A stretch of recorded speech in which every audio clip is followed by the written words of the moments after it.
Has everyone arrived? Everyone is already waiting inside. Well, what are we waiting for? Let's join them! Please, wait a moment. Before attending the meeting, I hope you can promise me one thing. What do you need? Promise me that you won't commit to anything too reckless. What do you think? Okay.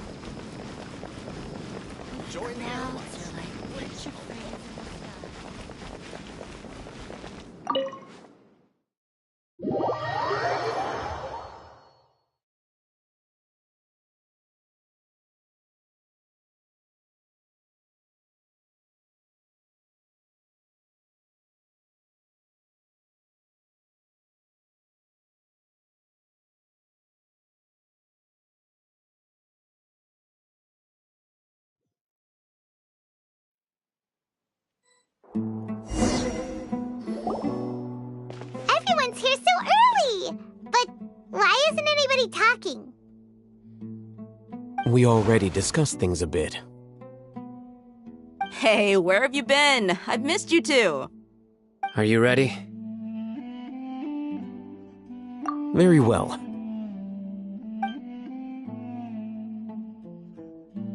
Are you sure this is gonna work? I gotta admit, it's bold. Color me impressed. It's worth a try. The point of discussion is to arrive at a solution. Let's cut the small talk and move to the next point. You're making Paimon nervous.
You're finally done.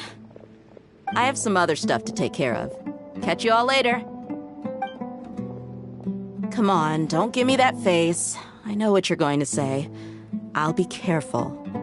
That's what I wanted to hear. Take care. Well, traveler, Paimon, judging from your expressions, the meeting must have been quite productive. You can tell? I'm not that good at scheming or strategy, but I can sense people's emotions. And based on your reaction, things must have gone quite well. Paimon's a little worried. Hopefully nothing will go wrong. To be honest, I feel the same. But you're already some of the most capable people I know. So you have my trust. Candace gave us a compliment! Your deeds speak for themselves. Candace, we stayed behind to tell you that, although you won't be coming with us, we'll be sure to remember your words. I'm very glad to hear that. I've said the same thing to everyone here today as I said to you when you arrived. Your safety is the most important thing. Only when you're safe can the plan be successful. So please, take care. You're welcome. And thank you for taking my advice. Good luck. With everything. I'll be here in the village praying for you.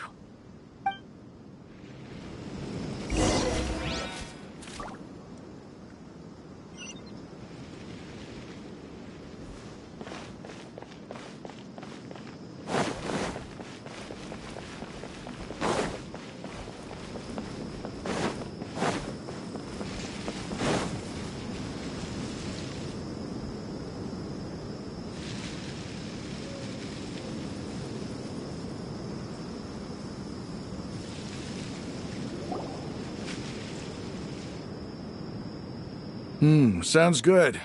I'll go make some preparations. Okay. I'll hit them! Have you finished saying your goodbyes? Yeah! Also, Candace told everyone to be careful. Yes, she did. But I think my point also bears repeating. Our plan is not child's play. We won't be able to achieve anything if we're simply careful. We must go beyond that and fully commit ourselves to it. I hope this is clear to you. Huh? Shouldn't you be saying something more cheerful to boost our morale right now? Didn't we already do that during the meeting? You can never have enough words of encouragement. In that case, Candace can cuddle you to your heart's content while I continue to remind you of the seriousness of our situation.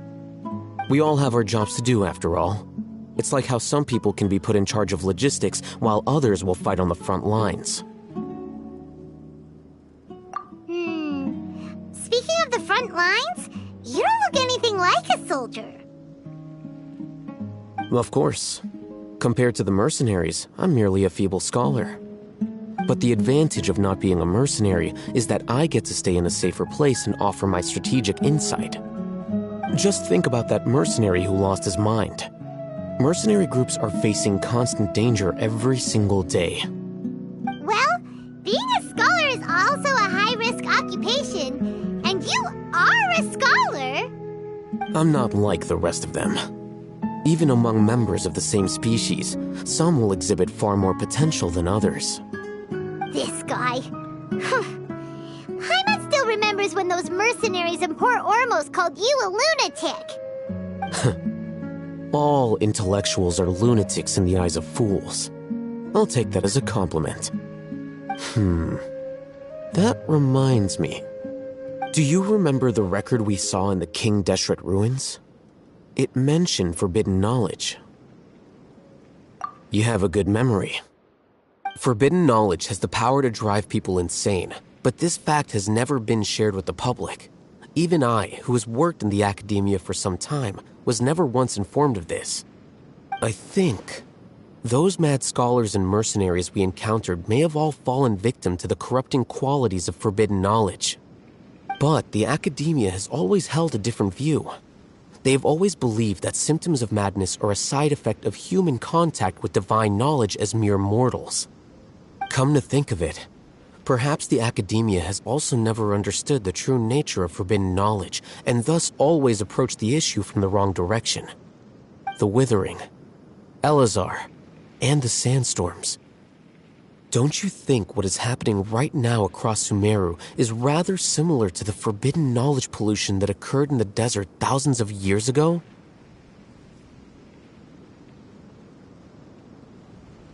But Paimon thought that Irminsul's disease is what caused the withering in the sandstorms.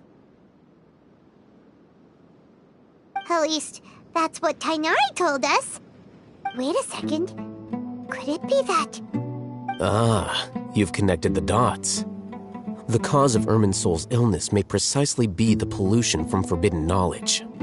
But if that's the case, what should we do? This is huge!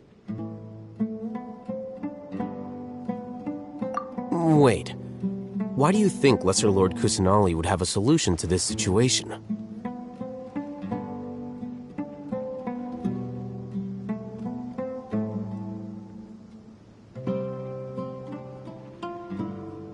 You mean, it's related to the scene you saw when you passed out in the Avidia forest? That whole world forget-me thing? In that case, it's imperative that we rescue Lesser Lord Kusanali. Only by working with her to save Irminsul can we completely resolve the problems Sumeru currently faces. To make sure we're still on track, I would like to check on the state of some of our preparatory work. Where are we going? To an Eremite base.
The hunter becomes the hunted.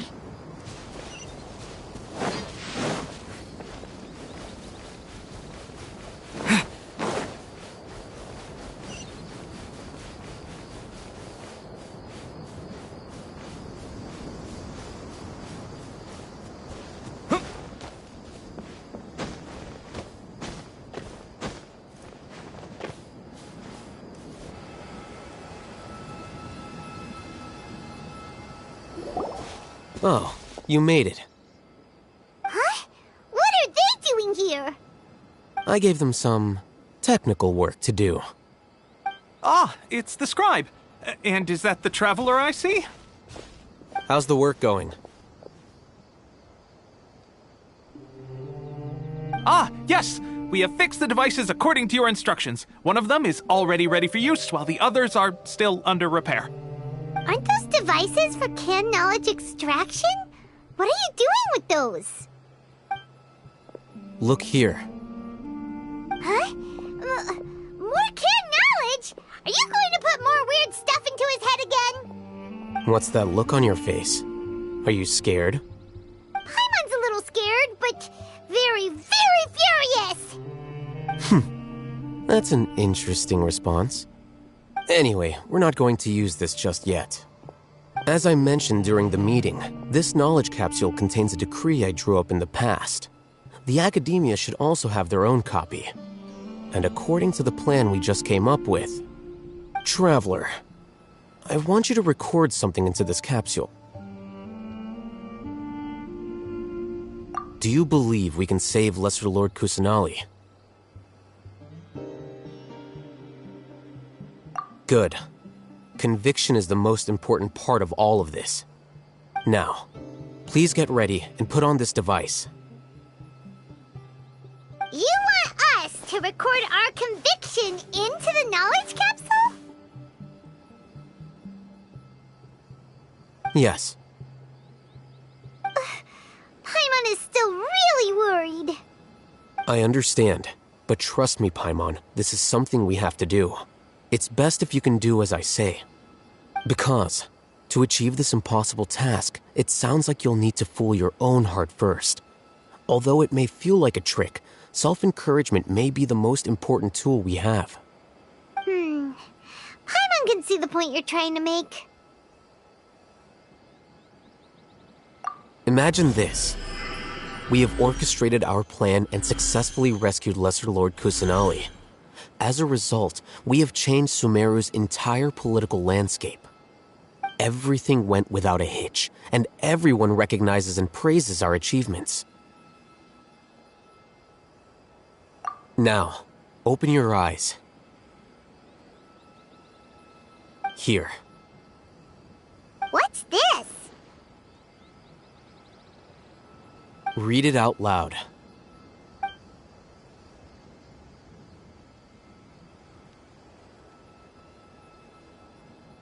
It's done.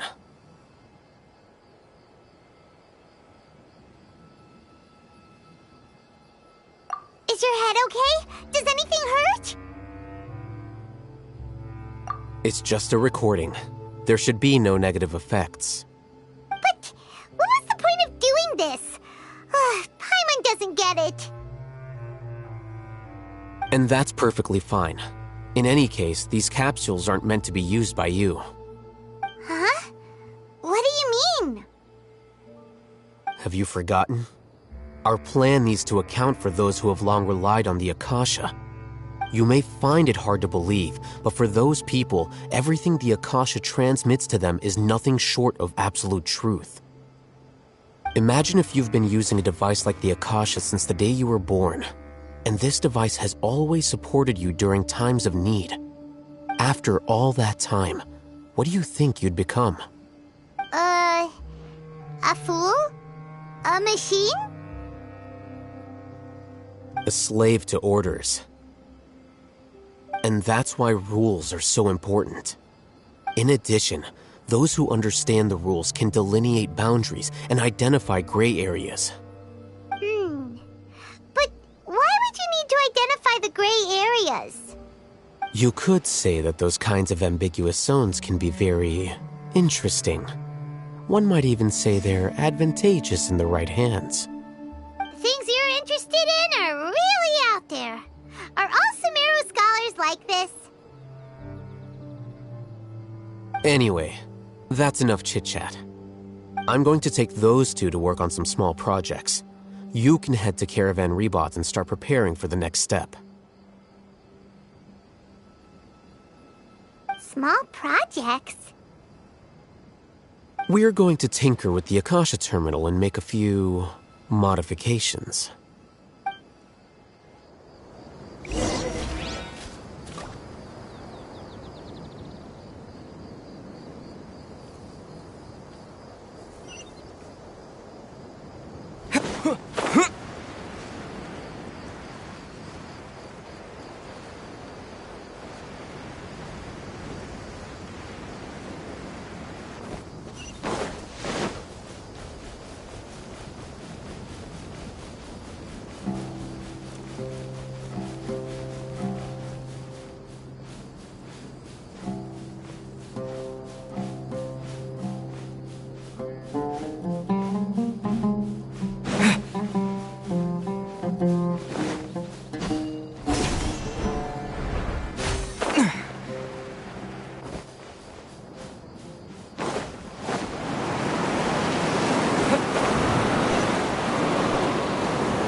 Time to go to work. You are not welcome here.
I thought we agreed on a plan.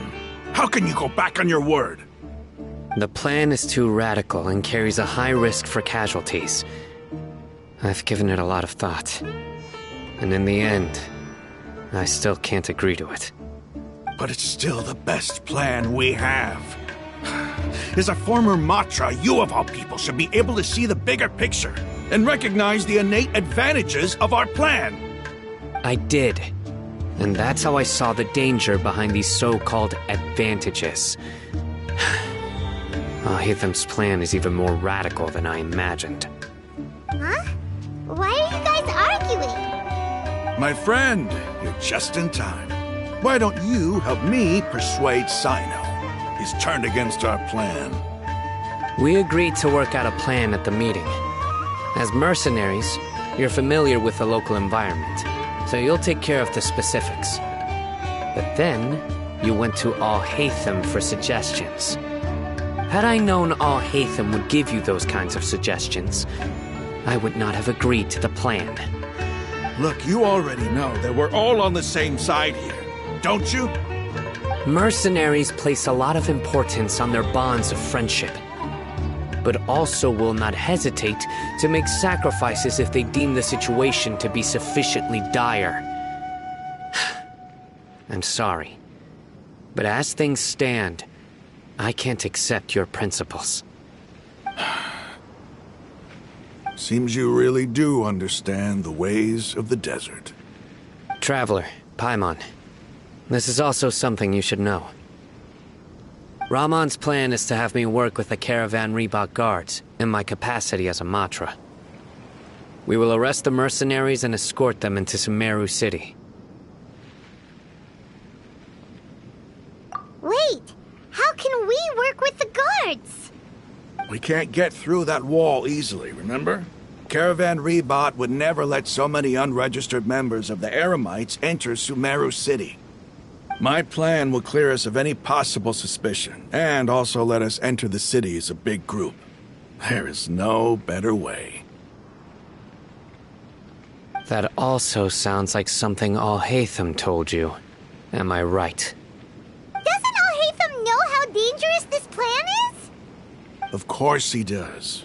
He told me, there is no perfect plan, but this can get the job done.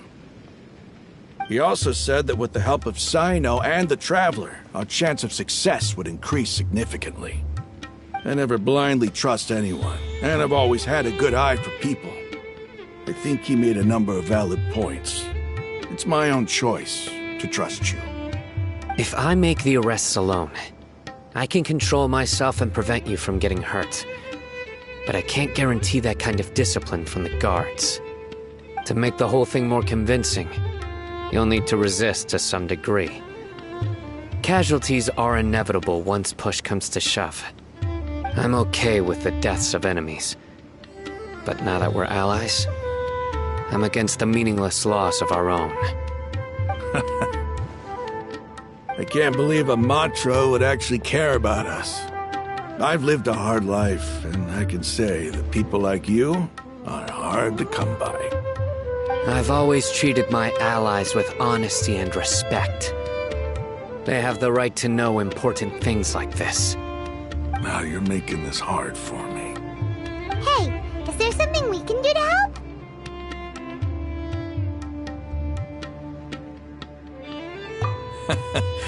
I knew you would say that.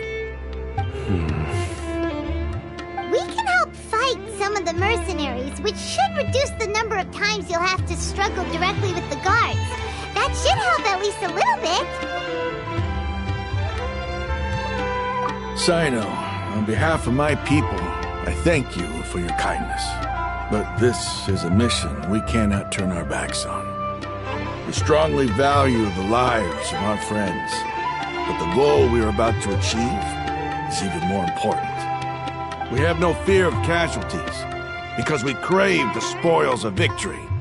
So please, lend us your support. We will show you the determination of us desert dwellers. Well, now that you've put it that way, I can no longer refuse. But remember, you need to follow the plan and not do anything reckless.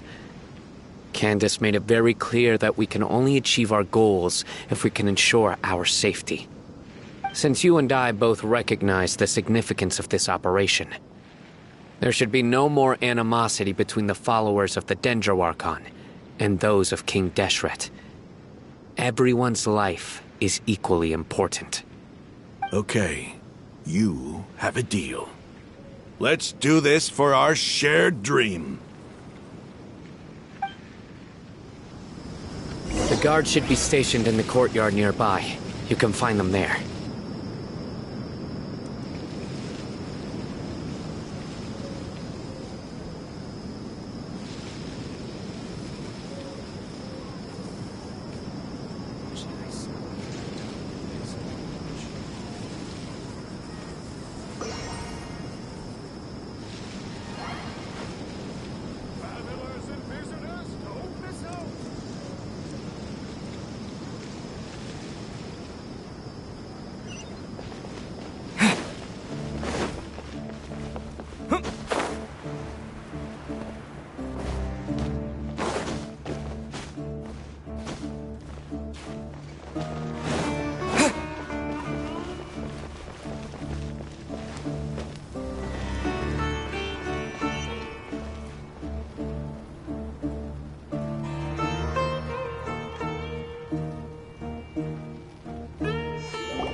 Guards! General Mahamatra! To what do we owe the honor? Keep your voice down. This is a secret operation. I'm going to arrest a large criminal gang near this location. According to the Academia's Guide and Regulations on Secret Operations, I have the right to ask for the cooperation of Caravan Rebot. Ah, of course, of course. Mahamatra Sino's order is the Academia's order. Just let us know what you need. But who exactly are you planning to arrest, and how many people are you expecting? Depending on the scale of this operation, we may need to report it to our superiors. They're a squad of Eremites whose number is comparable to Ain El Akhmar in Port Ormos.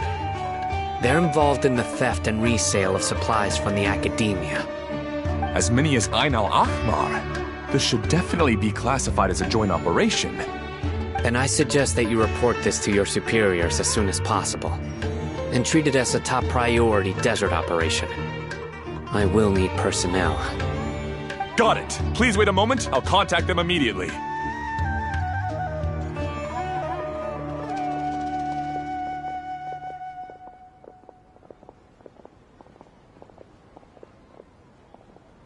Because this is work.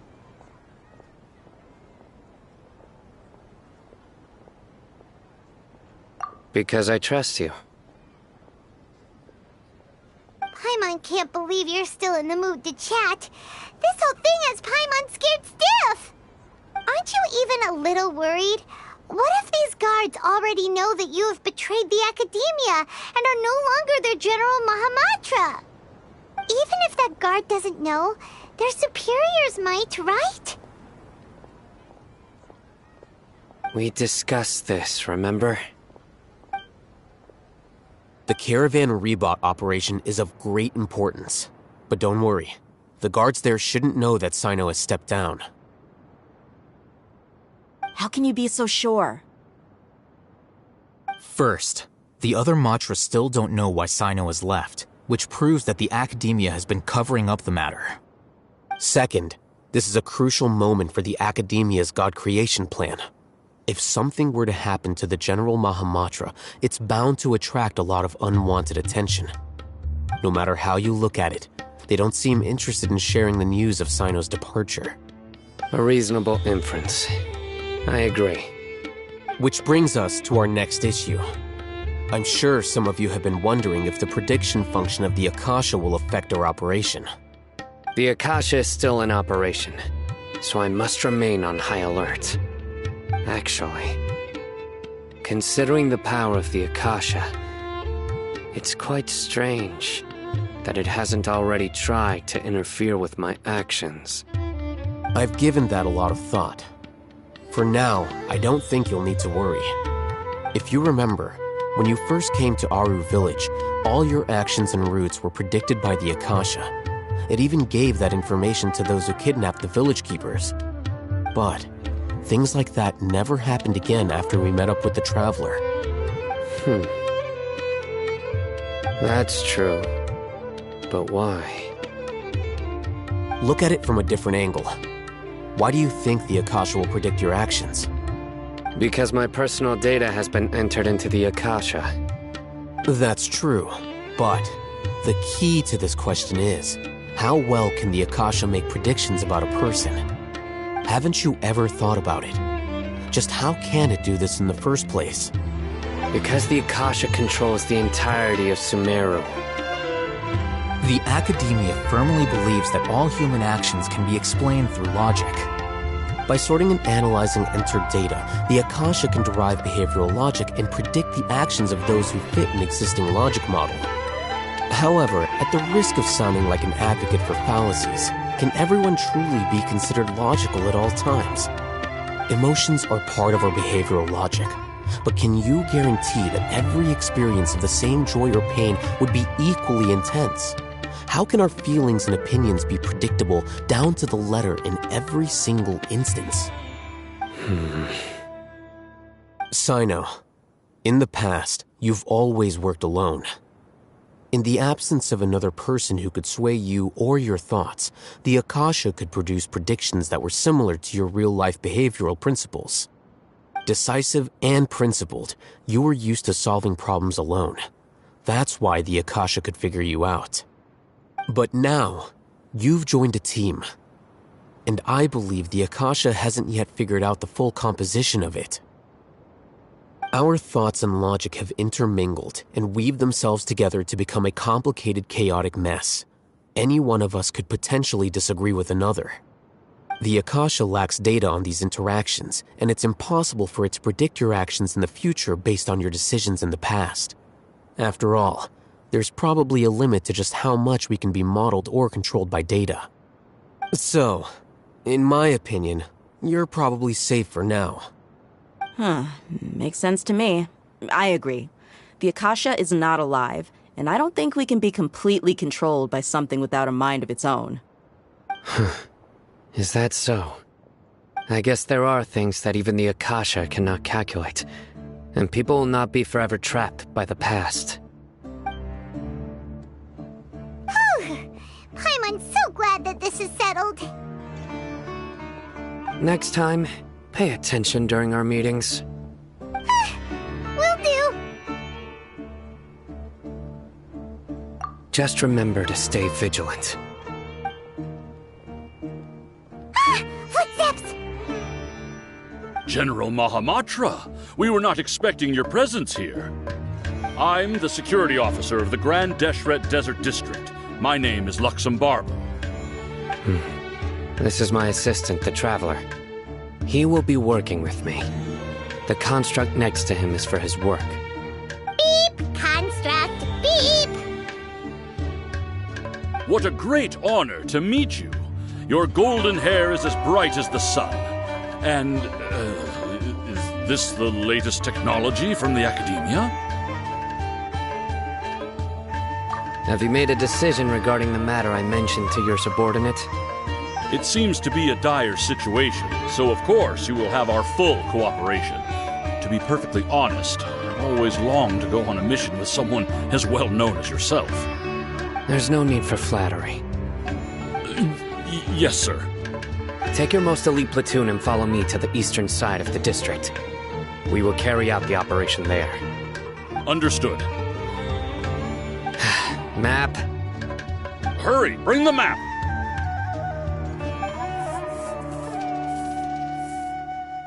In 2 days, we will engage Rahman's Eremites and capture all of them. Any questions about the time or location? None at all, sir. Good. See you then. Yes, sir.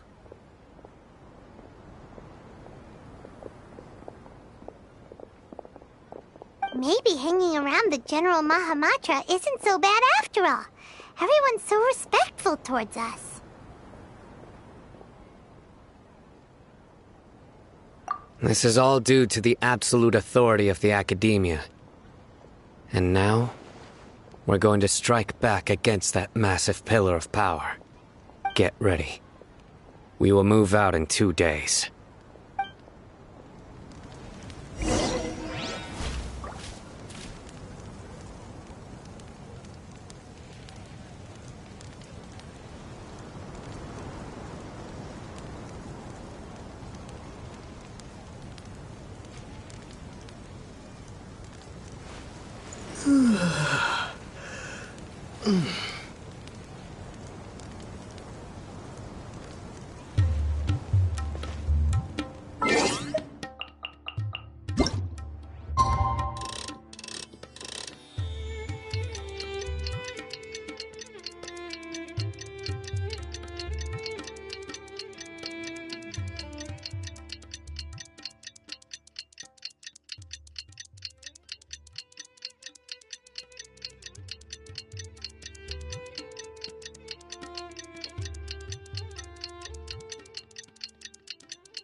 Genshin. Let's go meet Sino in the desert.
Let's hurry over. Wait a moment. Ah! Oh, it's you. You're my assistant, remember? Being my assistant, you must stay with me. Now let's head over there.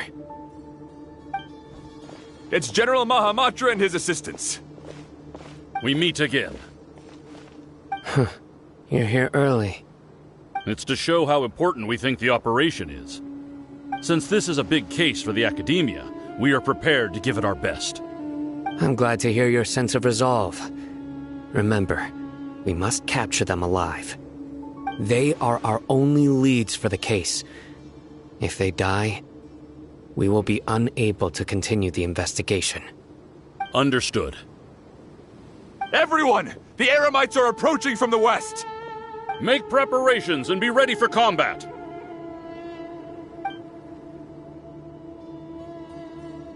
Halt! Oh? What a warm welcome! What do you want? Judging from those shiny weapons in your hands, it seems like you're not interested in a deal. Rahman, the Academia has caught wind of your smuggling and illicit sales. If you value your life, I advise you to surrender. Who are you supposed to be? A Matra from the Academia? I can't believe you came all this way just to catch us. I'm not here to talk. Oh. Nobody's given me this much time of day since I became a mercenary. Brothers! For that slight, let's wash our blades with their blood. Let's show them we Eremites are not to be messed with.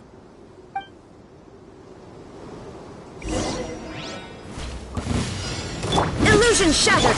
Allow me!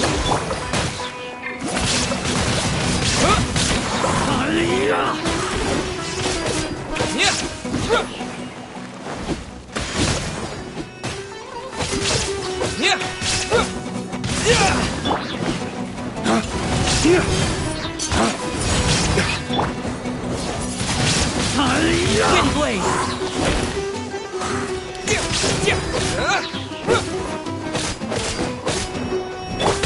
Shine down!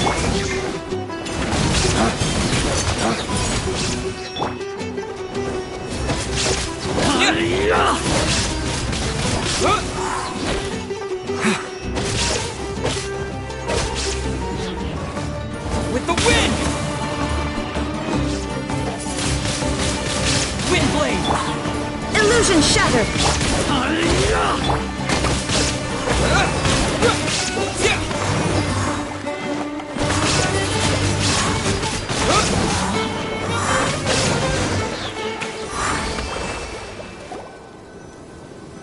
It's over.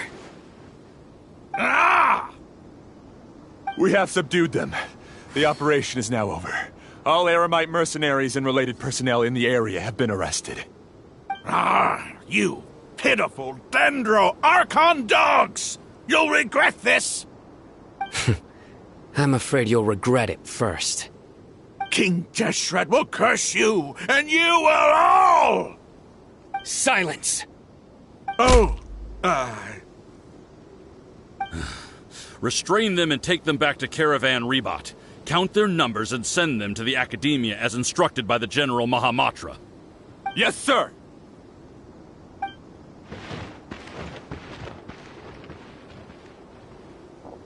Mahamatra Sino, I will now take my leave. If you need further assistance, please come to Caravan Rebot and ask for me. Understood. You are dismissed.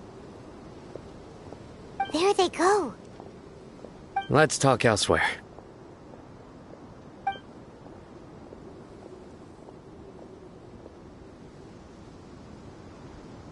This part of the plan went really well. Yes, things went perfectly. That's fantastic! And that punch you gave Ramon there sure looked convincing enough. Once we're done here, I'll return to Caravan Rebot and oversee the group's transport. I promise. I'll get everyone into Sumeru City safely. Yeah, you're the reason why everything went so well. It's not the time to celebrate yet. I believe Dia should already be waiting for you. Go join up with her. She will need you to introduce her to Tainari. Speaking of which, is it really okay for us not to share the full plan with Tainari? What if he'll feel miffed about it and refuse to work with us? I have a very close relationship with Tainari. Given how well we know each other, I believe my message alone should be enough to bring him to our side. He knows I won't make jokes about things like this. If we need help, Tainari is the best option. Get ready for the next phase of the plan. Don't keep them waiting.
It's about time. Didn't you say our part of the plan is the most important of all? And here you come rolling in late. In the time it took you to get here, I already did 5 laps around the place, downed 7 drinks, and even did some clothes shopping. Sorry. We didn't mean to keep you waiting. I just wanted to fix your attitude and rub it in a little. After all, you took your sweet time getting here, and we've got important stuff to take care of.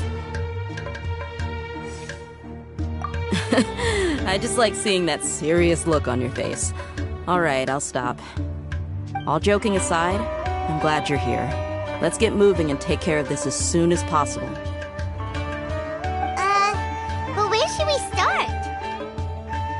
Our responsibility is to get a status update on the Fatui Harbinger known as the Doctor. We need to make sure he won't get in our way when we rescue Lesser Lord Kusanali. Dealing with an institution that controls all of Sumeru is already hard enough. If the Doctor were to crash the party, it would be next to impossible for us to achieve our goals. Yeah, I sure don't want him showing up. Ooh, he really gives Paimon the creeps.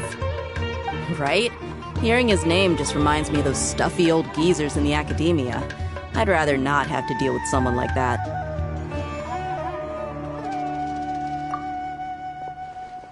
According to the plan, we should first go to Pardis DI and ask for Forest Watcher Tainari. If all Hatham and Sino's sources are solid, then we can be sure that Tainari still has the Academia's trust. So, we'll find Tainari and convince him to get us the latest intel on the Doctor. Then, depending on what we learn, we'll make any necessary adjustments to our plan. The sages have placed spies everywhere on the other side of the wall. I'll follow you as a bodyguard. You should be honored. I don't offer my services to just anyone you know. But Paimon thought mercenaries would do anything for Mora. That's certainly true. But when multiple employers are vying for your services, you should always go with the best offer.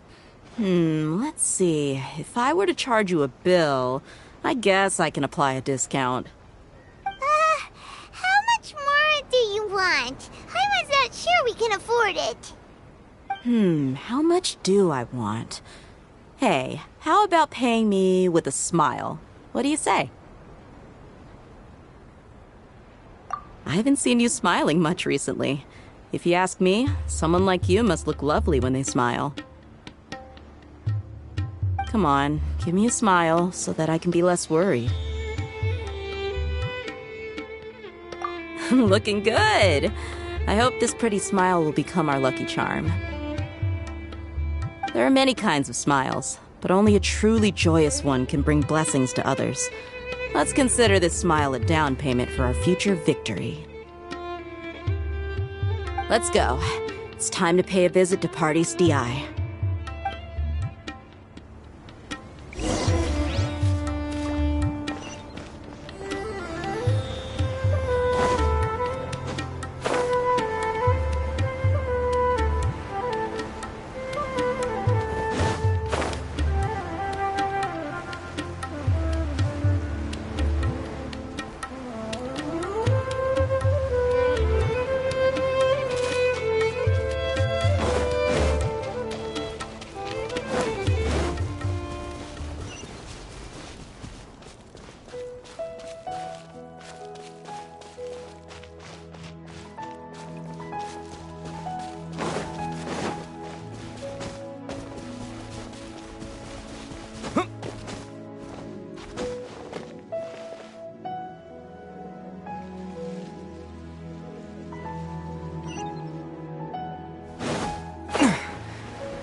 He's over there!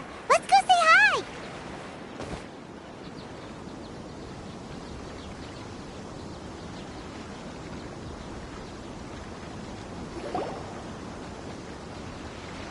Kainari!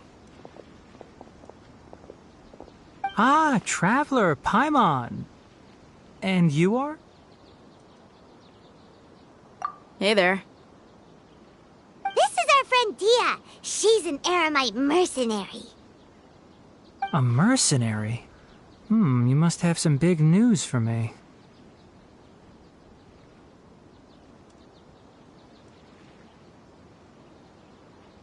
It's something really important. Please help us out. All right, then follow me.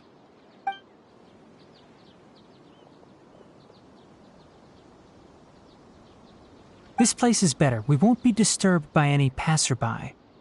Okay, what is this important thing you want to ask me?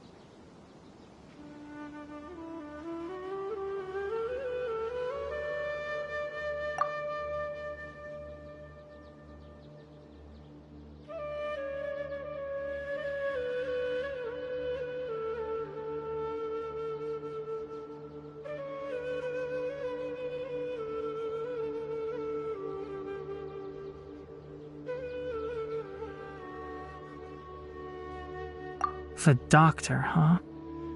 He's that strange-looking Fatui Harbinger with the mask. Paimon thinks he has blue hair. Yes, I know him. Actually, he left Party's DI just a little while ago. He left already? Yeah, he came looking for me. Can I ask what it was about? Sorry to ask you like this after having just met, but your answer is very important to us. For now, all we can share with you is that your friend Sino is working with us. Sino, you say?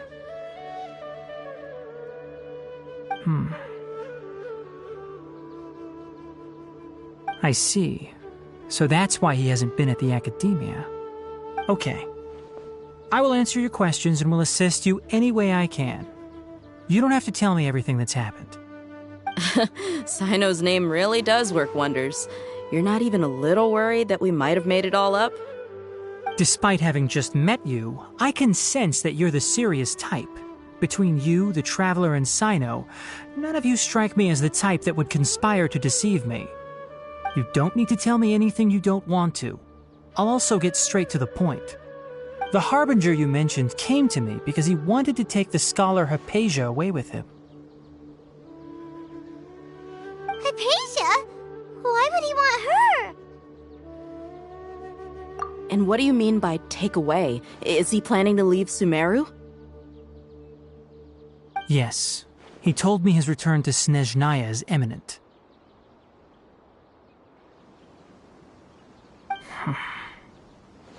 So you mean... you're leaving this place soon? Indeed. Otherwise we could have perhaps talked a little more. I was just about to set out when I remembered something important. To that end, I made a final trip to Pardis Di. Let me ask, have you been taking care of a scholar by the name of Hypatia? Your sources are accurate. No doubt because you recruited many informants. But you're right. Hypatia has indeed been receiving treatment from me. Forgive me for asking, but how's the treatment coming along? Given the way you're asking, I assume you have something to say. Since you asked, I'll be frank. I would like to take Hypatia to Snezhnaya. It's incredibly difficult to transfer a patient. As a scholar yourself, shouldn't you at least be aware of this? Oh? I can't believe your utter lack of faith in me, to the point of even questioning my general level of knowledge. How unbefitting. Well, you're the only one who's ever made such a request. I have my ways of keeping her safe during the journey. In addition, I can also promise that under my care, Hypatia will receive the most advanced and effective treatment. I will personally supervise her treatment and see to her recovery. Would that be agreeable to you? Hypatia was born in Sumeru and remains a scholar of the Academia. Her situation has not become dire enough to necessitate her transfer to another nation. Transporting her to Snezhnaya is risky, and the potential benefits are unknown. As the person currently responsible for her treatment, I cannot possibly sign off on this transfer. Your suggestion is rude and reckless. I'll pass. I don't know much about the doctor, but after talking with him, I realized that, just like many other scholars, he possesses an aura of arrogance that I've come to detest. It's not so much that he's looking down on others, but more that he's so confident in himself and his abilities, to a point of near insanity. I would never refer a patient to someone like him. I prepared myself for a protracted battle of wits, and was really surprised to see him just give up on the topic. Still, his reaction really concerned me.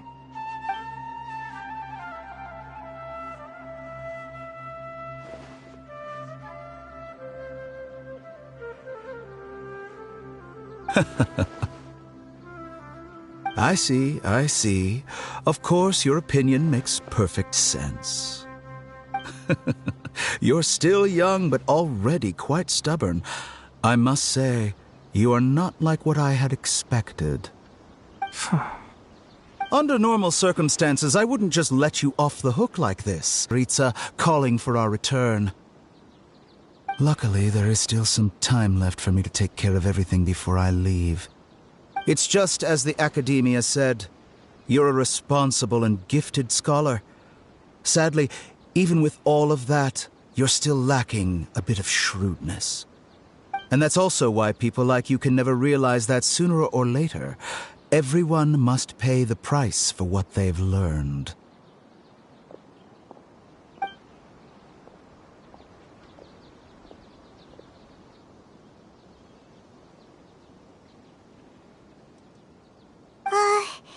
Paimon can't help but feel like he's hinting at something unpleasant.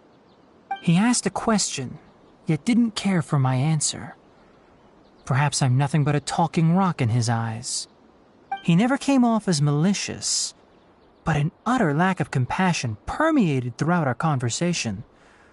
From his tone, I can sense that he's always looked down on others.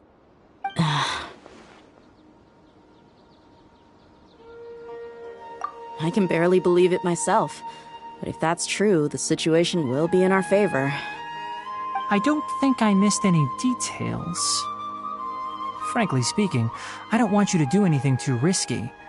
Now that you know a little more, it should be easier for you to stay safe.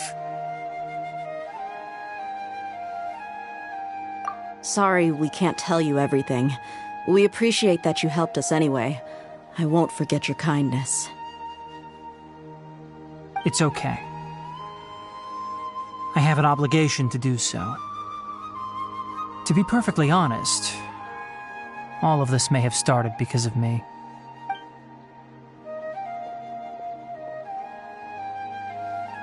Recently, my master wrote several letters to me.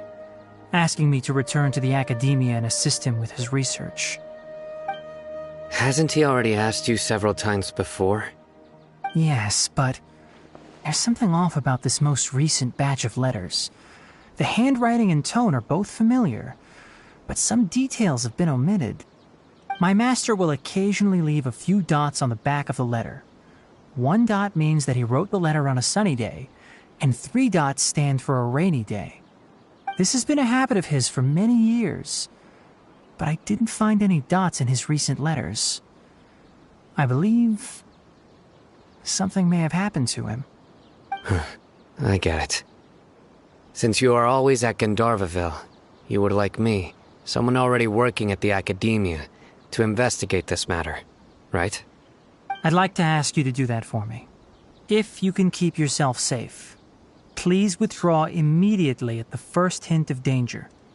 I can do that, but I have a feeling it won't be that simple. The academia has been working on a big project. I'm not quite sure what it is, but your master might be involved with it. If the higher-ups really are hiding something, then it will be difficult to remove myself from the situation once the investigation starts. If the situation becomes critical, I'll leave the academia. If you don't see me there for an extended period, that's your cue. All right, we've got a plan. I'll stay at Gandharvaville to support you. If that scenario comes to pass, you must be extra vigilant. And be wary of any messages or direct requests from the academia. I must say, I didn't expect a warning like this from the General Mahamatra. Being loyal to the academia doesn't mean blindly doing whatever the sages say. I know what I'm doing. On that note, aren't you also being quite distrustful of your alma mater? The academia, yes, but my master is a man of integrity. Even when I was a student, I was worried he'd get in trouble for sticking to his beliefs. I suppose he's lucky to have lasted so long. But in the end, it still caught up to him.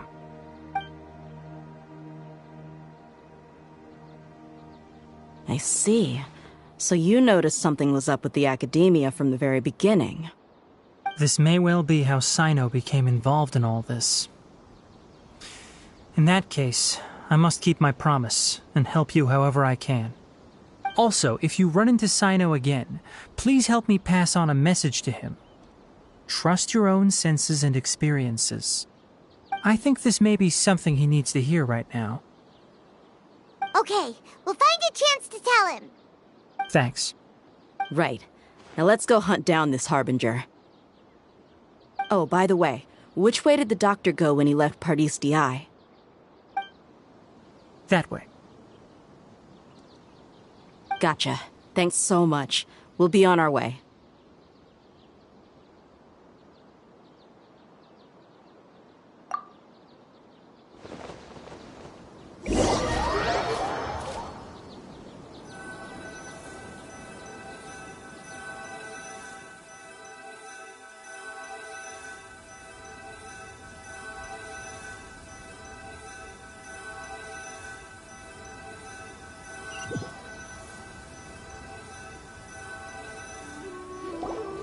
According to Tainari, the doctor is leaving Sumeru soon.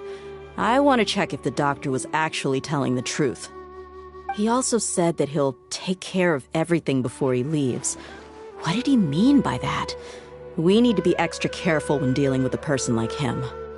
Just to be safe, let's chase him and see what we find. But we have no idea where he went. How can we start chasing him? We'll do it the mercenary way. I'll find leads as we go. All you have to do is just follow me. That Harbinger may have tried to cover his trail, but he still left some traces. Or perhaps he never even thought about concealing his whereabouts. Maybe that's just how arrogant he really is.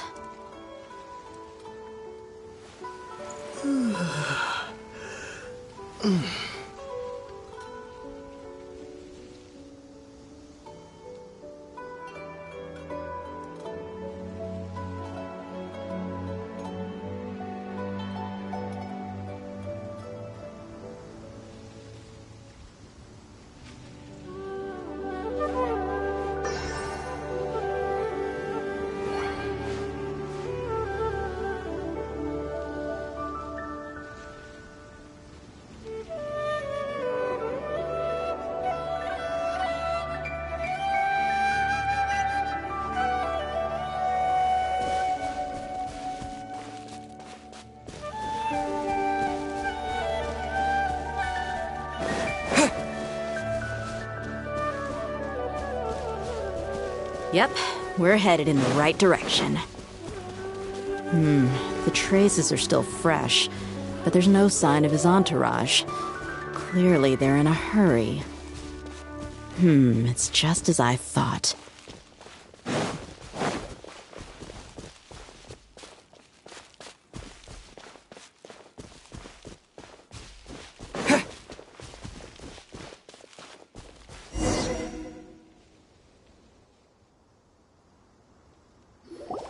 We can stop here.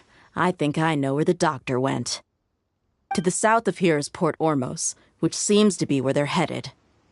Port Ormos? They're going to leave by boat? That's right. Let's go to the port and have a look for ourselves.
There is no escape.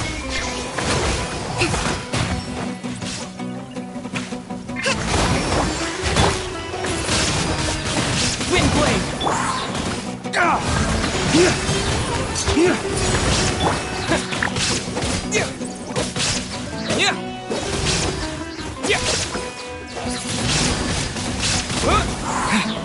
Illusion shattered!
You are not Shine welcome down. here.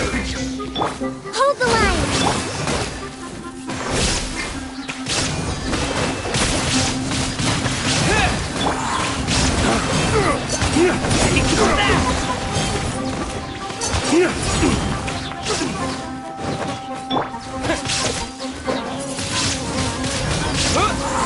Illusion shattered! Rest and reboot!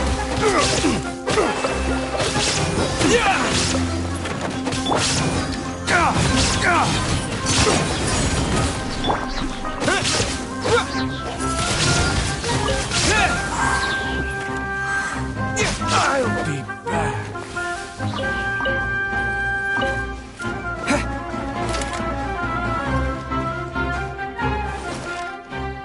That's close enough. Windblade! Shine down!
tracking skills seems we found the right place. Shh! Don't draw their attention. The port is crawling with Fatui soldiers. Let's keep going and see what we can find.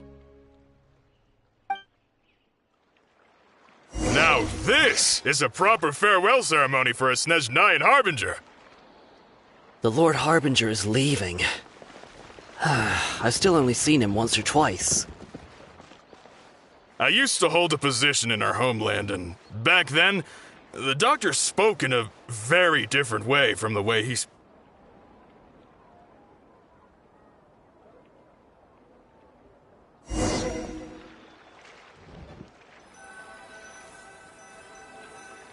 Look!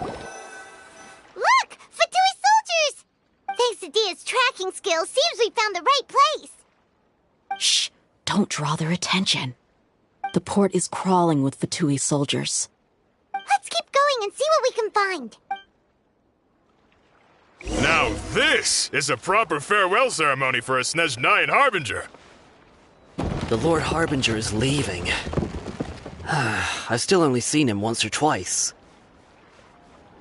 I used to hold a position in our homeland, and back then, the doctor spoke in a very different way from the way he's... Look! Fatui soldiers! Thanks to Dia's tracking skills, seems we found the right place. Shh! Don't draw their attention. The port is crawling with Fatui soldiers. Let's keep going and see what we can find. Now this is a proper farewell ceremony for a Snezhnayan Harbinger. The Lord Harbinger is leaving. I've still only seen him once or twice. I used to hold a position in our homeland, and back then, the doctor spoke in a very different way from the way he speaks now. Maybe the way people talk in Sumeru has rubbed off on him? It's always like that when you spend too long away from home. When he gets back to Snezhnaya, perhaps it will also take him some time to get used to the life there again. Huh? But, sir, that can't be right. No, I remember it like it was yesterday. Both his expressions and tones are now very different. Also, for some reason, he seems like he's all smiles now. You must be mistaken. Nobody's supposed to look happy when they're on a business trip.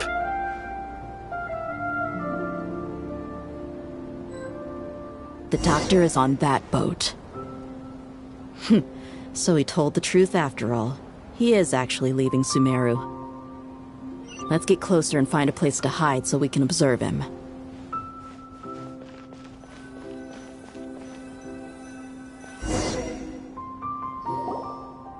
This place will do.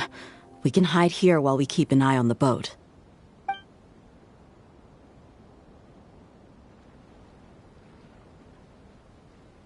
Uh-oh. He saw us.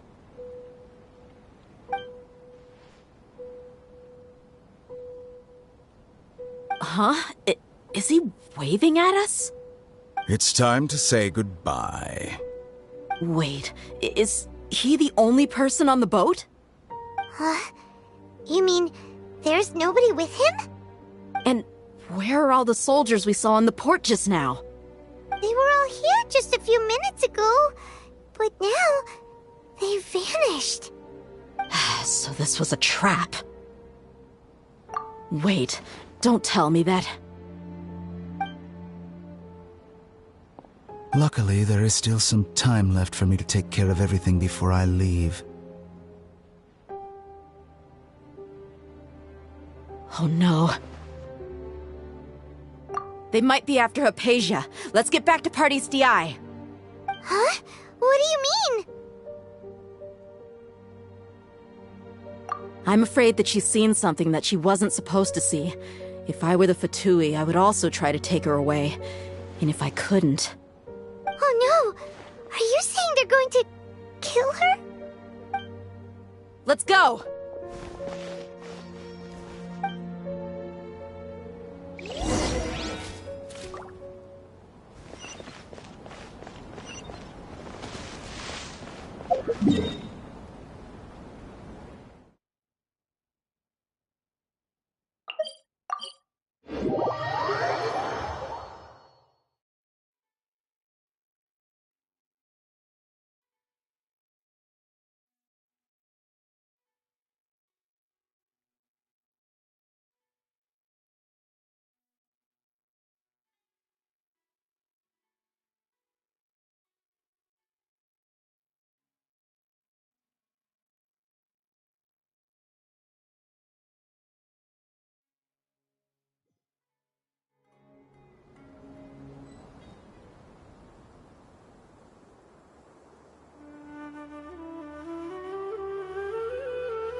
Paradis Di is not a place you Fatui can just show up and do as you please.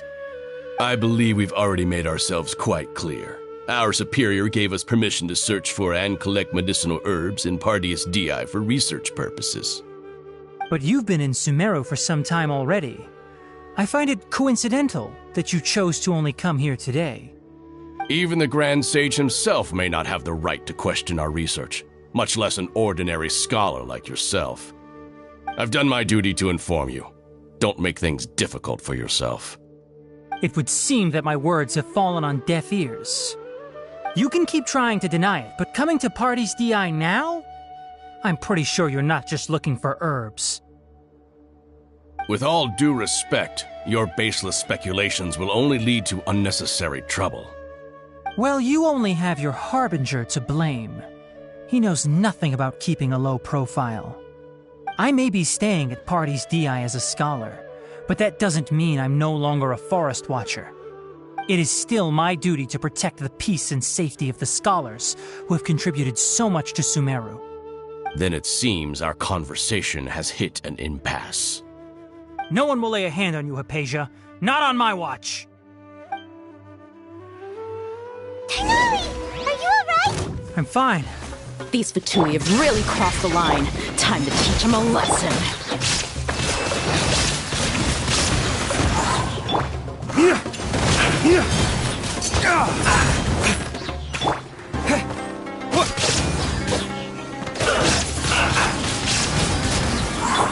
Illusion shattered!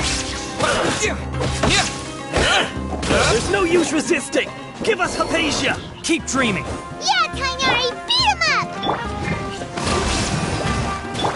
Time down!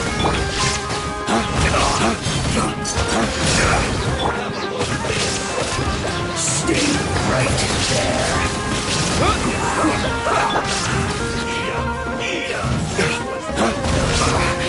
I guess this is it. You need to hurry up.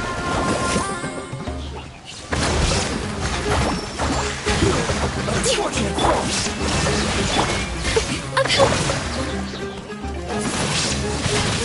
Wind blade! Yeah. Yeah.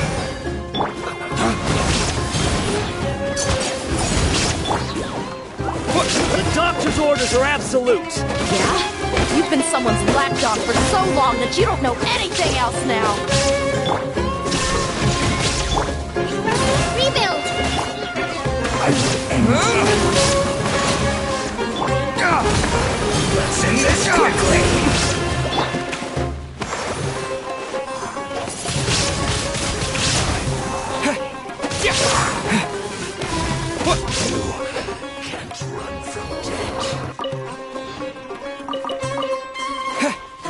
There is no escape!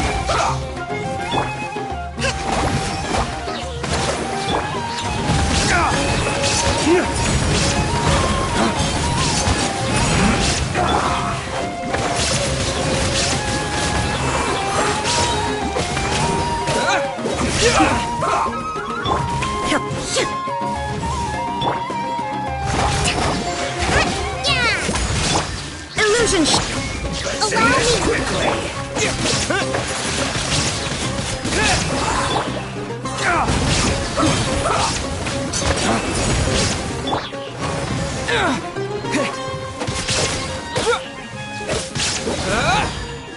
Wind blade!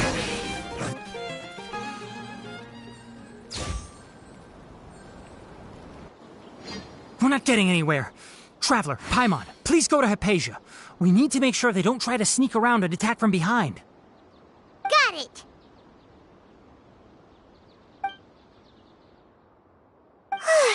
Hypatia's still here. Doesn't look like anyone's broken in.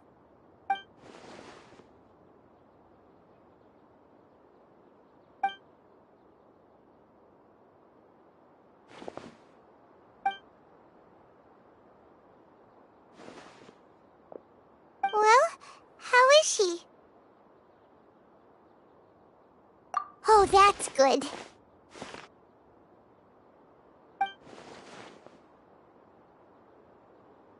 So, you think this is over?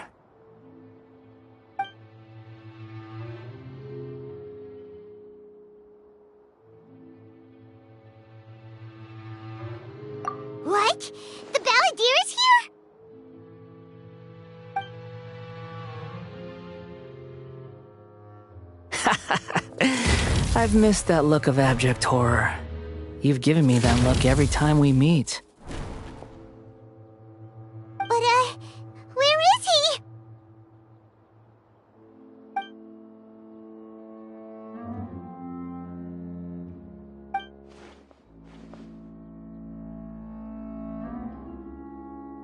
I can hear all of your thoughts, you know. Don't you remember? I already saw you the first time you came to Parties DI and made contact with Hypatia. I didn't need to do anything. It is her honor to be able to connect her consciousness with me. Who are you talking to? It can't be the Balladeer, right? That's impossible. I know you must be curious. I might as well tell you that I decided to enter Hypatia's consciousness the moment I sensed your touch.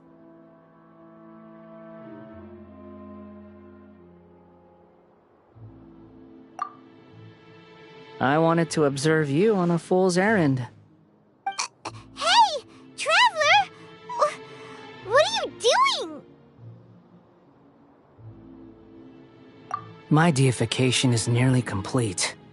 All that's left now are just some final details. Do you understand?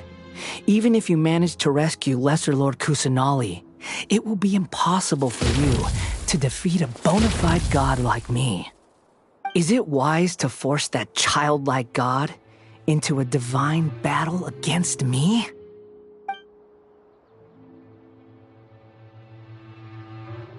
Scholars consider the God of Wisdom to be the sum total of their faith. It's how they can justify reverence for a god as they construct it. But this also shows that humanity's worship of gods is a combination of blasphemy and exaltation. It's truly laughable.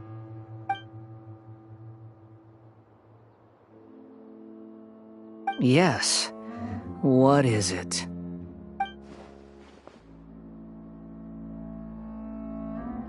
Yeah, I'm in a good mood, which is why I'm talking to you like this.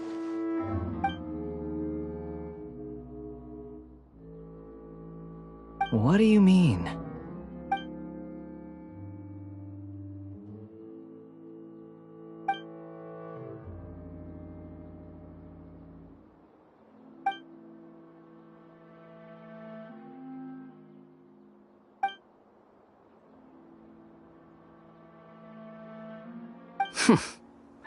Those words almost make you sound like a friend who actually cares. But you're wrong. I'm different from all of you. I was born to become a god. My entire life up until this point has just been a meaningless routine. Just think about a sheet of paper. By itself, it holds no meaning. The content recorded on it is what gives it value. All I had recorded down before were some painful memories and boring human feelings. Such senseless drivel should have been erased a long time ago. Indeed, to me, the sight of you fools in your futile struggles is far more amusing. Tell me, just what has this world done for you to protect it with such zest and conviction?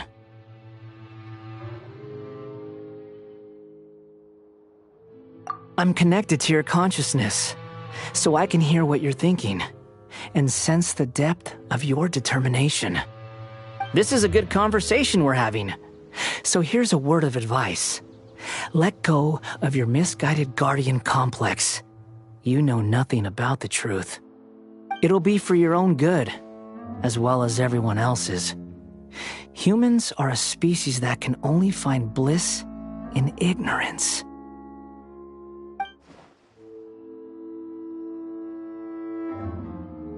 Ah, you've seen my affection for her. If you were in my position, I think you'd feel the same way. She peered into my consciousness and saw my past. Someone like that is qualified to become my first follower. All gods need followers. So Hypatia has been chosen. Her appearance heralds my imminent arrival at the throne of divinity. while her warship shall become my glory.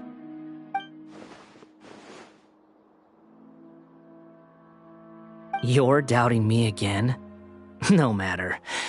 Soon, you'll know what kind of authority you're challenging.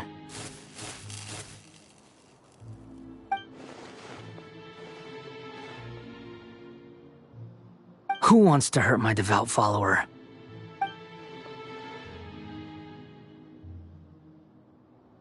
The doctor wants to hurt my first follower?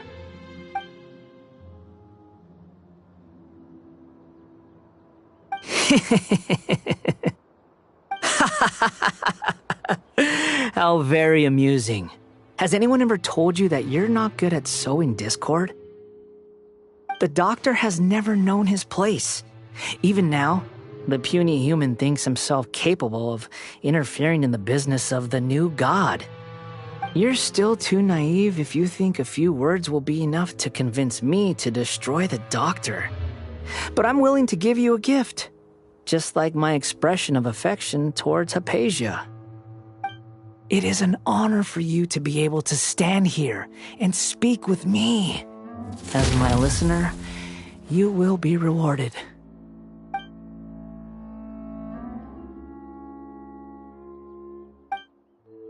Both good things and bad things can be called gifts.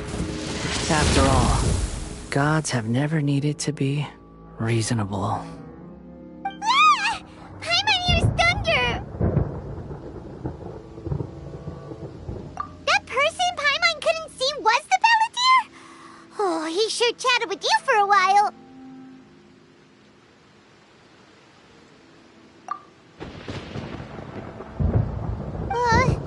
Where is the storm headed? That means anyone outside is in danger! Let's go! Tighnari and Dia still must be fighting!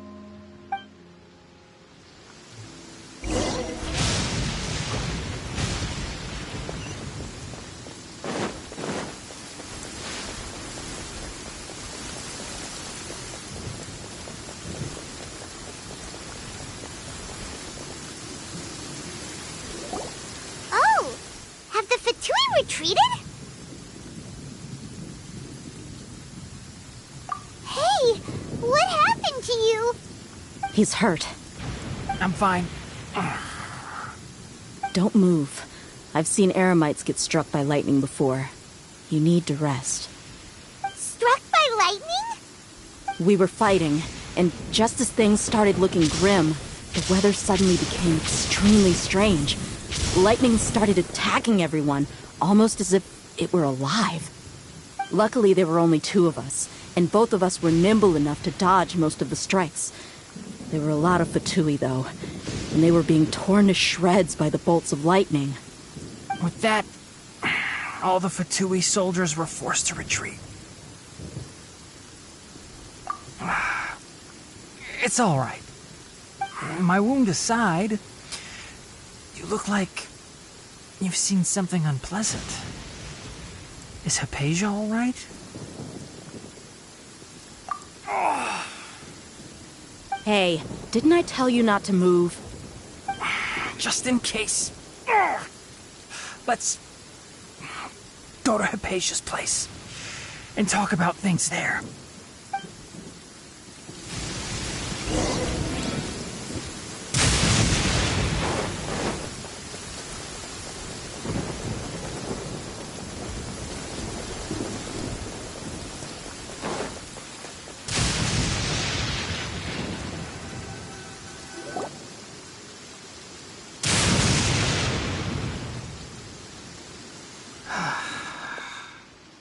Thank goodness she's fine. Hey, how about taking care of yourself first? I understand my condition. The wound is not fatal. I'll be all right. Ugh. The more you understand medicine, the worse of a patient you become. I know. They always think they can push through the pain. Oh, he sat down. Let me rest for a bit. Sorry, traveler. Now you may start.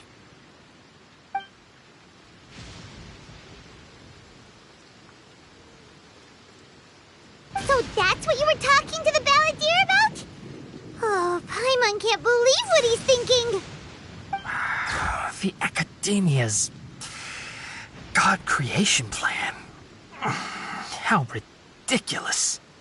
That sounds, ambitious, I guess? Anyway, this is all way beyond me. As long as I can enjoy every day with a drink in my hand, tasty food in my stomach, and a good night's rest, that's enough. I'll only work when I have to. I must be the least ambitious person who's ever set foot in Party's DI. Don't say that. I haven't even thanked you for your help back there. Don't mention it. Well, if nothing else, all this proves that the doctor really did have some urgent matter to attend to, and left Sumeru in a hurry.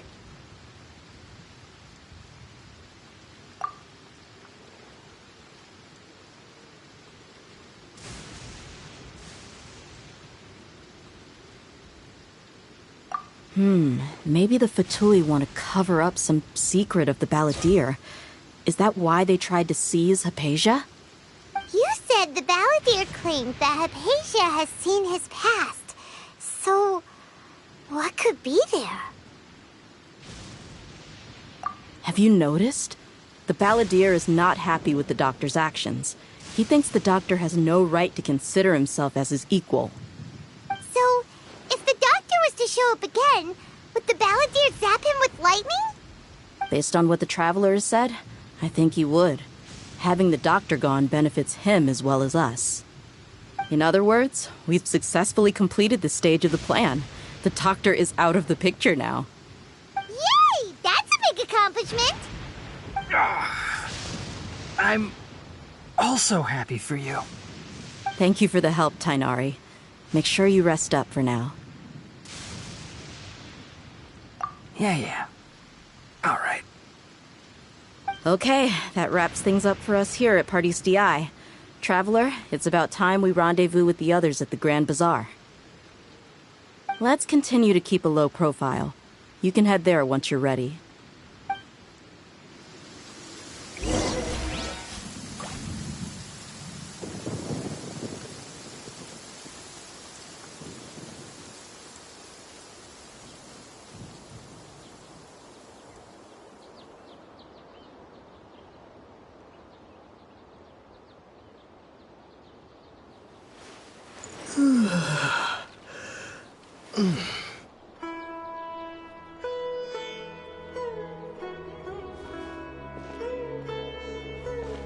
You can just focus on your plan. Leave Hypatia to me. My wound isn't going to get in the way. Oh. Okay. Guess I'll sit still for a little while longer.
You are not Shine down! here. Rest and revamp!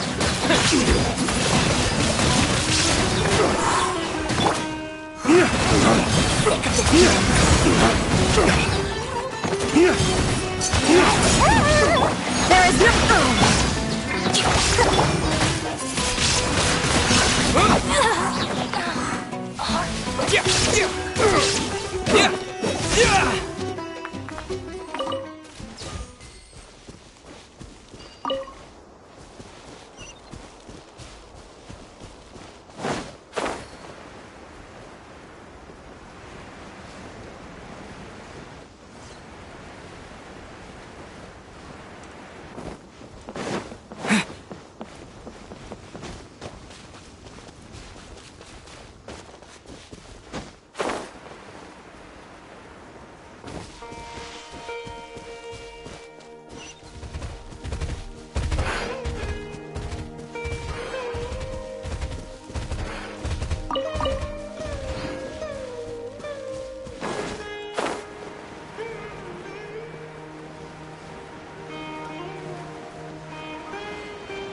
All right, everyone is here.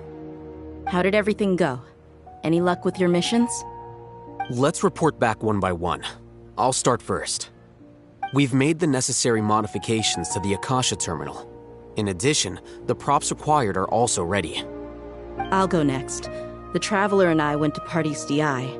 The situation was a bit complicated, but we found Tainari. Unfortunately, he was wounded during a fight. Who was behind it? Well, that's the tough part. What should I say, Traveler? The Fatui or the Balladeer? After some back and forth, we confirmed that the doctor has left Sumeru by boat. He has something urgent to attend to back in Snezhnaya. So, we've successfully removed the doctor from the picture. Also, Tainari's already resting, so he'll be okay. Good. Oh, Tainari also asked us to tell you this message. Trust your own senses and experiences. All right. I'll remember that. Everything also went smoothly on my side. The Eremites should have arrived at their destination by now.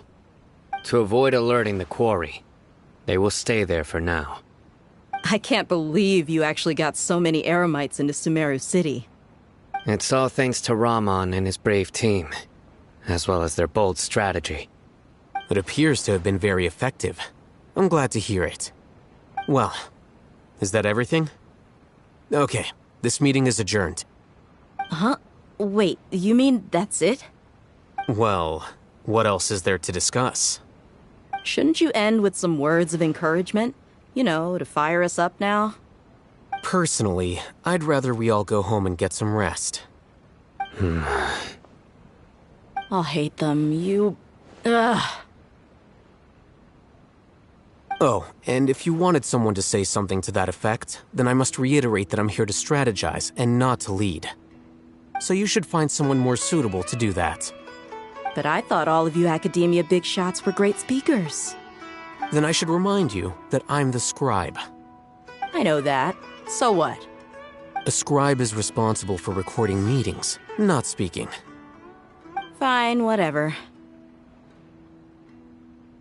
Well, Sino doesn't seem to be much of a talker either. I guess that leaves it to my employer. Employer?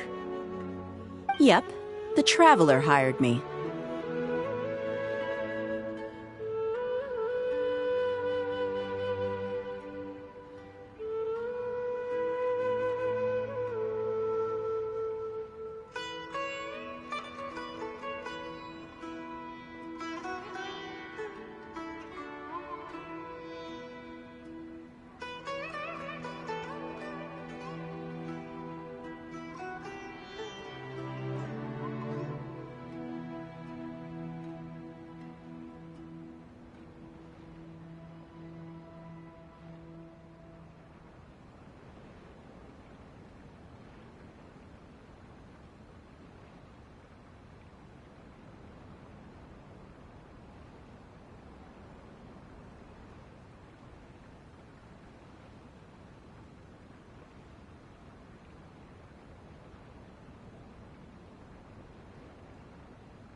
That's right. So come on, boss. What do you have to say for the team? Yeah, say something to boost morale. Huh? What are you all doing here? Oh, it's Nilu! Hey, everyone. I'm not disturbing you, am I? Not at all. I was actually just about to go find you. Judging from the group and all your serious faces, you were discussing something important, weren't you? But you also look like you're up to no good. Seems pretty interesting. Welcome, Nilu. Would you like to join us? Huh? Join you? You mean, you also want to discuss something important with me? Yes. Something very important. Nilu, are there any breaks in your performance schedule in the upcoming days? Huh? Wait, you're seriously inviting me?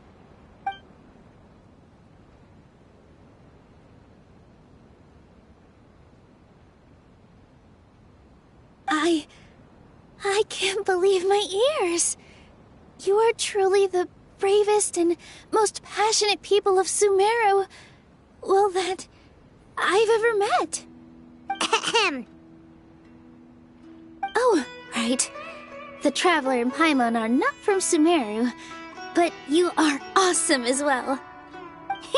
That's right. I must admit that I'm a little scared, but I'll try my best for Lesser Lord Kusanali. If I can somehow use my abilities to help you, then count me in. Remember, believe in yourself. Okay. I'll get my friends at the Grand Bazaar to help us tomorrow.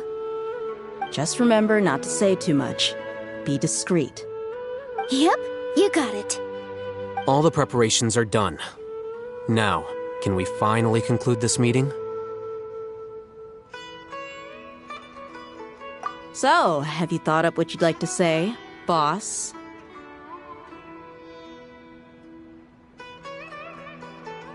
Yep. It's a grand plan and we're all super awesome!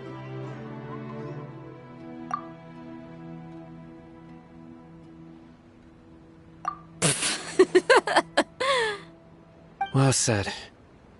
A good night's rest before an operation can be the difference between success and failure.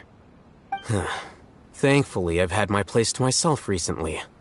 It's been nice and quiet. Huh? Oh, nothing. Alright, let's all go home and get a good night's sleep so we can be up early tomorrow. Okay. So I guess that means it's time to say goodnight now. Yep! Good night, everyone!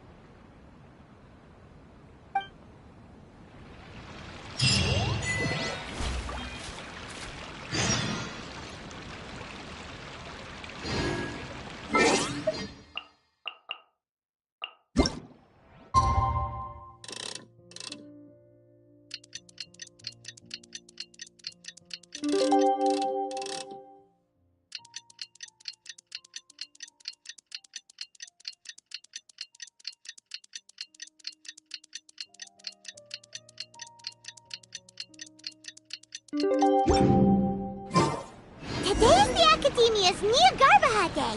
We can finally put our plan into action. Alhaitham should be waiting for us. Let's go to the Academia and find him.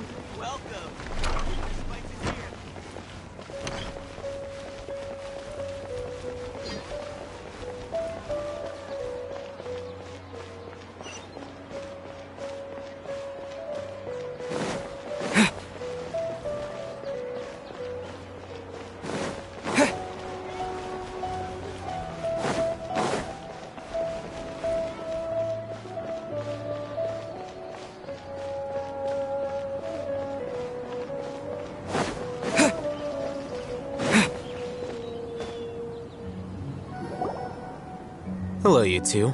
Sleep well? Not really. Paimon got too nervous thinking about today and didn't fall asleep until the sun was almost up. What about you, Alhaitham? Naturally, I slept just fine. After all, a good rest should be considered part of the plan, since energy is an important resource. You just want to show off how calm you are! It's crucial to dissipate any tension before we execute our plan. The only thing you're doing is being annoying! Anyway, do you need me to go over the game plan again?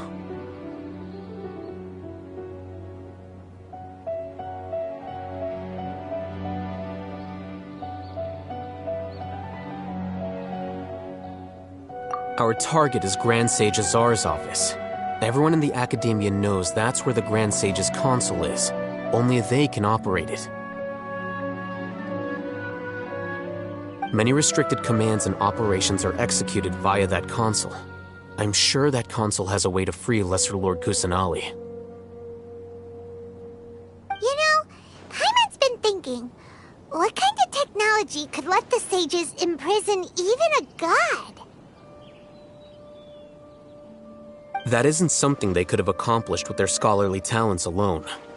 In the sanctuary of Suristhana, there's a device of Greater Lord Rukkhadevata's that she once used to isolate herself while meditating. 500 years ago, the Grand Sage at the time modified the device so that it could no longer be controlled from the inside. They were effectively trapping one god with the power of another.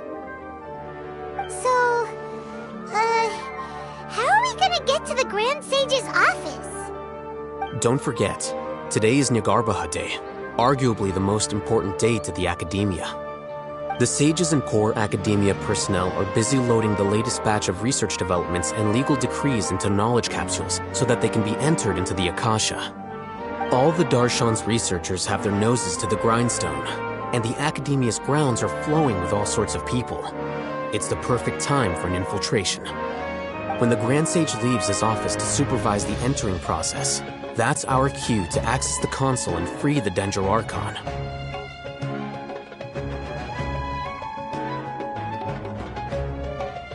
Well, yes. That's just the visible side of our plan, after all. If precedence holds, the Academia should have already started preparing for Nyargarbaha Day. Everyone should be in position. All that's left is for us to lead the charge.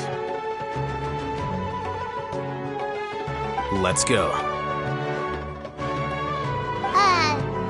So are we just gonna walk in through the front door, or...? Yes. Were you expecting a stealthier approach? Paimon can't think of a good comeback. Alright, it's all on Alhaitham if things go south.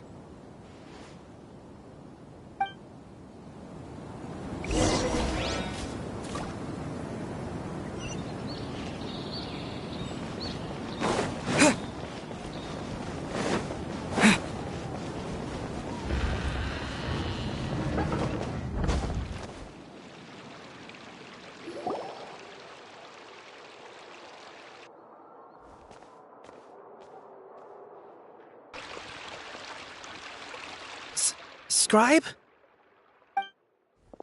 Please, wait. Are you Scribe Alhaitham?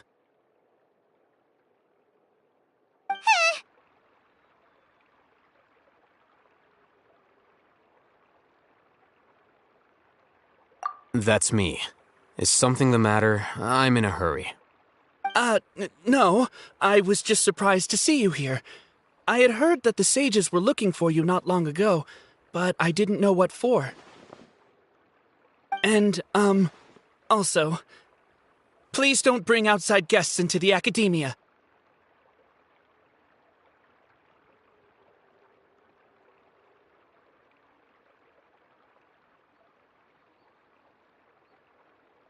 Outside guests? How did you arrive at such a conclusion? Your groundless inference shames the Haravatat Darshan. What did you say? I'm the top student in Haravatat, and I earned 3rd place at the last Inter-Darshan debate. Don't look down on me! That wasn't my intention. As your Haravatat senior, I just assumed that you possessed a greater aptitude for critical thinking. Look, based on what you already know, the purpose of my return and the reason they're here should be obvious. Is that so? Wait a moment. Let me think. Don't tell me the answer. The sages search for you. A blonde-haired traveler. Outside guests. So, from the start, the sages weren't looking for you, but this traveler? And you were gone from the academia for so long because... Hey, shh. Yes, you've proven yourself as the top student in Haravatat. I surmise you've arrived at the correct conclusion. As I expected. Please, forgive me. I wasn't thinking clearly just now. Thank you for getting me back on track. It's nothing.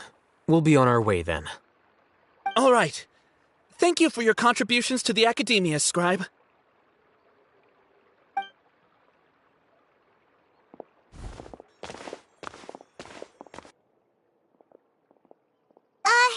What the heck just happened now? What did he just guess? I'm afraid I don't know either. You have no idea? Mm-hmm. He convinced himself of whatever truth he came up with. That is the so-called pride of a scholar. If someone questions their academic facility, they will instantly feign understanding to keep up appearances. Nowadays, the academia is rampant with this type of scholar. Their obvious farces of intellect only serve to highlight themselves as fools. Wow, so there are special ways to deal with smart people. We don't even need to make up our own excuses. We shouldn't waste any more time. It would be problematic if we missed our window of opportunity. Let's go.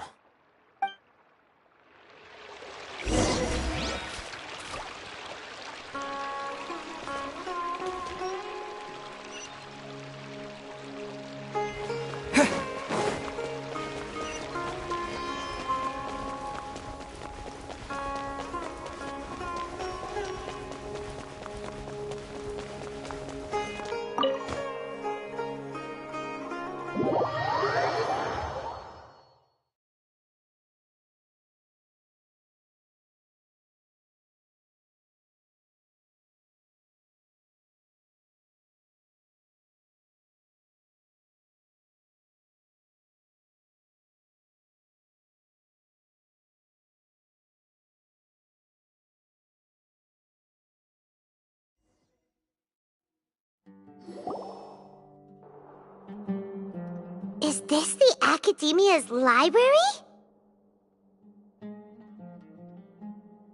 Indeed.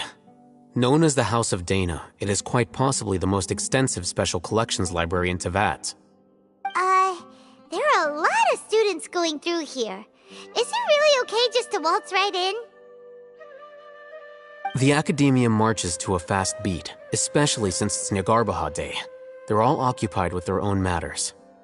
Just act natural. Now, hurry along.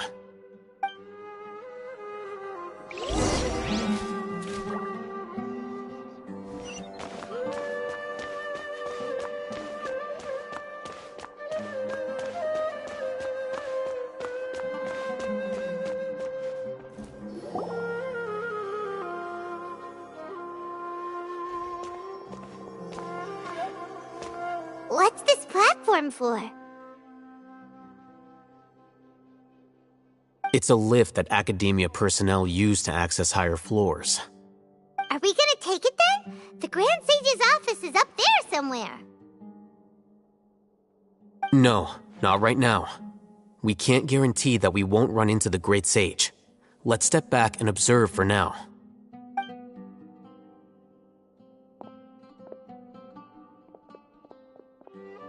You think the Grand Sage will exit from there?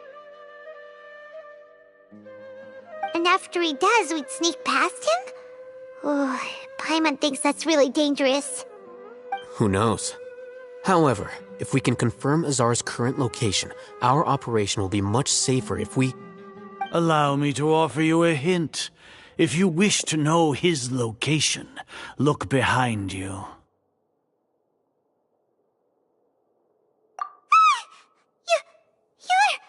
What's Grand Sage Azar doing here?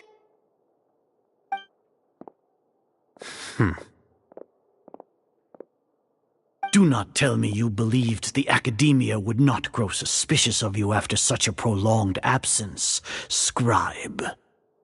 An eyewitness had informed me of your whereabouts, so I came to personally welcome you. Great Sage, I didn't expect you to care so much about me. I'm truly flattered. I'm sure. But compared to you, I am far more interested in these two unexpected guests. You are the Traveler and Paimon, correct?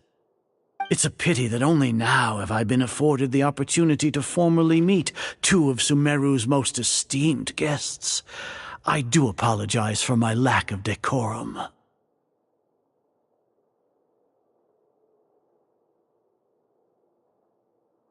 Excellent. You immediately initiated discussion instead of attempting to prepare some perfunctory excuse. You clearly understand the situation at hand, and have no intention of making a reckless stand. The foot traffic here renders this place unsuitable for discussion. Please, follow me to my office.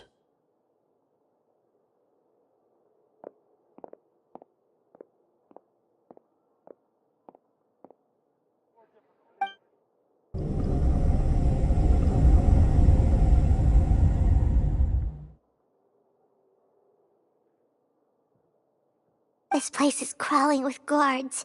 There's no way out for us. All right then, Traveler. What did you wish to discuss with me? Today is Niagarbaha Day, so I still have many responsibilities to attend to. There is little time for idle chit-chat before I detain you all.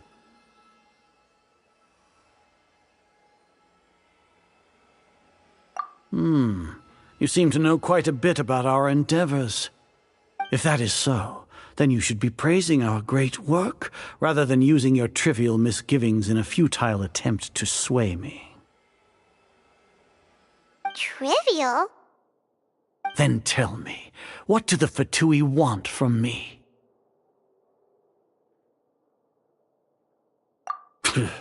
Worthless. Those are all completely worthless. Benefits, divine power. These materialistic words do nothing but debase our great work. Creating a god. Yes, we are using human wisdom to create a god. If humanity cannot attain omniscience and omnipotence, then we shall create a god to reveal them. This is the pinnacle of human wisdom. We shall regain a god's guidance at long last. No longer will we flounder in the interminable void of consciousness and knowledge. Even Irminsul will be freed from its plight. For our nation of scholars, this is the ultimate aspiration. No cost is too great to realize it.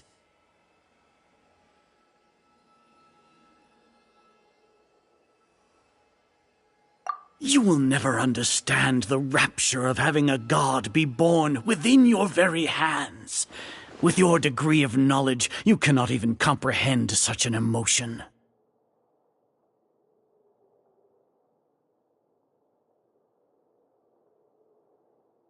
Gods exist on a plane that far eclipses humanity's. Lesser Lord Kusanali, what can she even do? Care for the people? Fend off sandstorms? Fabricate silly fairy tales? These are but child's play for the Academia.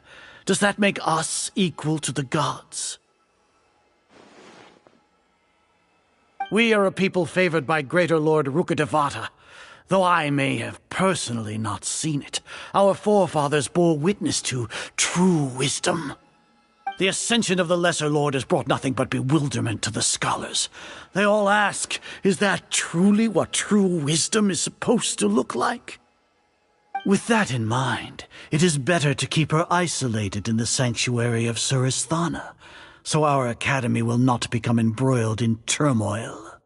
What a pathetic justification! Do you really think that only the super smart or powerful should be able to call themselves gods?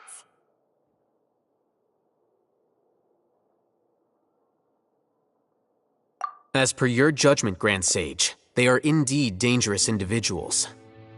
Not only are they acting against the academia, but their ideologies have the potential to lead scholars astray. Looks like there really was merit in my assignment. Hatham? Are you talking about us? Anyway, I've brought them to the academia as ordered, but it took some time and trouble.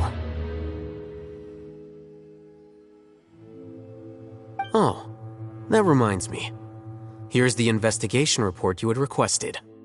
It's a summary of my time spent with the Traveler, an array of information about him ready for your perusal. Oh, Hatham! So you're still on the Academia side! We finally started to trust you!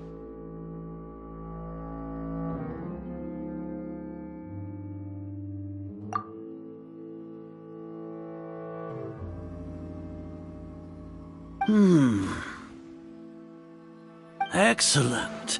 Detailed contents with no errors. I would expect nothing less than an immaculate report from the scribe. As it is Niagarbaha Day, I'll enter the information on you into the Akasha. Surely you know what that means. We'll be monitored, just like Sino. With the Akasha's calculation prowess, all of your actions will be predicted with an accuracy of at least 98%. Furthermore, your data will be updated in real time whenever new information presents itself. To put it into words you can understand, wherever you go, you will be walking under an invisible leash. This is Sumeru's greatest penalty for dishonest persons.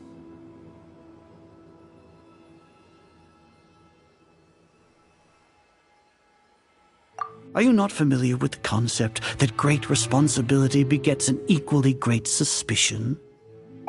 In any case, you are Sumeru's most concerning external variable. Locking you down will greatly decrease the chance of any undesirable outcomes coming to pass. You're despicable! Despicable? Perhaps from your perspective, but I suppose you had mentally prepared yourselves for this, no? Your ploy was to sacrifice the Traveler here, was it not? Lord Azar, I know what you're trying to say, but I've been following your plan this entire time. Why are you doubting me at this juncture? Must I delineate your entire plan? Very well, I will spell things out. First off, I received an eyewitness report that you were spotted with the Traveler at Caravan Ribat. However, you immediately departed for the desert and escaped surveillance range. Judging by the time, you all likely encountered the truant General Mahamatra in the desert. Am I correct? Maybe Paimon shouldn't have mentioned Sino just now. The Academia had not received correspondence from its scribe for a prolonged time. You were also in the company of the Traveler, a close associate of Lesser Lord Kusanali and General Mahamatra Sino, who had defected from the Academia. With their instigation, what was the probability that you would betray the Academia? Rationally speaking, 50%? 70%? What do you think? Regardless, that's only a guess. The facts are that I've brought the Traveler right before you, and I gave you my report. Indeed, your boldness deserves praise. To think that despite status as an outlander, the Traveler is still willing to sacrifice for the sake of your plan. If I'm correct, you have a contingency plan to save Lesser Lord Kusanali and ruin our great work. Sneak into the Academia on Niagarbaha Day, using Alhatham's status as the scribe, for there is a good chance that an opportunity to save the Lesser Lord will arise. Should your intentions be discovered, Alhatham will turn traitor and sacrifice the Traveler, thus proving his innocence. He can then stay inside the Academia and continue searching for a way to proceed forward. As for Sino, According to the Akasha's calculations, he will soon return to the Academia and confront me in person. I suppose this is also a part of your plan?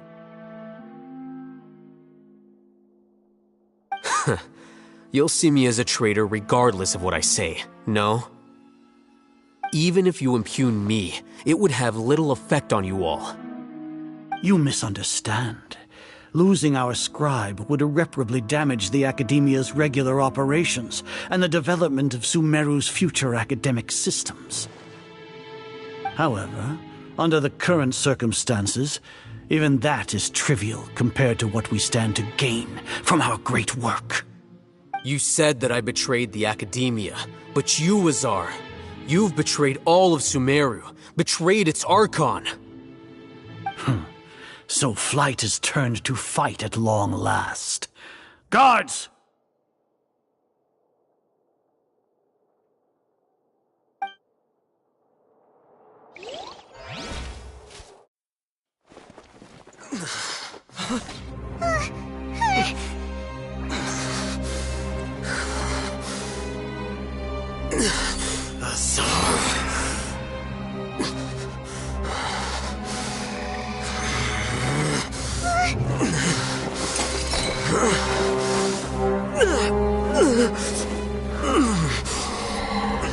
Well, what do we have here? So you stole that divine knowledge capsule. Traitor! You traitor! Even the most rational scholar will yearn for the power of a god in a moment of desperation. Aren't you doing the exact same thing as me, Alhaitham? Unfortunately for you, no god will lend you their power. Azar!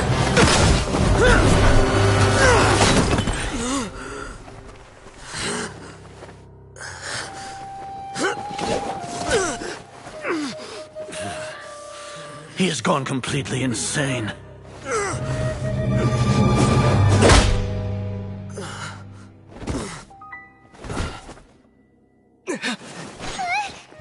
Take him to the Matra and exile him to Aru village.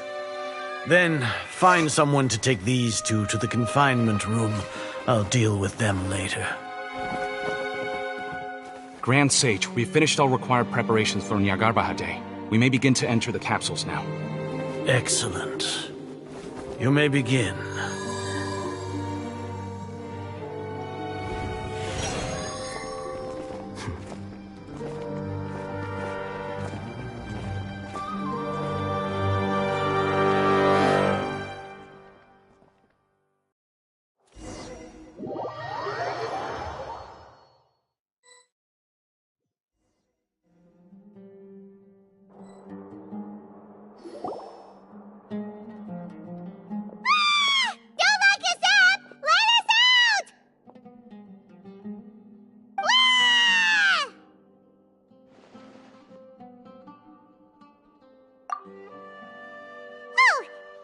Paimon got a bit carried away there. How was Paimon acting just now? Great, huh?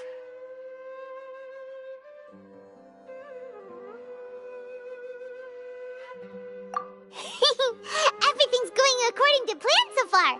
We made it into confinement, and Alhaitham's probably done with his part too. We even managed to trick Grand Sage Azar. Alhaitham sure knows how to cook up a plan. What are we doing next? Paimon has trouble remembering things when she's worked up. Right. Paimon thinks it went something like this. Apart from that, we still have yet another goal in the first stage of our operation, which is to send the Traveler to the confinement room. What? Why do we want to get him locked up on purpose? He's always been the person the sages are most afraid of, as well as the greatest obstacle to their successful implementation of their plan.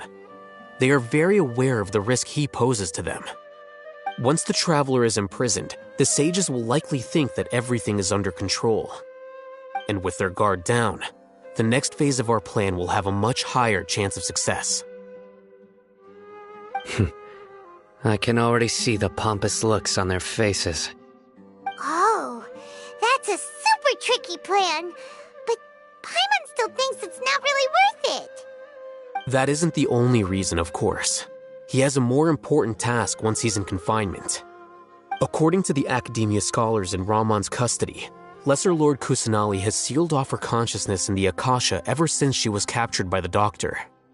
That way, they can't pry any more information from her. Even if we break into the sanctuary of Suristhana, it will take time to awaken Lesser Lord Kusanali's consciousness. We need to do that in advance. So our job is to wake up Nahida! Okay, totally worth getting thrown in jail for. The confinement room is inside the Academia, close to the sanctuary of Suristhana. It's a completely enclosed space, and you won't be receiving any visitors. I'll work with Ramon's scholars to make some modifications to your Akasha terminal. Once you're in, get as close as you can to Lesser Lord Kusanali and try to connect to her consciousness. However, as for whether she'll actually wake up, that will depend on our luck.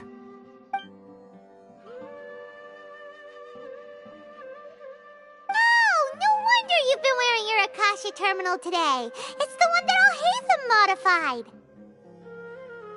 Paimon thought they'd take our Akasha terminals when they'd locked us up in here. Were they being careless?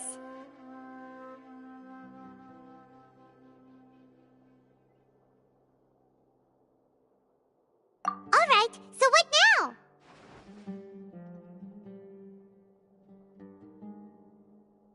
Sounds easy enough. We can finally talk with Nahida after all this time. Let's do it.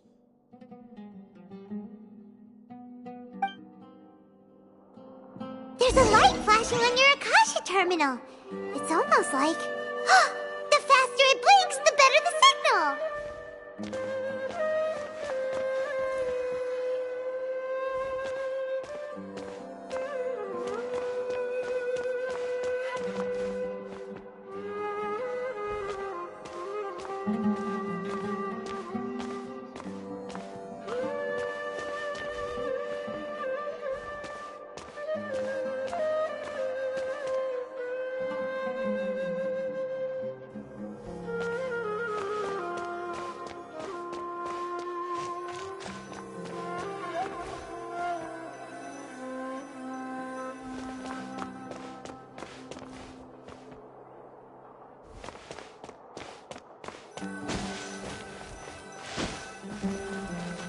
Whoa, it's Mora!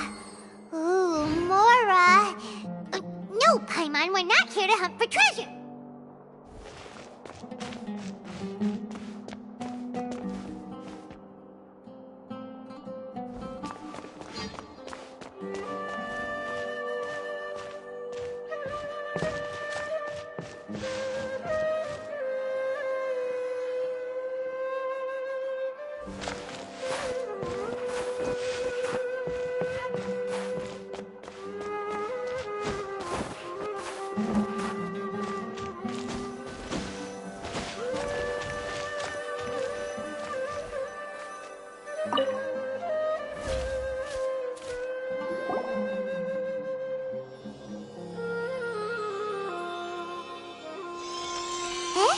Is this the right spot? Are you getting anything?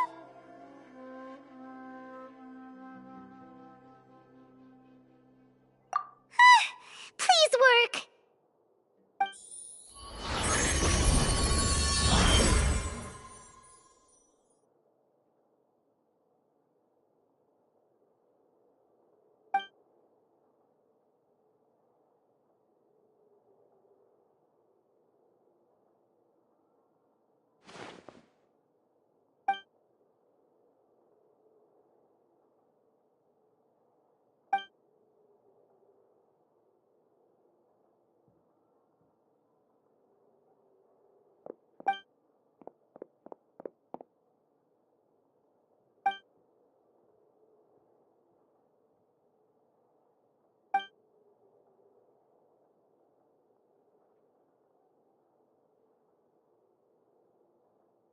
Nahida!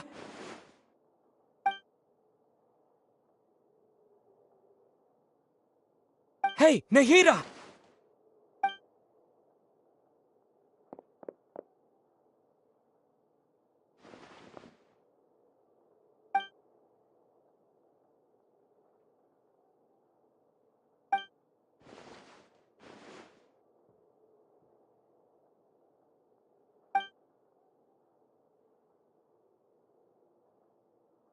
When did it first start?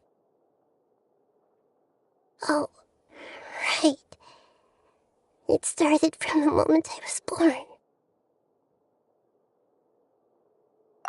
I want to become a worthy Archon. So I've kept studying. Kept listening to my people and their hearts. Kept looking for a way to save Irminsul. So I can catch up. Catch up to Greater Lord Rukkhadevata. But I'm stuck in the sanctuary of Surasthana. The sages are creating a god to replace me. And I'm forced to lock my consciousness in this boundless darkness. Nahida!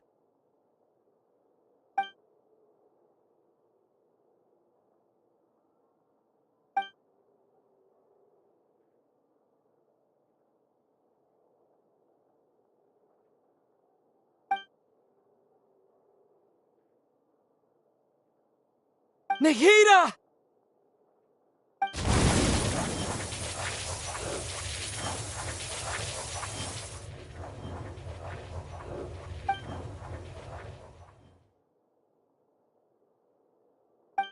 It's so quiet here.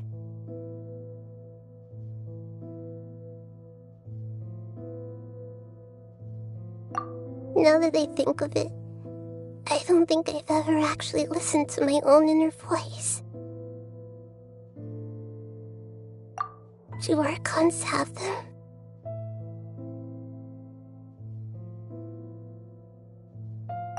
Should Archons have them?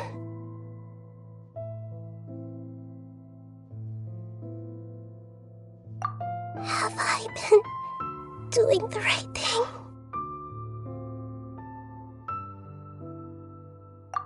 Am I really not needed? How do I really feel about all of this?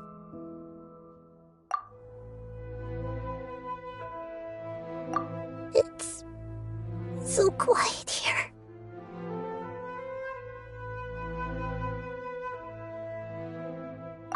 Since you're the god of wisdom, you've known the answers to all these questions since the very beginning, haven't you?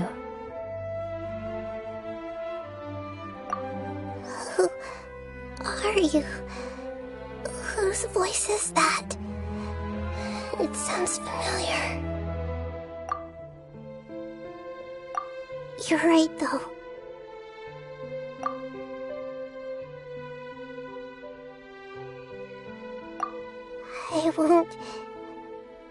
I won't ignore my own voice anymore.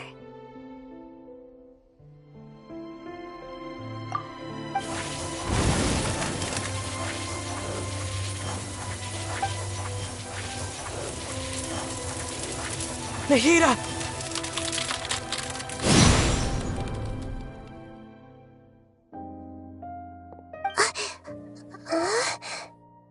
Nahida?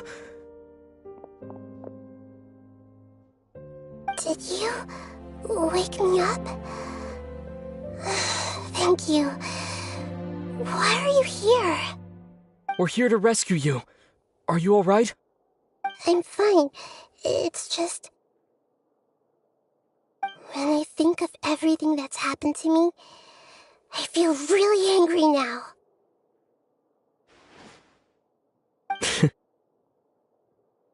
You should have been angry ages ago.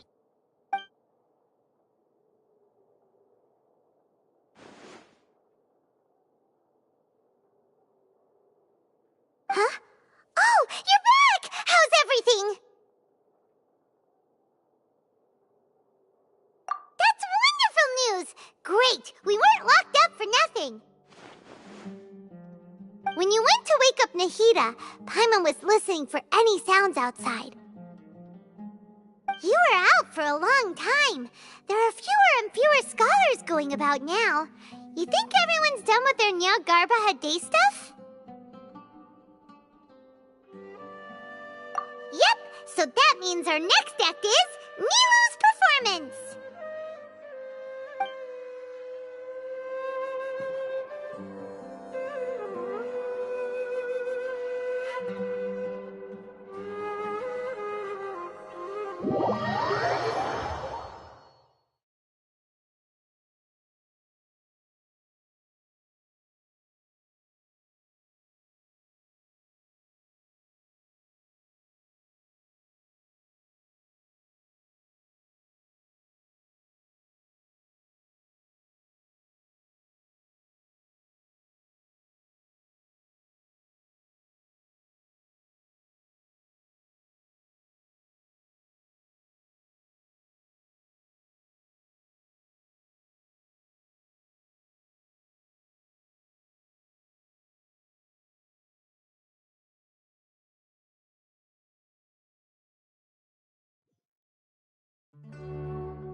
Nilu, are you sure about this? You're taking such a great risk for them. I'm sure, and I'm going. You know that I don't like to pass up any opportunity to dance, and this one is especially important. All right. You seem to have a lot of trust in them, so I won't say more on the subject. But if anything happens, the few of us here may not be able to help you. Don't worry. They've been through worse. Everything's going to be fine. All right. You know, if you really do get arrested, we'll do everything we can to get you back. Be careful, even if it's only for our sakes. Thanks, Mr. Zubair. You're so very kind.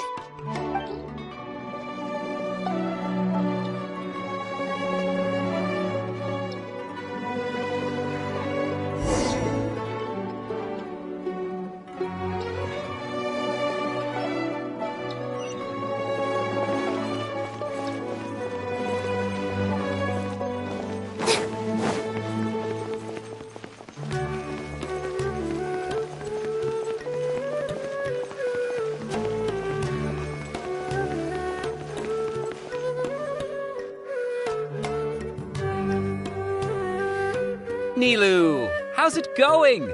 Nervous? Definitely more than usual. But it's because I'm worried I won't dance well enough. It's okay. Just focus on your performance. We'll take care of everything else. You sure know how to talk. Taking all the credit, even though we came here together to help out. Well, thank you both. I'll have to treat you to a meal after all this ends. I really, really appreciate all of your help. Ooh, that sounds great. Huh?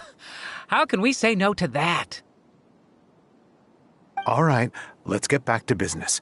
Nilu, we'll be here to keep people from going to the academia so they don't interrupt your performance. I was planning on telling them something like, the Academia's been conducting a weird experiment, and some of their test subjects escaped. It's really dangerous there, so stay away. Oh, you couldn't think of anything better? Oh well, I guess it does sound like something the Academia would do. I think it sounds great. I'm counting on you guys. Don't worry, it'll be a piece of cake.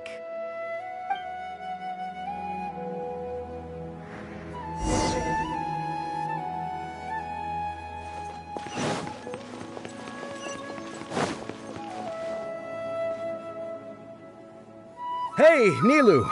Sorry, it's great to see you, but I'm really busy right now. Our Bait People Away with Yalda Candies plan is working beautifully. Do you want some candy? We have more than we can give out. Vihar, thank you so much for doing all of this. And even dressed up as the Knight of Flowers, no less. I'll pass on the candy, though. I cut back on sweets in the period leading up to a performance, and I'm about to start one. You have a point. The stage is cleared and everything's ready, so you can start your performance at any time. Yeah, thanks to you. I'm really grateful. All right, time to hit the stage. You're welcome. The honor's all mine, since I'll have such a great view of the show.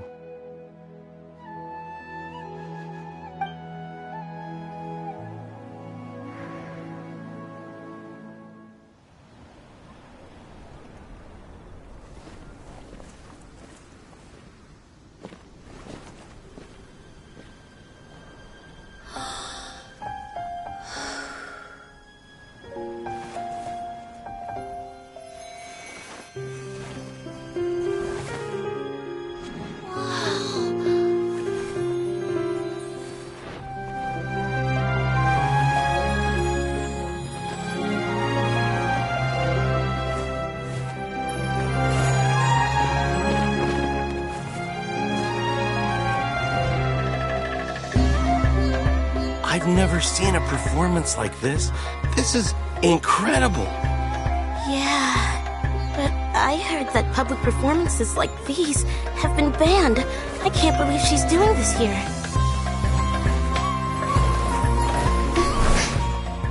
Grand Sage, there's some commotion outside. How uninteresting. Issue the new Prohibition Act from the Akasha to the guards. They'll know what to do. Do you think we should, stop her? Let's just watch for a little bit longer.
Did you hear that? It sounds like a lot of guards just ran by. Does this mean the plan has moved on to the next stage? Yep. It's great that everything seems to be going well. Come to think of it, when did Alhaitham replace the knowledge capsule that was about to be entered into the Akasha? Oh, so that's when he did it! Paimon was too nervous to notice. Speaking of, didn't Alhaitham also yoink the divine knowledge capsule from that mercenary leader in Port Ormos when everyone else was distracted? It's a time-tested trick of his.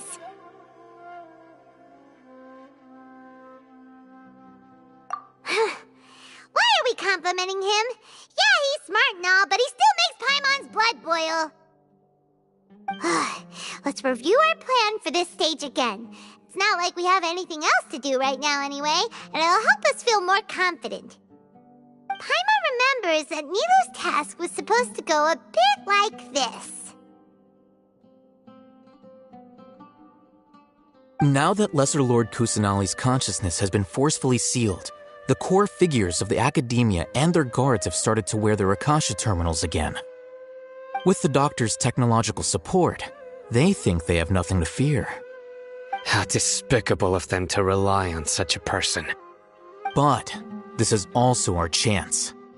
I was originally asked to draft the knowledge capsule for the Artistic Performances Prohibition Act when I was still at the Academia.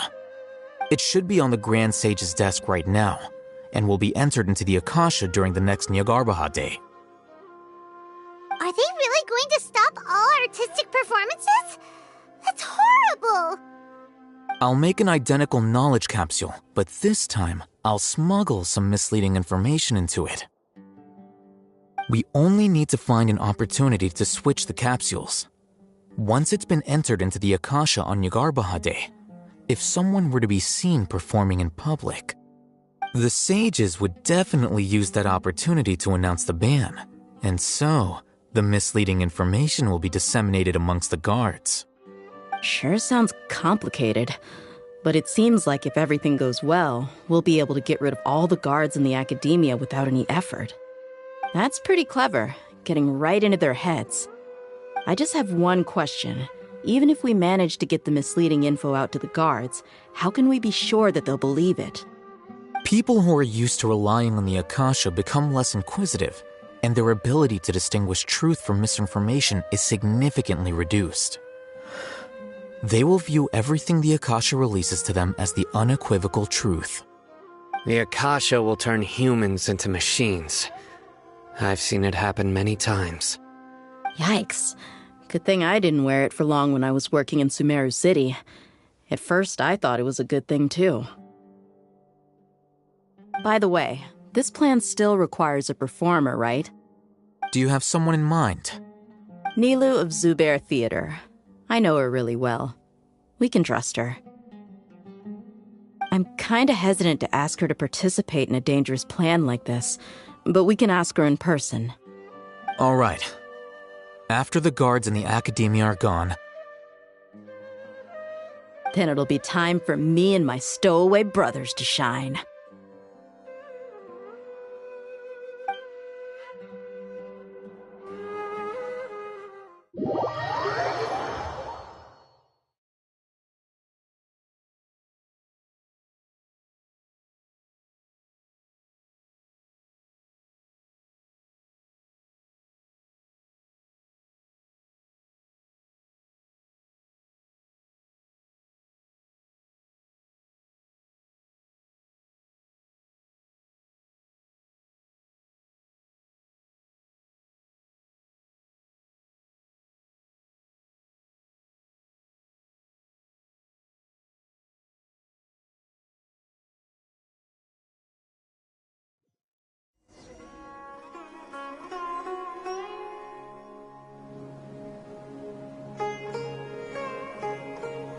Here they come.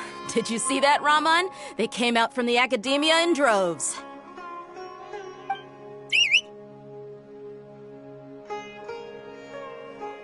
After laying low in the city for so long, this is the moment we've been waiting for. My brothers have already sprung into action. Their coup, but outside the Academia, this is our hunting ground. With a lioness like you, the prey sure won't be able to run far. We still need to eliminate the guards as soon as possible. If we give the sages enough time to realize what's happening, the plan's doomed. Yeah, all they've done is to sit on their cushy salaries and twiddle their thumbs all day while we fought and struggled every day in the desert. The only advantage they might have is their numbers. Speaking of which, most of the guards who report directly to the Six Sages belong to the Corps of 30, but they have a completely different reputation. Following those blasted sages every whim, throwing away all the principles of being a mercenary. As someone in the same profession, I'm obligated to teach them a good lesson today. Indeed, the trap has been set. All we need to do is lead them there. All right, let's each take a road and herd those scattered guards back into one place. Make sure to attract their attention. Isak will be the key. You gave such an important task to that child. Will he be okay? It'll be fine. Isak was so determined to help, so let's put our faith in him. Besides, even if he's caught, the guards would be too scared to do anything to him. They've never seen Lesser Lord Kusanali in person, after all. You've got a point. Anyway, I think I see them coming. Let's head out. Good luck.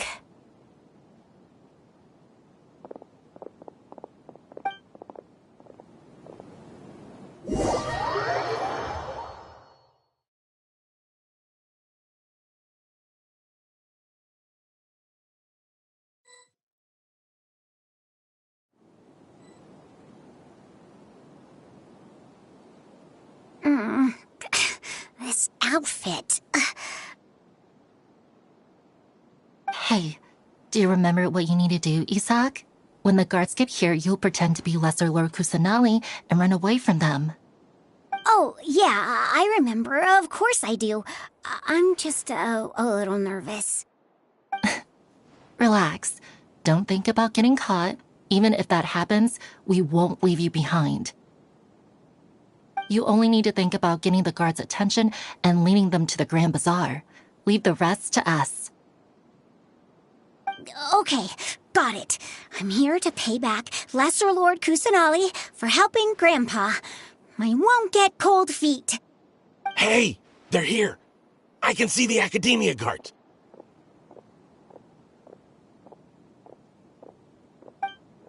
All right, it's time, Isak. Take a deep breath and go. You can do this.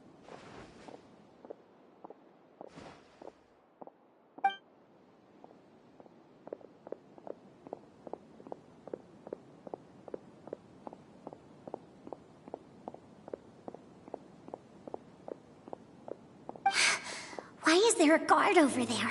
Did he already run ahead of me? This is different from our plan. But there's no time. I need to make a choice.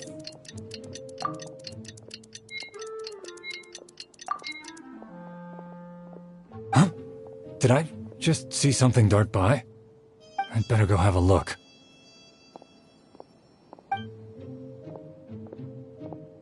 Were my eyes playing tricks on me?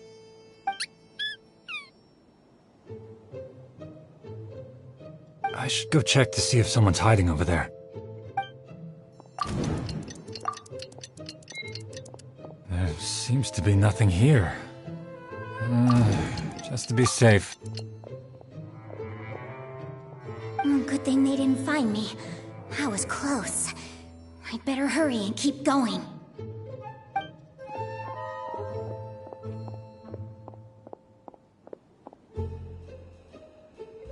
Hey!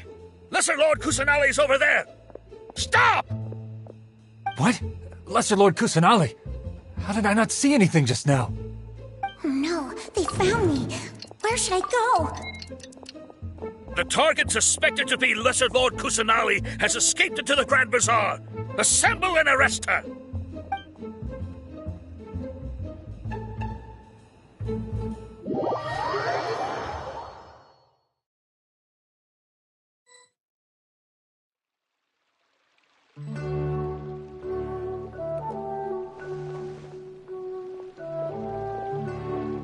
Where did she go? How did she disappear? Did we lose her? Hurry up and find her! Hey, why is your team here? Didn't we say to split up our search? Hurry! Hurry! This place is... Why are you all here? Yeah, isn't it one heck of a coincidence? Everybody's here. What on earth is going on? I suppose that's all of you? Who are you? Did you set us up? What are you planning? Phew, that was rough. I almost got caught. Little brat! So you're not actually Lesser Lord Kusanali. Who exactly are you all? Eremites from the desert? Just some colleagues. Think of this as a business competition, or a personal grudge. After stepping into our traps, stop thinking of yourselves as hunters. Behave like the prey you are.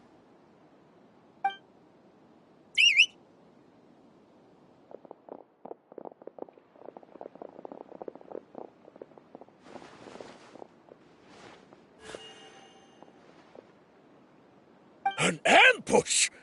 How's that possible? This is Sumeru City, but mercenaries from the desert somehow ambushed us! You've spent all your time hiding away in the Academia. This place has long since become our hunting ground. Brace yourselves!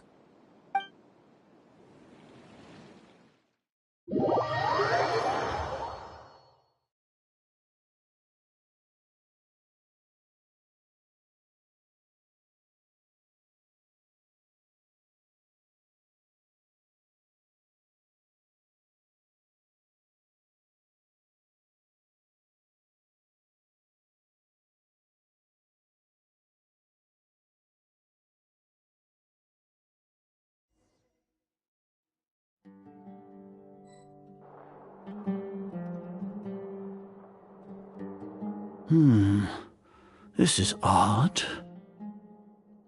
The Academia has quieted down after the conclusion of the Nyagarbha Day ceremonies, but it's much quieter than usual. Where are the guards? Why have I not seen a single one? Guards? Guards!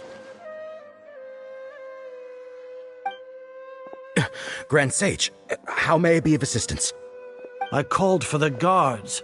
Why did you come? My apologies, Grand Sage. Right now, all Academia guards have entered the city to perform the ordered arrest. I thought you knew. Arrest? Who is there to arrest? I have an ominous feeling. Arrest Lesser Lord Kusanali, right? Is that not what the order was? Lesser Lord Kusanali? You mean she has disappeared? Yes. I wouldn't dare make up something like that. Right now, everyone is in a panic, and many are saying that Lesser Lord Kusanali will take revenge on us. What happened? Just what is going on? Lesser Lord Kusanali somehow escaped? Was it Alhaitham and his party that freed her? That's impossible. The Academia is heavily guarded today, and any order to release Lesser Lord Kusanali would be strictly confidential. Besides, Alhaitham and the Traveler are already in our hands. What manner of trickery did they employ? How could Lesser Lord Kusanali disappear into thin air? Disappear? Wait. How was the arrest order distributed to the guards? It was issued by the Akasha earlier today. Only you have the authority to send messages like that, so I thought it was your order. Let me check.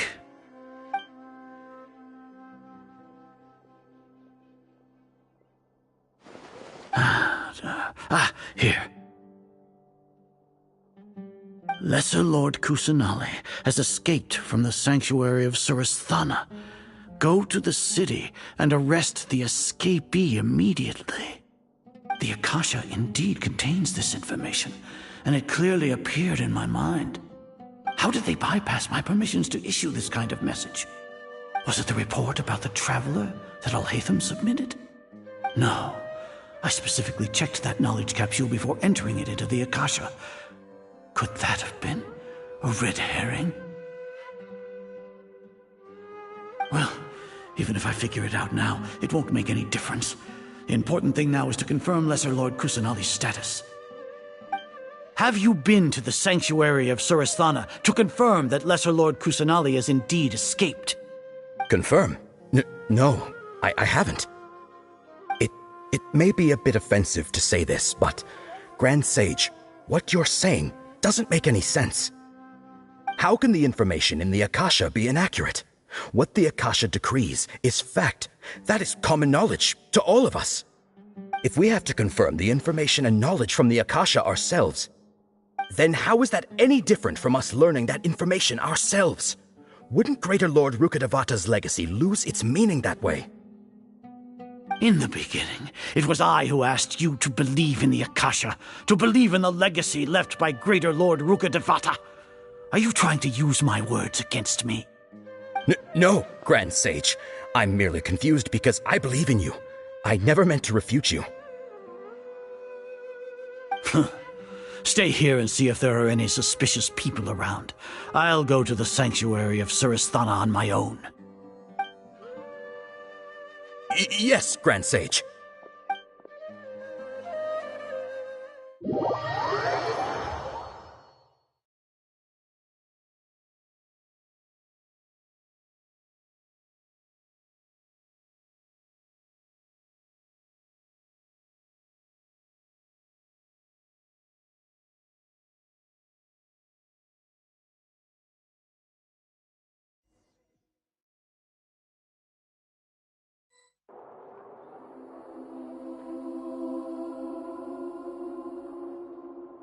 Lesser Lord Kusanali has escaped from the sanctuary of Surasthana. Go to the city and arrest the escapee immediately. How can that be? Stop thinking about it. Stop. It must be a trick of theirs. As long as I personally confirm it. Ah! Impossible. That's impossible. There must be something wrong with my eyes.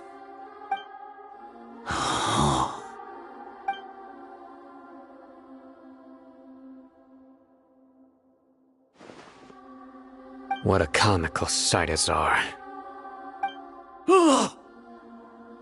Once the Akasha has put certain thoughts into your head, even the Grand Sage can no longer see what's right in front of him. You all can only see the world in your mind, the one you think you know.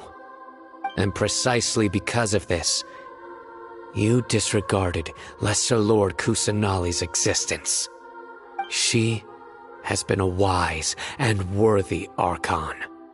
Sino, have you been waiting for a chance like this? The Akasha predicted that you would return to the Academia to confront me, but I didn't expect it to turn out like this. I was careless. No, you were blinded. Your faults stem from your reliance on the Akasha. You're still the same as always. I truly did not expect a proud person like you to cooperate with Alhaitham and the Traveler. People change, Azar. Admit it. The Akasha can't predict my actions anymore. Then tell me, what have you found during your investigation? You want to buy time? This is the sanctuary of Suristhana. Under your own regulations, even Academia staff are forbidden to come here. No one will come to save you. As for the investigation, I've at least confirmed that you are guilty of insurgency against the Archon. A serious crime. So what? Did you do all of this so I would plead guilty in front of you, General Mahamatra? No. I want you to plead guilty in front of the Archon herself. You once said that I had no standing to judge you. So now, how about judgment in the name of a god?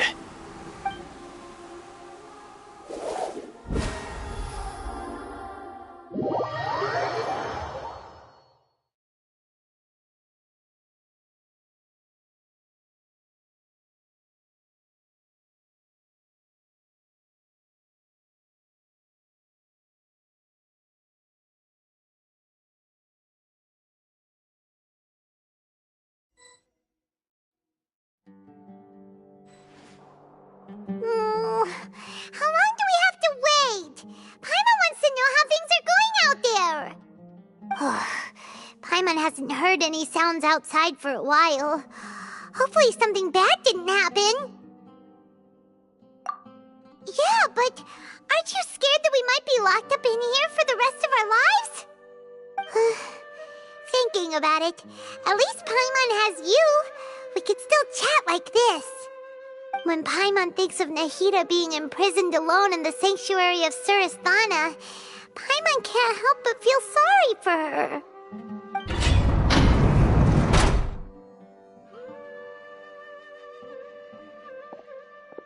Here comes your savior. Dia! Paimon just knew you would come to rescue us! You two really owe me some big thanks. I had to search through who knows how many guards to find the key here. It felt even more tiring than whacking them. I'm exhausted. Thanks a lot. Need Paimon to rub your shoulders? No, that's, I'll pass. What are you afraid of? Oh, are you ticklish? Now isn't the time to talk about being ticklish. Things in the city and on Sino's side are both going well. The guards that stormed out of the Academia are all taken care of.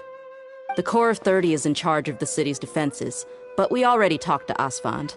They've been fed up with the sages bossing them around. As long as it doesn't break their employment contracts, they'll turn a blind eye. That's probably because you've been super great friends with them for a long time. So, how's Sino doing? The Grand Sage is in his custody. Even I know how terrible it is to fall into Sino's hands, so he probably does too. Sino forced him to release Lesser Lord Kusanali. He has no choice but to obey. So, hurry to the sanctuary of Surasthana.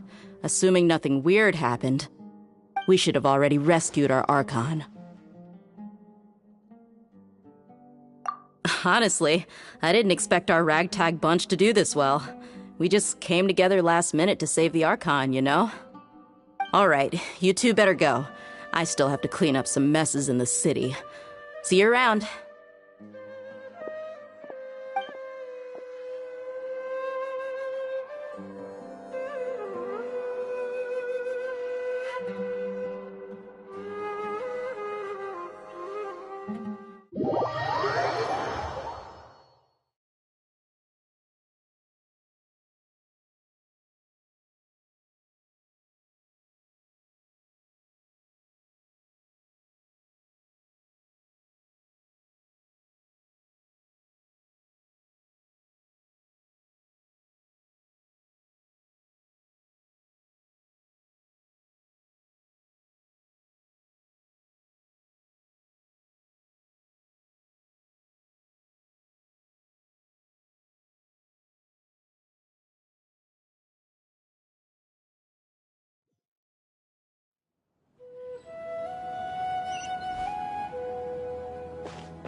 Should I say it's nice to meet you? This is the first time we've met in real life. Before, we've only met in dreams, consciousness, or when I was in someone else's body. Thank you so much for coming to rescue me, but I also need to apologize.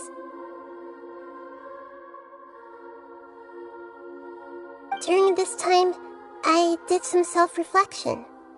My sense of inferiority and yielding to the academia led to all of this, and created so much trouble for you all. Exactly! We're here because you're a good Archon and one of our friends! Thanks, you too. Amazing. So this is how it feels to walk out of that cage with my own body. It's like I just had an endlessly long dream. I can't even tell if I just woke up or was only now born into this world. My concept of self has become so clear. But now doesn't seem to be the time to indulge in this feeling.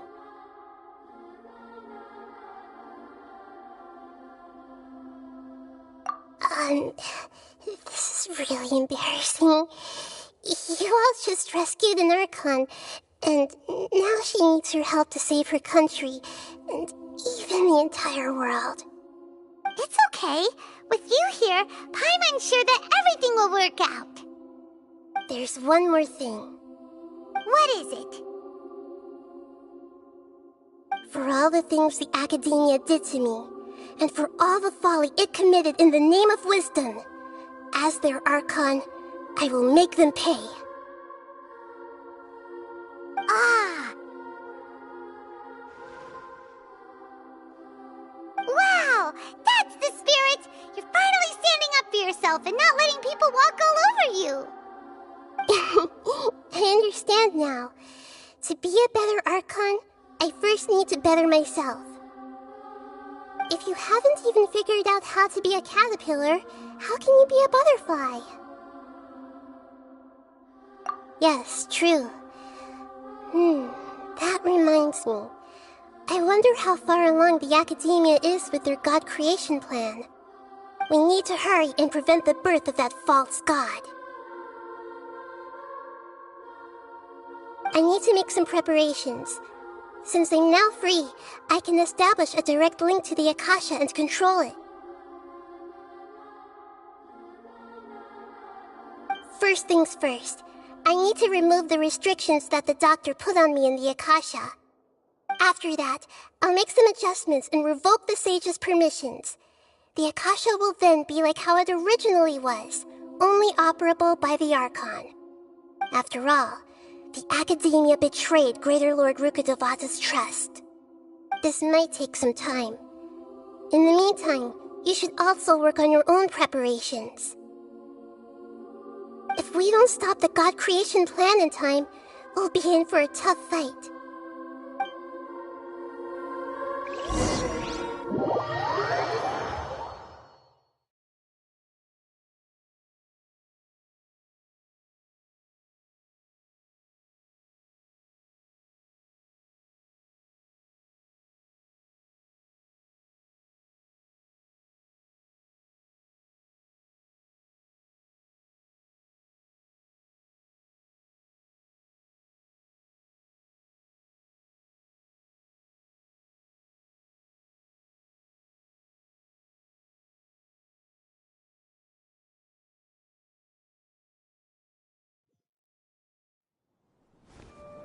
We might as well prepare for a fight.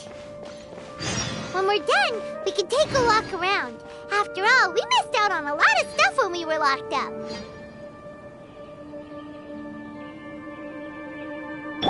Hold the line!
How's it going, Nahida? I'm done with the parts that needed my involvement to complete. Although it's my first time working with the Akasha like this, its internal structure and operation procedures are easy for me to understand. Greater Lord Rukkhadevata's design is truly brilliant. Oh, also, this is for you. Huh? What's this little floaty thingy? It's a small device I put together just now. You can think of it as an upgraded Akasha terminal. You may not need it right now, but it should be helpful in certain situations. Wait!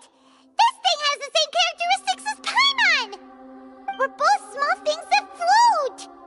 Oh, all the things that make Paimon special got copied! When Paimon appears with the Traveler from now on, people won't remember Paimon because she isn't unique anymore!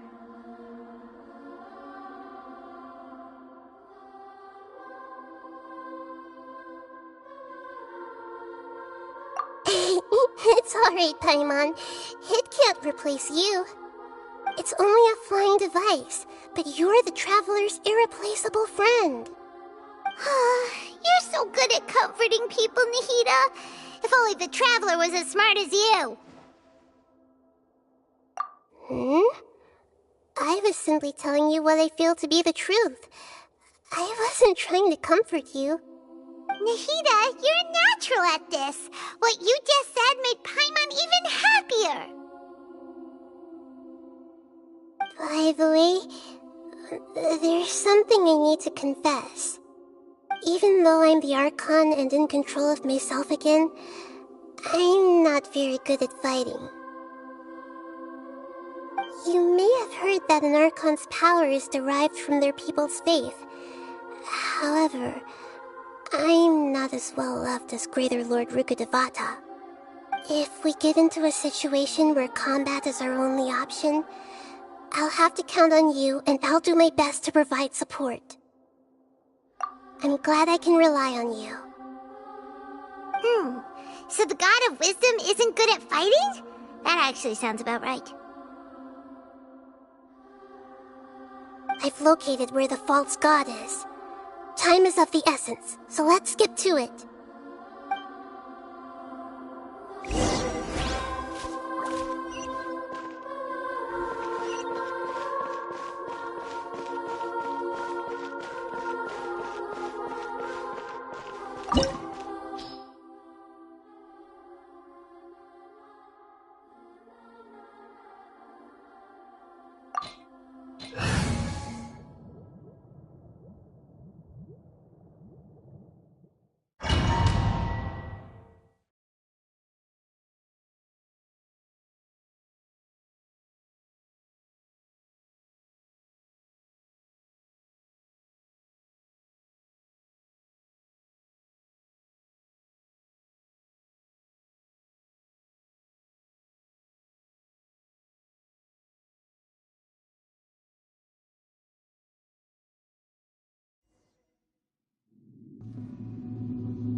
What is this place?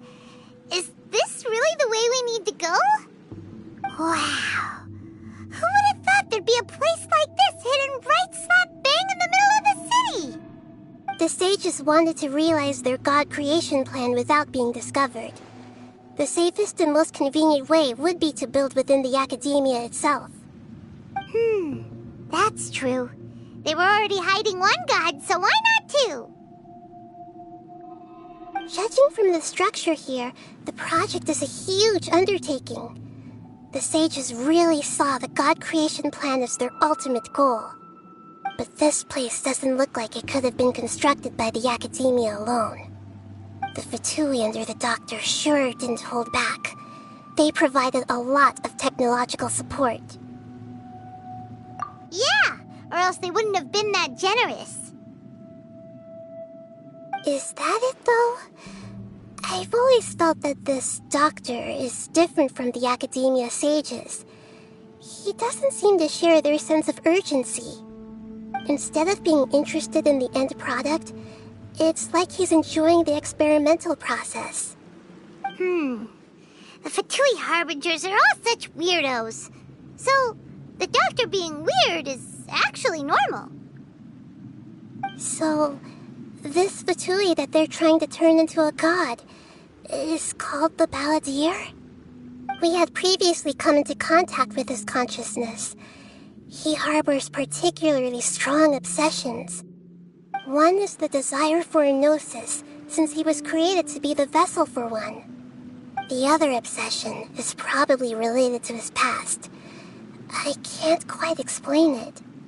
Paimon knows that he was a prototype puppet for the Raiden Shogun before he became a Fatui Harbinger. That's why he wants a gnosis so badly. There's no way he'd willingly be a test subject. Now with that temper and ego of his. It sounds like you know the Balladeer quite well. I see. Tell me more about him and what he's like. The more we know now, the better we can plan for and react to any future situation.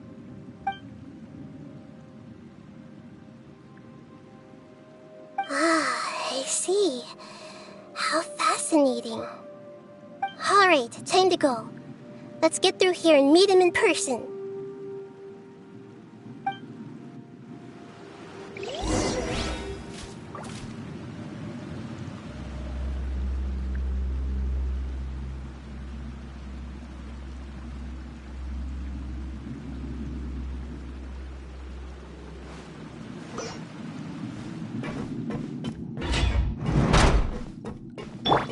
Time to work! Illusion Work time!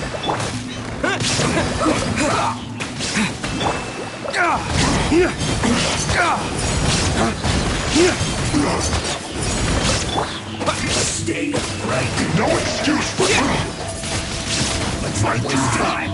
At an end. Shine down! Rusty, rebuild! Let's end this quickly.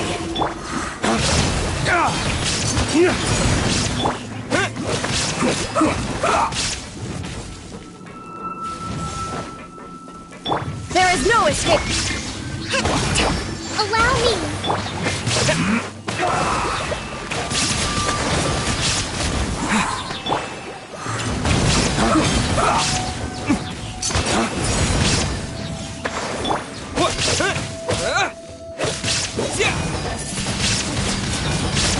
Let's end this quickly. Rusty, rebuild!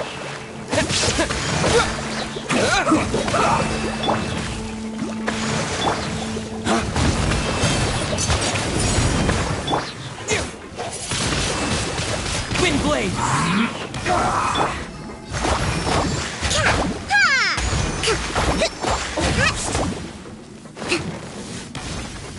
Hold the line! Let's end this quickly.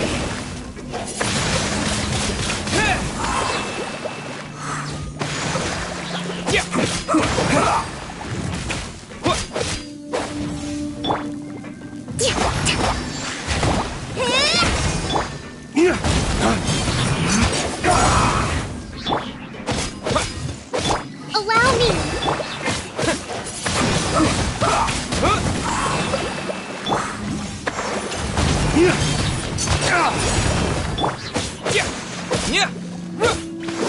Let's end this quickly.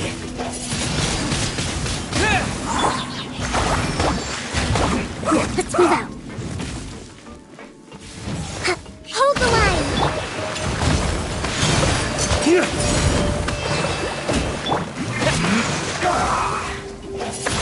Wind blade! This isn't good.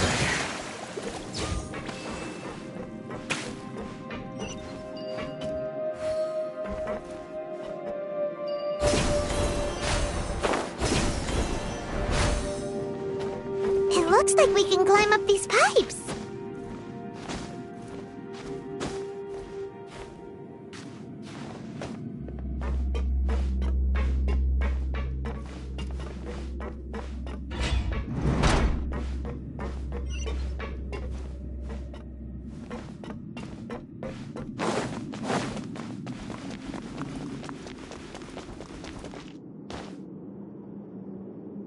The pattern on the ground seems all messed up. Let's go around and see if there's a way to fix it.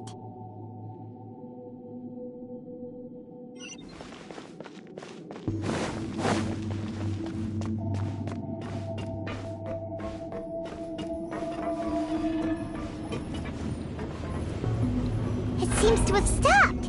Let's continue.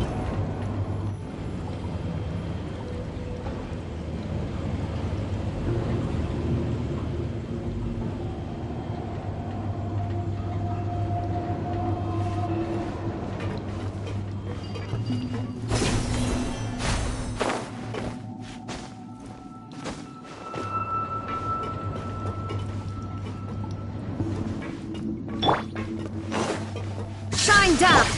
Let's begin.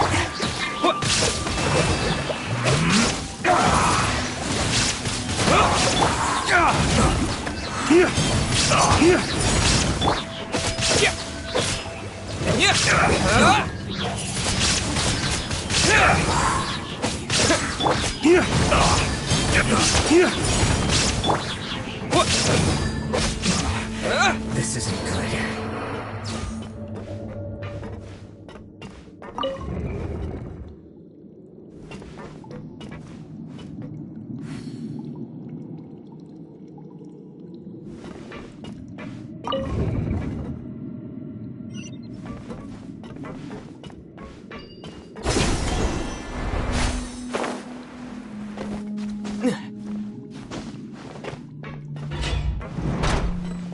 frozen. There is no escape. Quick, you'll get frostbite. Wind blade!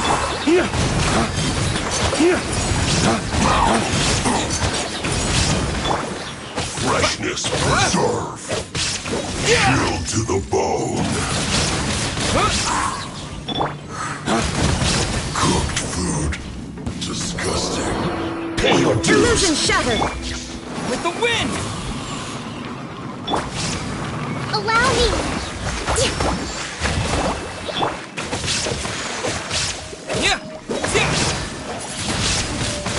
Wind blade!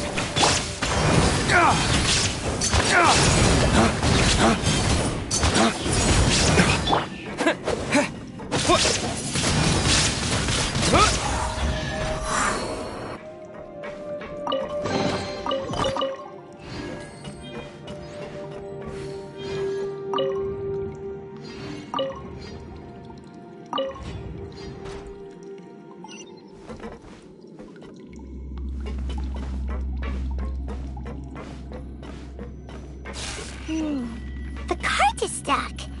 Maybe there's something wrong with the tracks. Let's try adjusting the direction of the device to clear the tracks.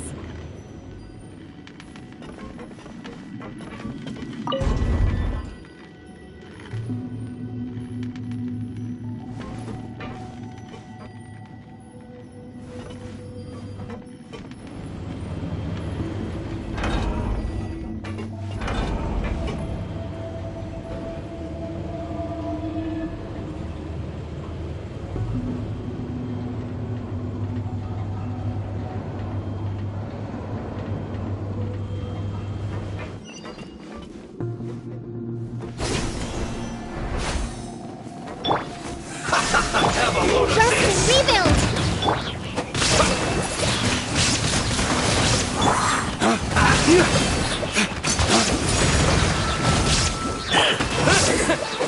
Cook this through.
Shine down.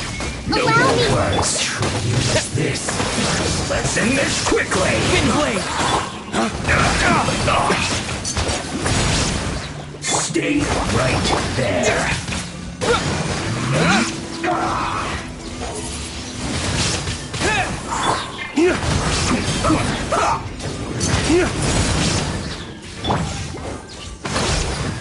There is no escape. Let's end this quickly. This first. Wind blade!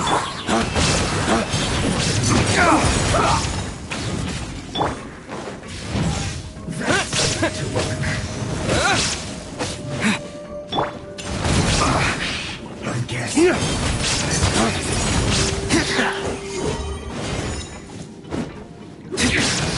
This is trouble. Rust and rebuild! Finally, some quiet. Shine down. Come at Don't be a killjoy. We've only just begun.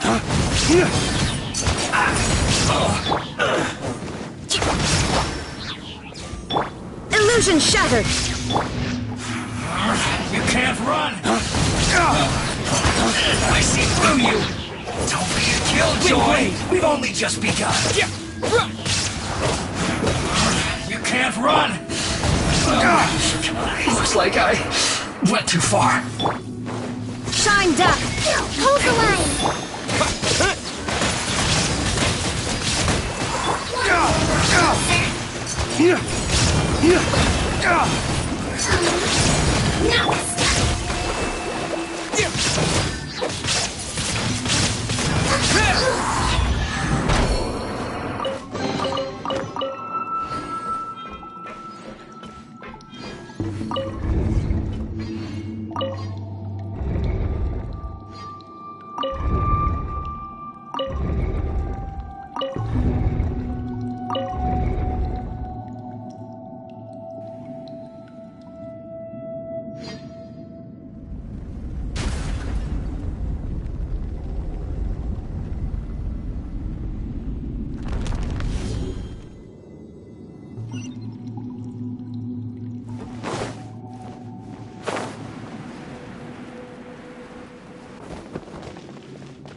Looking at its operational status, we must prepare for the worst.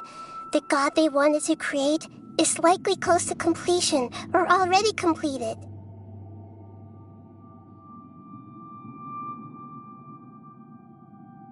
Oh no! What should we do? Paimon can't imagine how hard it would be to fight against the Fatui Harbinger with a Gnosis! Are you nervous, Paimon? If you really want to know, of course Paimon's nervous! Aren't you too, Nahida? Yes, I am. This is probably the first time I faced with a calamity of this degree since my birth. I feel not just nervous, but curious as well. Curious? Curious about what? Curious about our fate. To me, everything we perceive in this world, everything we learn, and everything that happens to us is considered knowledge. And if it's a form of knowledge, then it can be understood. However, only fate is about that which has yet to occur, so it has always drawn my curiosity. So to me, fate is the ultimate knowledge. That's also why I love observing humans and all the things that happen to them. It all brings me great satisfaction. And now, at long last, I'm not just an observer anymore. I will personally experience my own fate with you by my side. Isn't this such a wonderfully exciting thing? Ah, so that's what you mean. Paimon thinks she understands what you're feeling. Agreed. Okay, let's continue on. I can sense his aura from here.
Who would have thought the world would be so eager for my birth?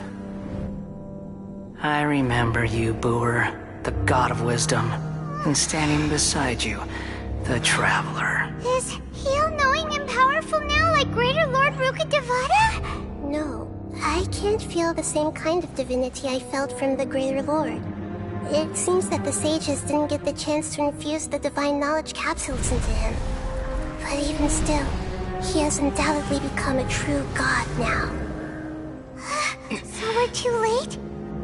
The Balladeer has already become a god? The Balladeer. A long bygone title. When my spirit ascended to divinity, I felt as if I had existed for the same number of epochs as heaven and earth.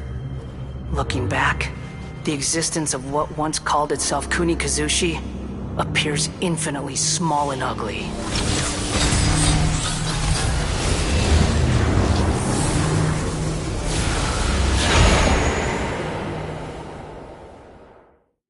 This imposing aura, it really feels like the gods!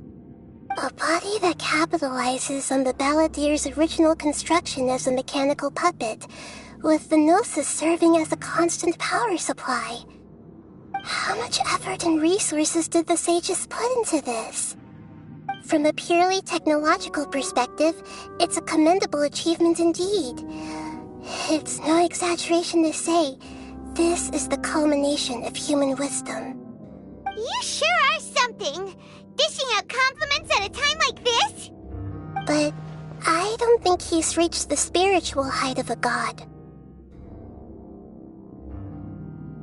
Strife is engraved upon every god and every gnosis brought forth into this world.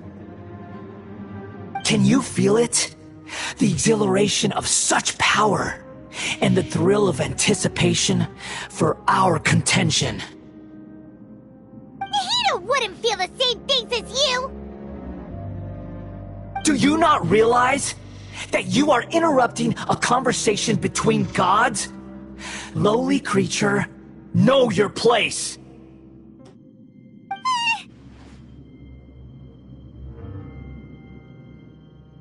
The strife engraved upon a gnosis.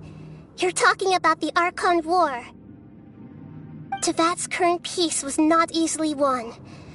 I didn't personally participate in the Archon War, but the way I see it, all those losses were meaningless, driven by the demands of the laws. There's no point in bringing it up again. Is that so? Yet I am deeply disappointed that I was never allowed the fortuity to personally participate in the Archon War. This is a first. Encountering a god in this world who does not crave power. No wonder your own people have abandoned you, God of Wisdom.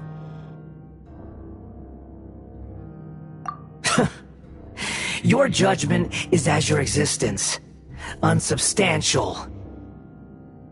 This is where everything ends, Booer, the God of Wisdom. You should know that wisdom cannot solve every problem. Like now, where your only option is to face me in combat.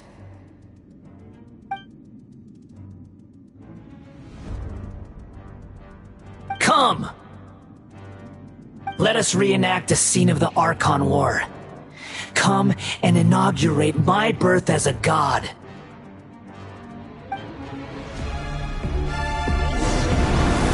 Churn! There is no escape!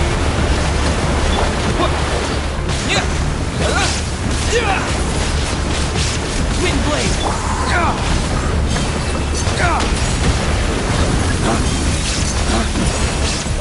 Perish!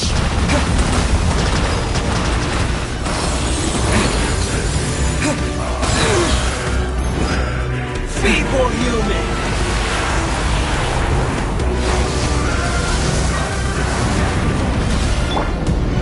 Shine down! Allow me!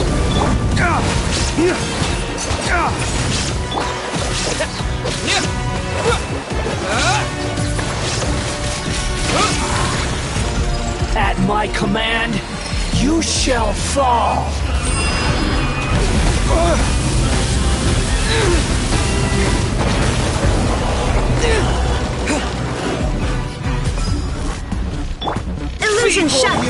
Rest and rebuild!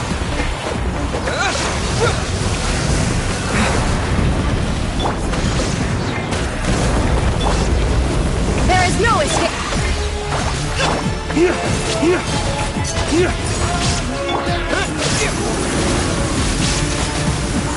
Perish!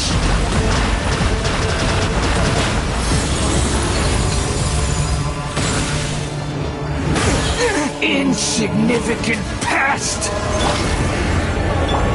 Hold the line!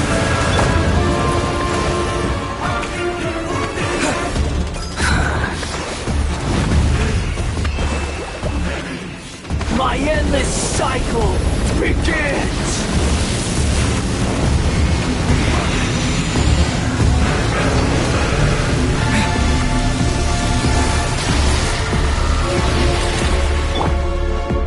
Shine down! Rest and rebuild! Churn!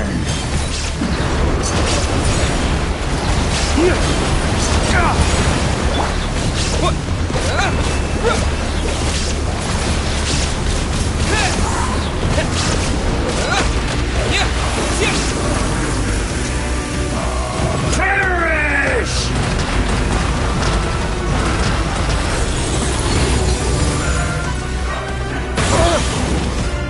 Feeble human! Illusion shell! Allow me!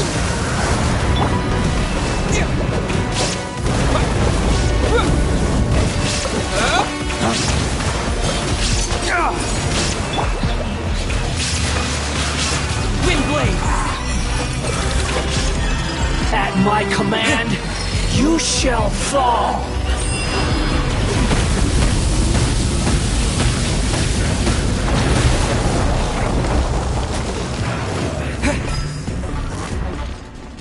Feeble human!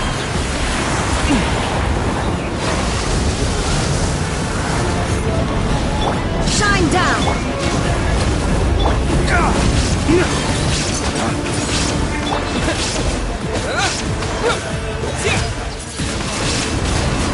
Churn!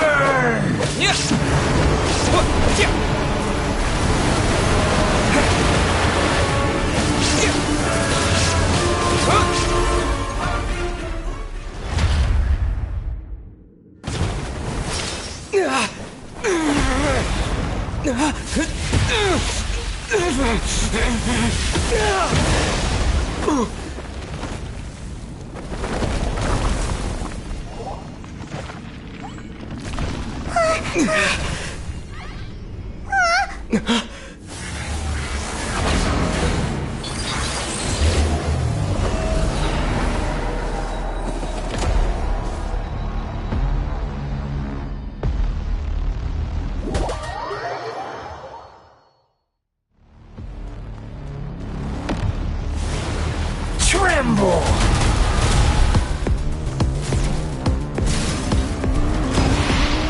Burn to oblivion! There is no escape!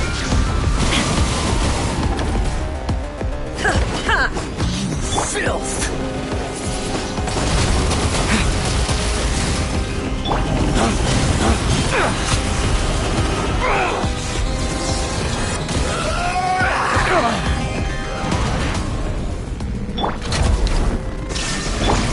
Rest and rebuild! Kneel!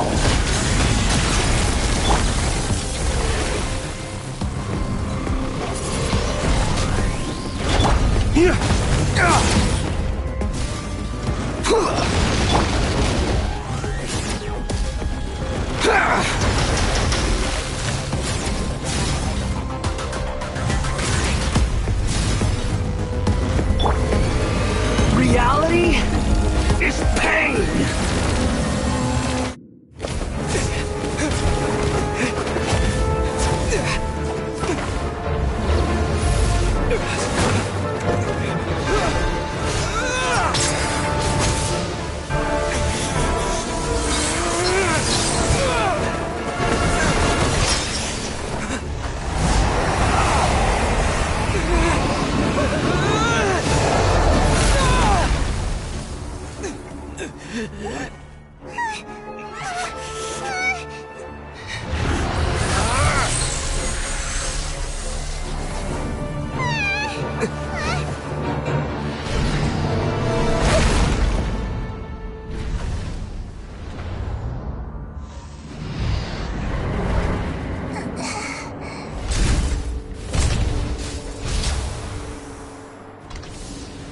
This is supposed to be a battle between gods, yet you choose to hide behind a mortal. And now, you're acting like you'd sacrifice yourself for a human. Are you having fun proving a false sense of heroism to yourself, Booer?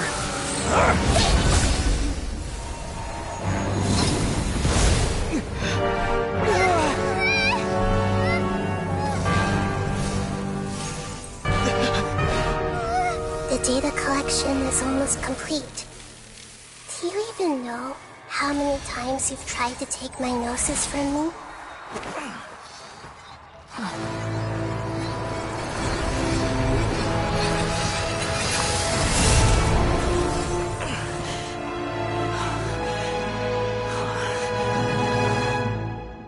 We just concluded the 168th loop.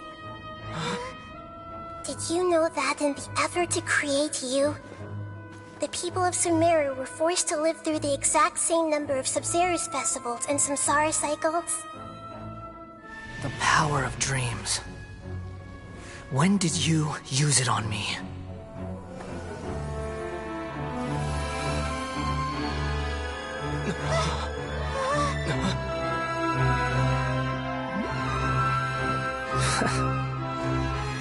You can't even defeat me in a dream.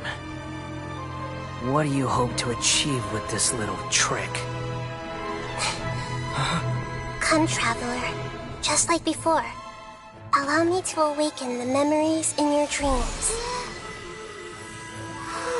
All that battle experience! It's more than that. Compile everyone's wisdom in the name of the Archon. That is the original function of the Akasha. I've sent everything that happened just now to the people of Sumeru in the form of knowledge. I've asked them to help you find a way to defeat the false god.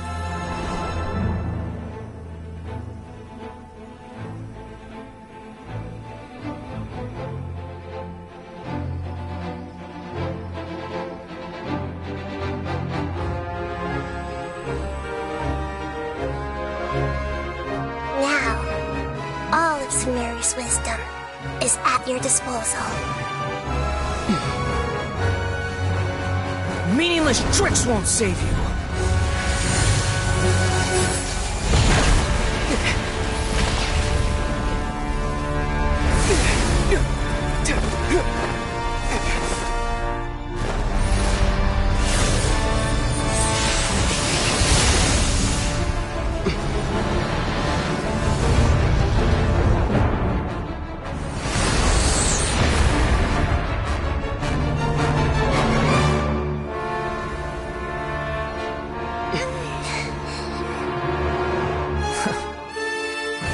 Are you done with your tricks? Can I finally take this as a real battle between gods? I'll leave this to you, the first sage of Booer.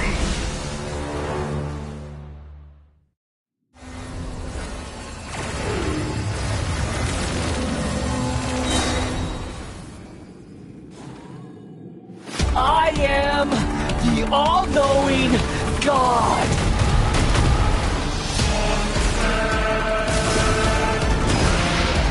Burn to oblivion! The Temple of Wisdom! Kneel! Shine down! Hold the line! Twin blade!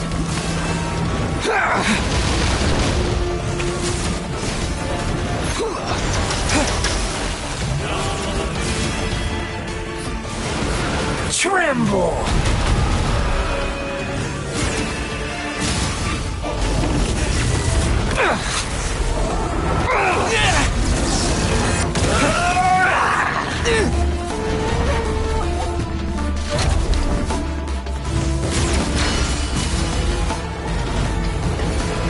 Reality is pain!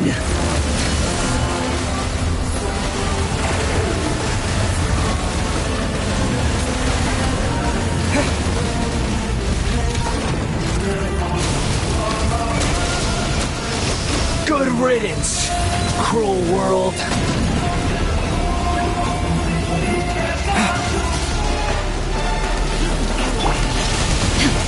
Allow me!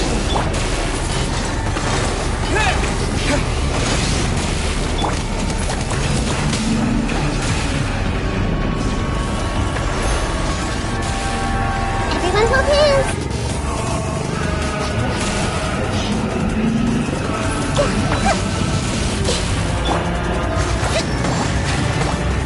Hold the line!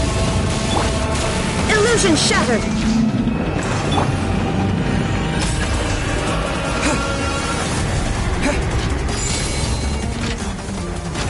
Your new god awakens!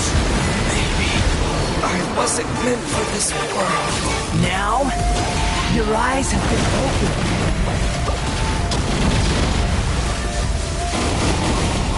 Allow me! Kneel!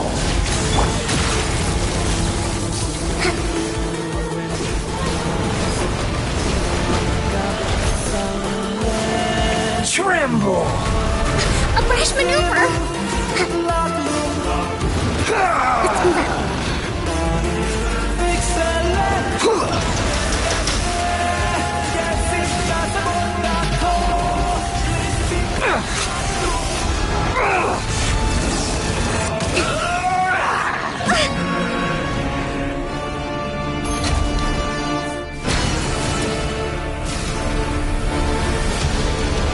Reality is pain! Rest and rebuild!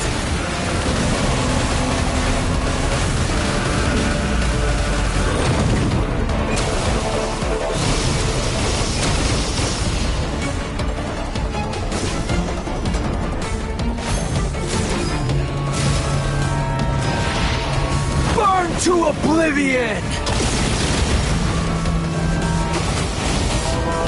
Allow me! Tremble!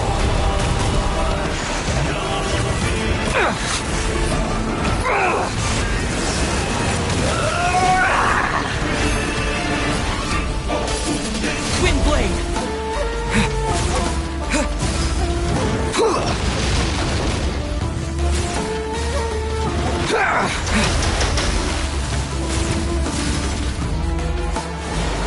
Tremble!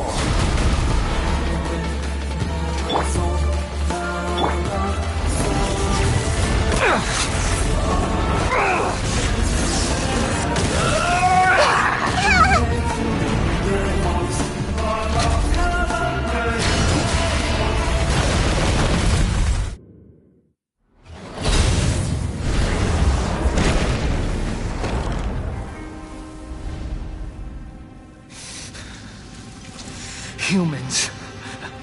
Filthy humans.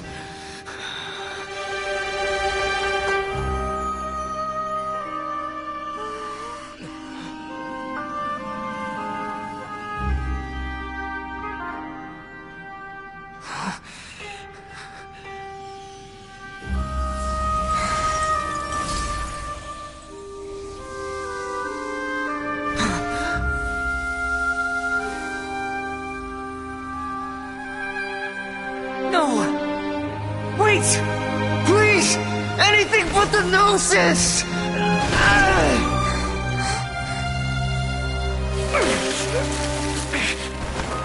That's mine! Don't even try! I'll never go back!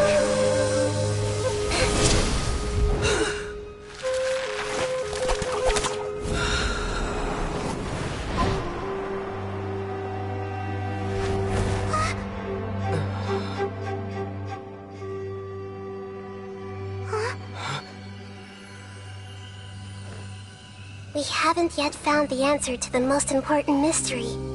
Irminsul is still waiting to be saved. With the power of another Gnosis, we may now finally understand the last memory of Greater Lord Rukkhadevata.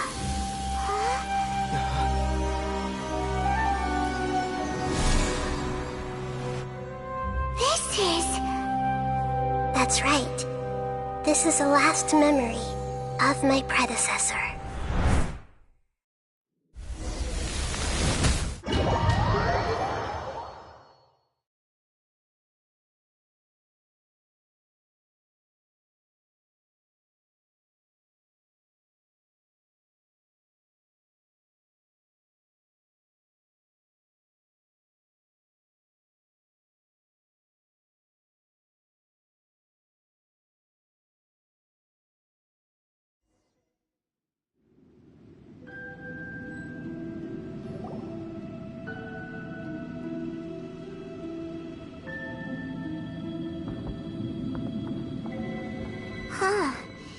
This sure seems very different from what Paimon imagined.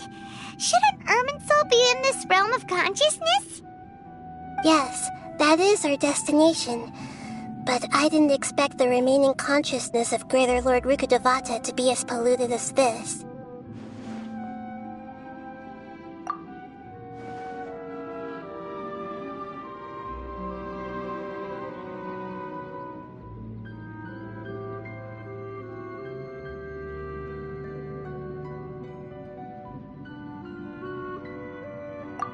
Forbidden knowledge? It seems you know about a concept that even I don't completely understand. Could you tell me what you know?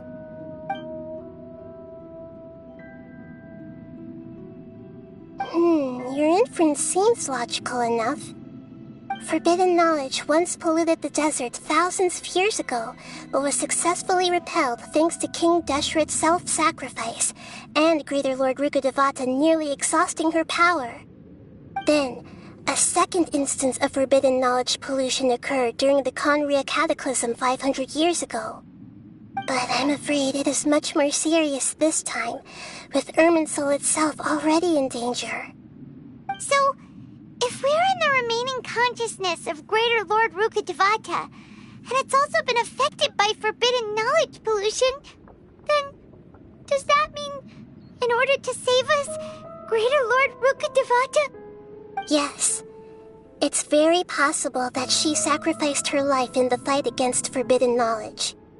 She didn't completely eradicate forbidden knowledge, but if it weren't for her actions, the pollution would have been far more rampant over these past 500 years. The way that everyone, including me, has forgotten everything about forbidden knowledge may very well be due to her restoration of Irminsul. Aww. Do you feel sad, Nahida? I'm just sharing her pain. The pollution of her consciousness here is severe. There is madness, chaos, and pain all around us. Did she fight to resist the forbidden knowledge pollution in such terrible conditions, all the way up to her last breath? She even used her last remnant of lucid consciousness to leave a clue for us to follow.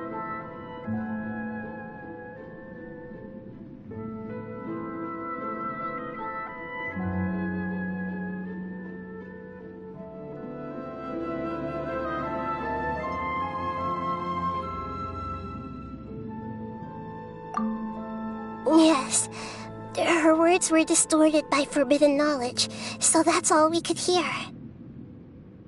But now, we have a chance to find the answer to this mystery.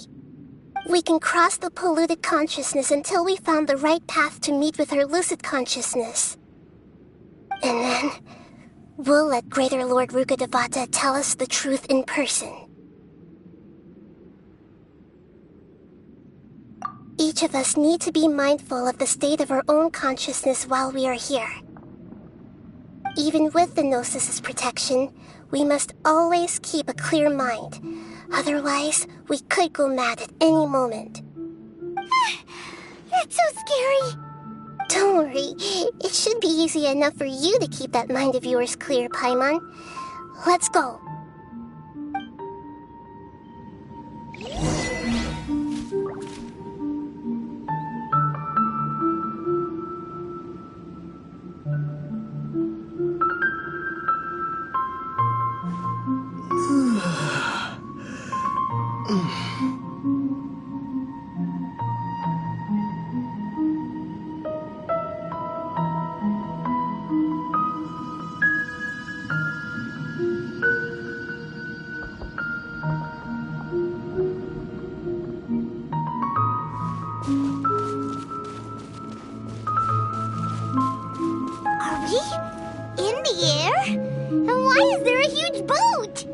The boat of consciousness, which symbolizes reason here.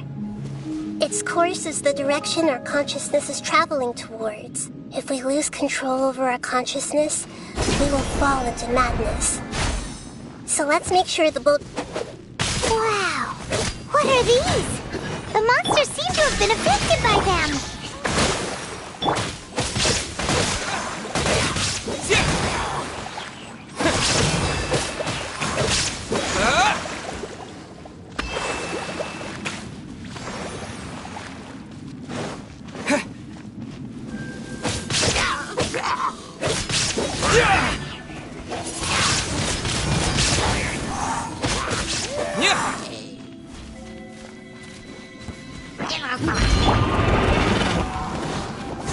no escape!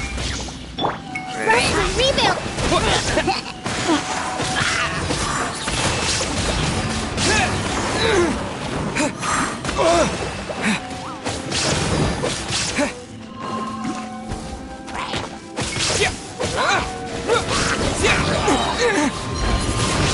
Wind blade! Hold the line!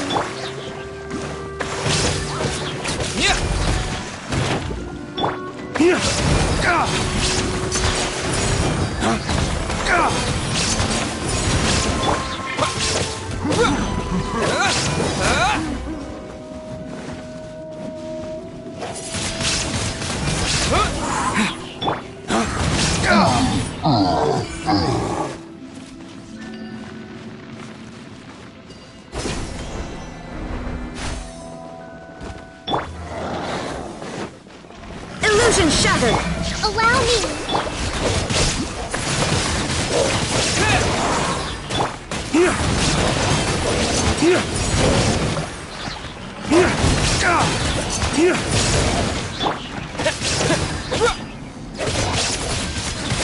Wind blade! Shine down! Rest and rebuild!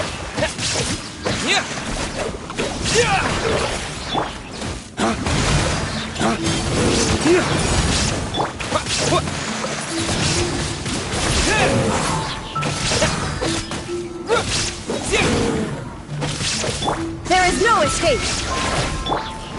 Hold the line!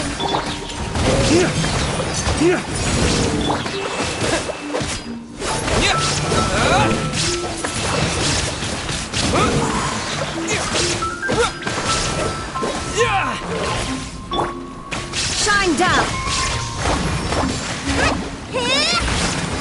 Rest and rebuild!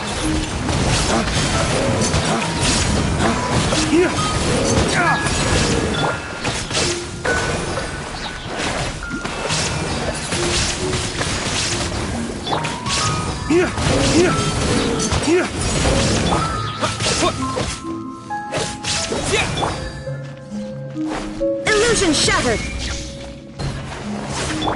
Allow me!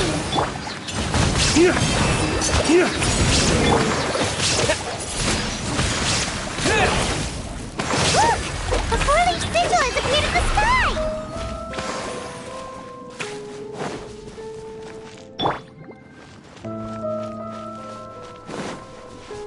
Hold the line!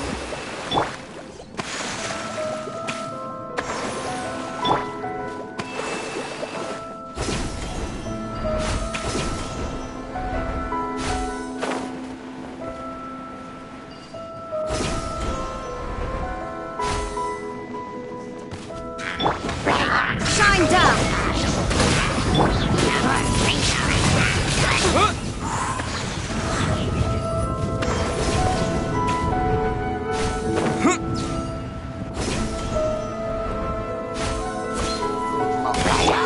There is no escape!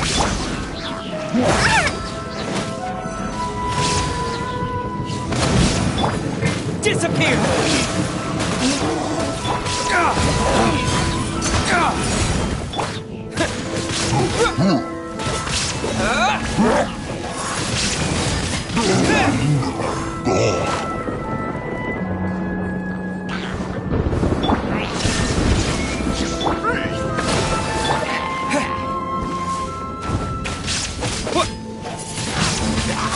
Wind blade!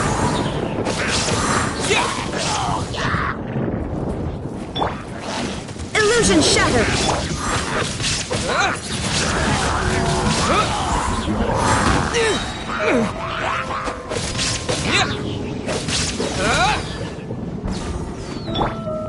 There is no escape!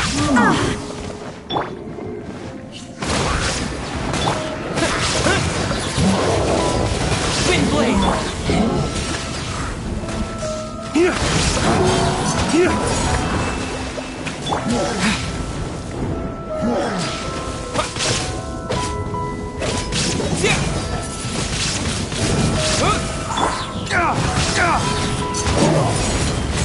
Shine down!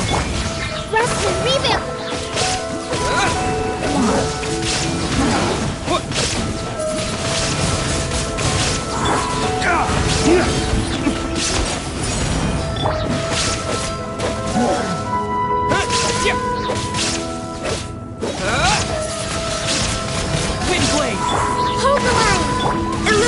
Shattered!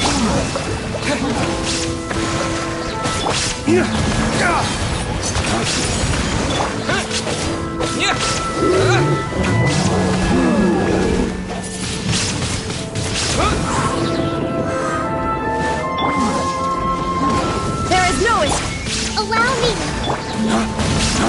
To control the boat of consciousness, we need to find the helm first.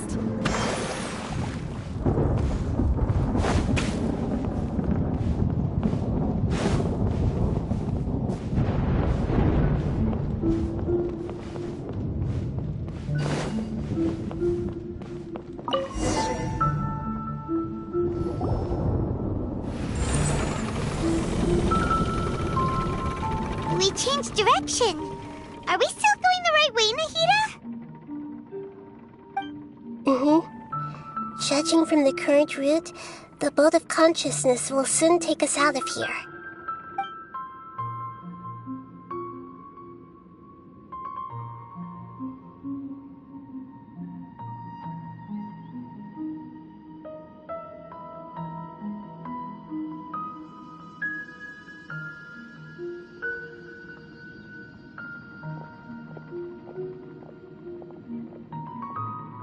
We'll be arriving at our destination soon. How are you feeling? Are your minds still intact?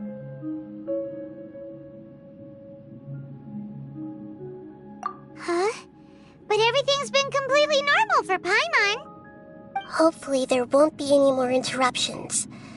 This time, we should be able to meet Greater Lord Rukkhadevata. Are you saying you've never met Greater Lord Rukkhadevata before? No, it seems that my birth and her death took place at the same time. Otherwise, I think she would have given me a little more guidance, and I could have done a better job. Hey, you've done a great job, Nahida. Let's get out of this creepy place and go meet her.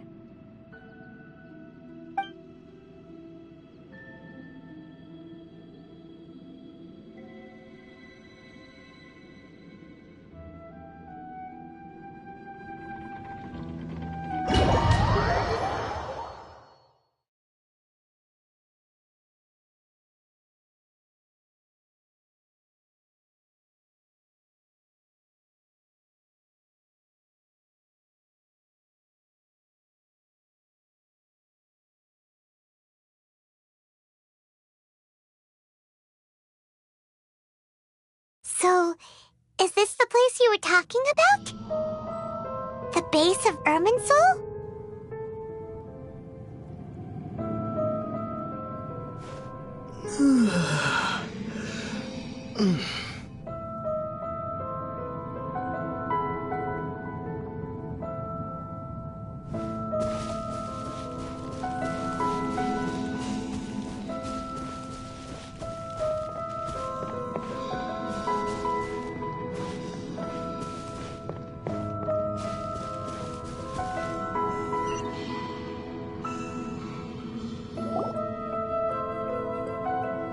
Well, this is the place.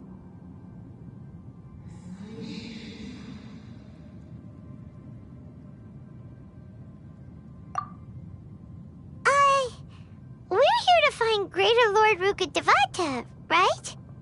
But the one standing over there is... Is that... me? She looks exactly like me. Are you Greater Lord Rukkhadevata? Yes, that's me. Are you surprised by my appearance? Irminsul and the surrounding lands have been reproduced here as they were years ago. But this is just a realm of consciousness. We are manifestations of the same nature. Hence why we would appear exactly the same. We're of the same nature? Why? Because you are me, and I am you. You are me in the new samsara. The new samsara? As Greater Lord Rukkhadevata, I'm the avatar of Irminsul. And you are the purest branch snapped from Irminsul. Imagine it this way. Even if a tree dies, its branches will eventually take root and grow, continuing the tree's life in another form. I'm merely the remaining consciousness of Greater Lord Rukkhadevata. The real me has presumably died a long time ago.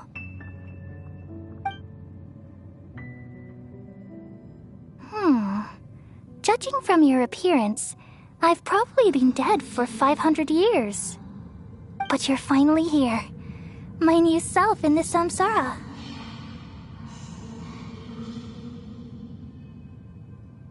If this is true, then am I going to be a great Archon like you someday? Though we share the same nature, our fates are bound to be different. All things have their own fate. When a branch grows into a mature tree, it won't be the same as the original tree. That's why fate is the ultimate knowledge, isn't it? That's a great insight. Yes, very good. It's also precisely why you won't become like me. Really? But perhaps you may become an even greater Archon than I. I already see a determination in you that I didn't possess in my time, and the future that it leads you to will be yours alone. Along with the blessings from your past experiences. Don't worry. The growth of wisdom is like that of a plant. You only need to wait quietly for the flower to bloom. Come to think of it, the sages never had the faintest inkling of the meaning of wisdom. Thank you.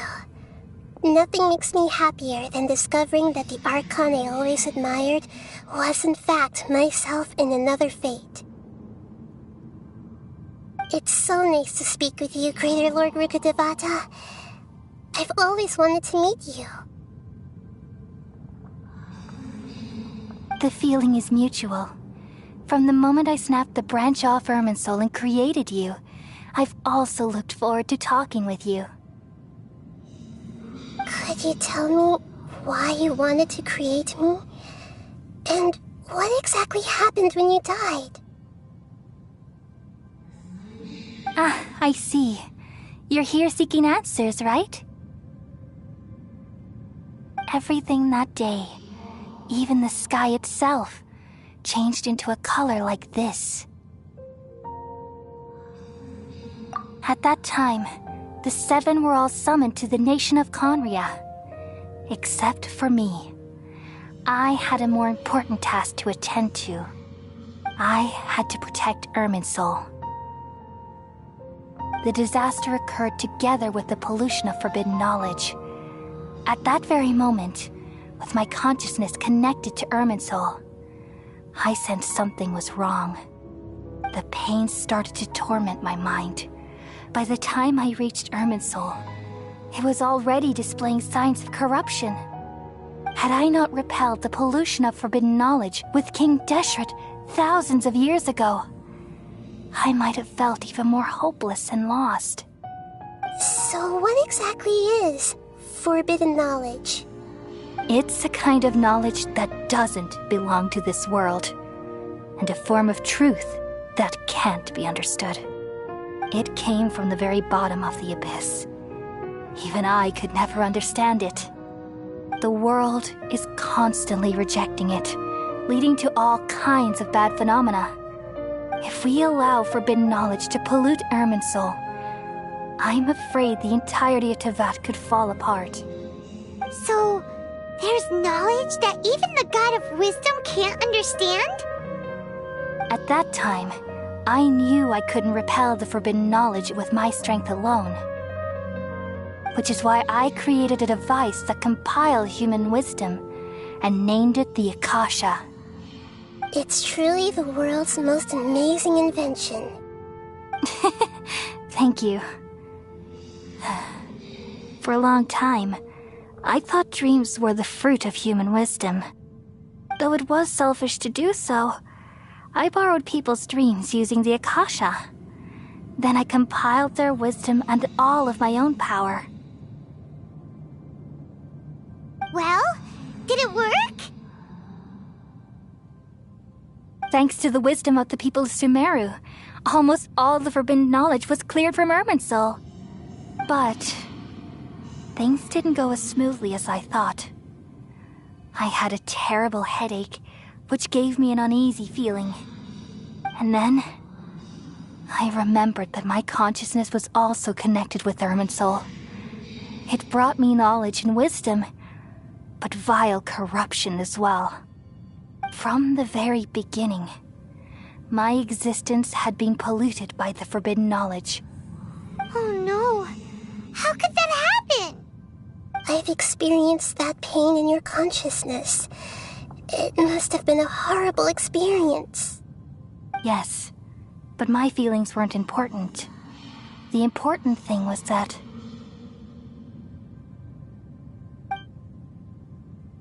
even if I died, my existence and everything related to me would continue to exist in Irminsul as memories and knowledge, meaning that the forbidden knowledge couldn't ever be permanently eradicated. And there's no way for me to eliminate myself. It would be a sort of paradox.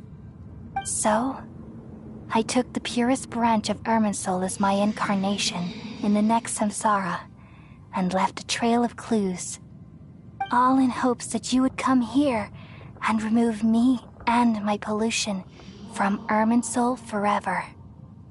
Wait, no, I can't. So you realize what that implies. You are very smart indeed. Irminsul has all the knowledge and memories of this world. And as you've realized just now, removing me from Irminsul means I essentially will never have existed in this world. But this is the only way to save Irminsul. People love you so much and they've missed you so much over the past 500 years. I am exactly the same. So how can we just forget you like this? Is there really no other way? There must be something else I can do. You're the god of wisdom, Boer. You should know that there is no other way. But this is so cruel. I don't want to forget you. No need to feel so sad, Boer. As someone who delights in wisdom, you should feel joy at finally finding the answer. These are the words in their entirety. The answer you've been seeking all along. Let the world completely forget me.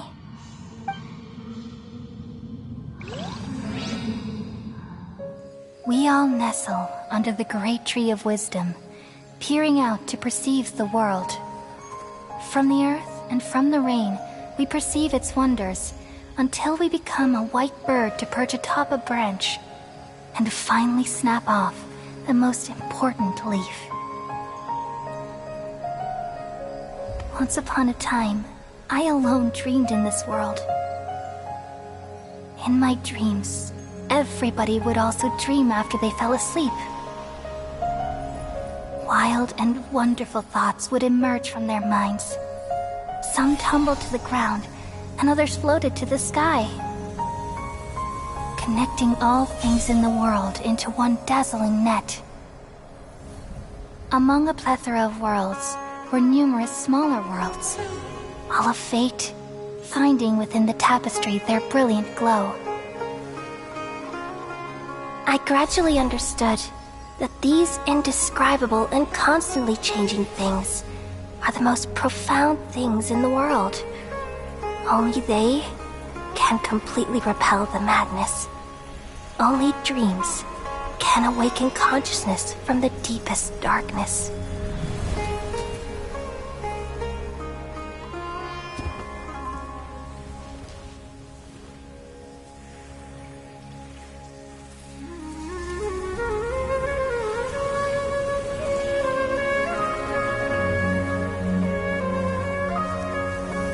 I'm the one who posed this question, yet also the one who sought a solution. Saving the world with the dreams of the people used to be my answer. And now, you've also found your own answer, and I shall return all the dreams to the people.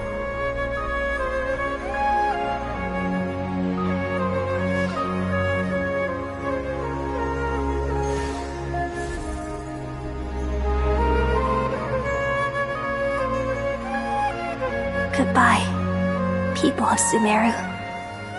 May you be blessed tonight with the sweetest of dreams.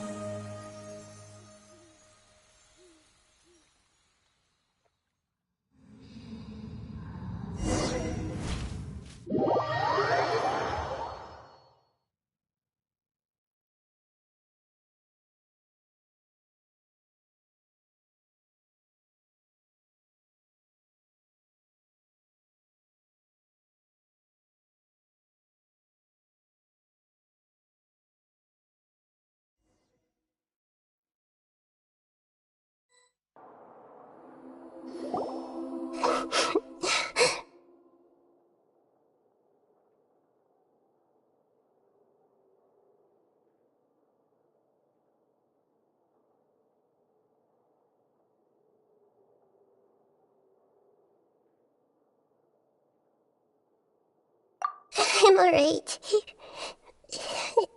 I'm just a little confused. We've just saved the world, right? So why am I crying? I don't know where this feeling inside of me is coming from, but I feel very sad. Just now, we used the power of two gnosis to successfully connect with the Irminsul consciousness from 500 years ago. Then, we removed the remaining pollution from Irminsul.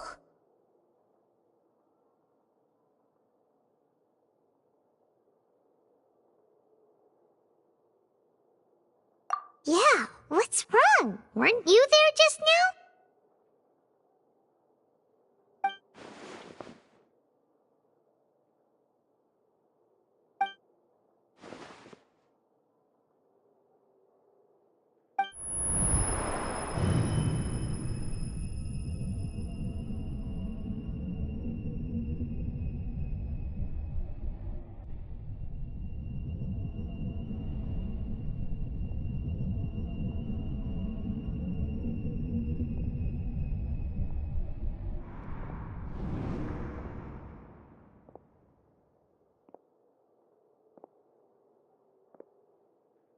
Huh? That sound. Traveler! Paimon! I've been waiting here far too long. But finally I have the chance to be alone with you. All the precious time I wasted has finally paid off. The doctor! What have you done? Just a type of sound wave that can quickly put defenseless people into a dream. As I expected, it doesn't have any effect on gods. This is the only thing of interest I found among the sage's research. I thought I'd take it for a little spin. Don't worry. I know you would never forgive me if I actually killed them. I'm here to negotiate with you. Naturally, I won't do anything dangerous that could potentially damage our relationship. Negotiate with me? I heard you had already left Sumeru. Why are you here again now? I left Sumeru, but I also stayed in Sumeru. Even the God of Wisdom is restricted by the habits of cognition. How disappointing. You mean there are many different versions of you in this world? An astute guess. Even the same individual will have different cognitions at different ages. A long time ago, I made a major decision in hopes of preserving all my perspectives of how I observed the world.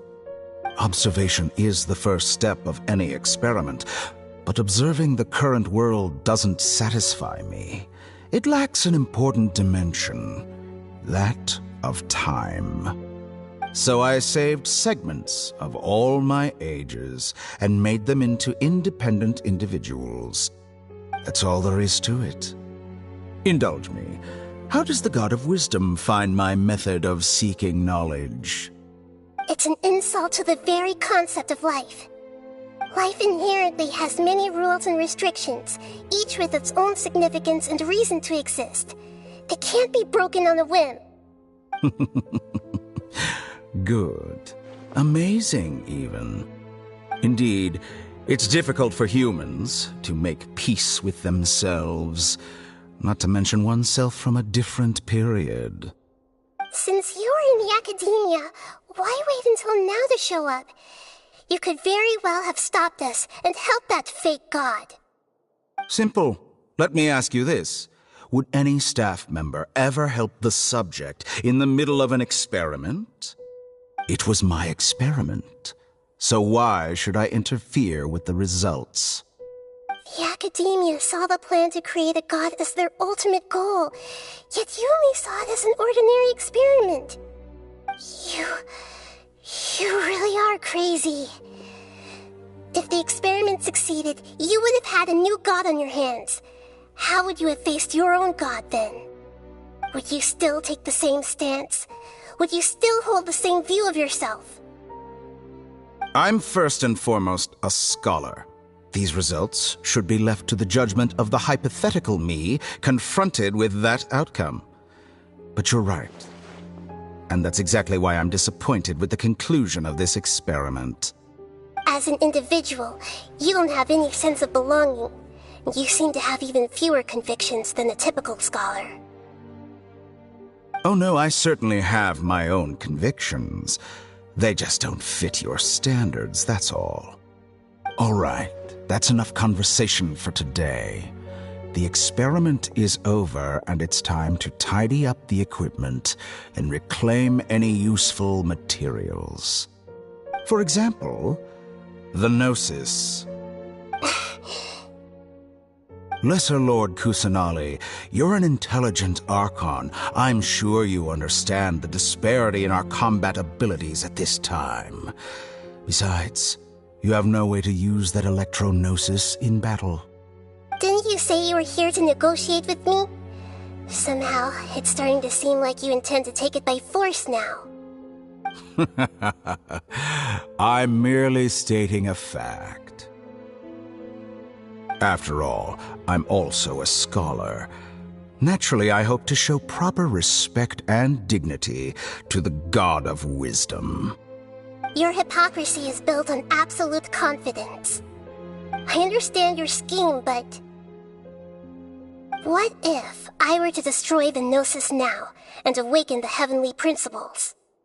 Awaken the heavenly principles? Do you think that's really possible? The heavenly principles have been silent for many years, but the Gnosis are symbols of their control over Tevat and all the laws. Will the destruction of a Gnosis attract the attention of the heavenly principles? And if so, how do the Fatui plan to deal with the consequences? Do you dare to gamble such a possibility with me? Gamble? How surprising. I thought you would show evidence or use rigorous reasoning to prove your point. The word gamble is the last thing I expected to hear from the God of Wisdom. But this is a clever move. You must have seen through me when I first captured your consciousness. As a scholar, I respect all possibilities. And is an essential trait as an experimenter. Indeed, I can't ignore this possibility. So tell me then, what are your conditions? This foreign Gnosis will only lead to disaster if it stays in Sumeru. But this Electro-Gnosis is the prize I obtained after defeating one of your fellow Harbingers. Now, As the one who initiated this cascade of events, shouldn't you pay the corresponding price? Price? Interesting. What price would you have me pay? How about erasing all your other segments? So this is how you wish to restrict me, the most threatening opponent of the Nation of Wisdom. What you request of me is like plucking out the eyes I have placed in the dimension of time. Segments are extraordinarily difficult to make. They require extremely rare resources and enormous amounts of time and effort, requiring me to destroy them all here and now. Bravo. A suitably wise decision on your part. Yes, how very interesting. Can I assume that you have long been wary of me? Among all the versions of me, this segment you see now is the most selfish. If it weren't me, your idea wouldn't have worked. What did you see when you were imprisoned? You were observing me, and that's how you know I've long grown tired of their doubts and endless arguments. Like you said, it's difficult to make peace with yourself. Being as smart as you are, have you managed to do that? I see. If you think all those versions of me are worth a gnosis, then deal. You sure didn't hesitate much. Is the relationship between all the versions of you really that bad? I don't think there's any need to dwell on that. The surplus versions of me can be exchanged for a gnosis. Do you think anyone can offer themselves at a higher price? Besides, with my abilities, it's only a matter of time until I find better perspectives. Perhaps it's best to say, you're just temporarily ahead. But what I'd like to know is, how can you be sure that I've really erased them? I can see your remaining honesty.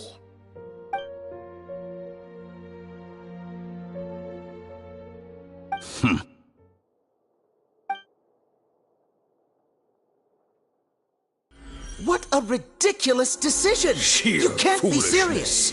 How could I have been so short-sighted? You think this is the end? Wait, I'll have my revenge. You'll make this moment count. You will regret this.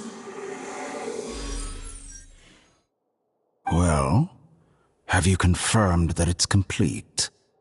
Here, take it. The future of Sumeru City will be in my hands alone.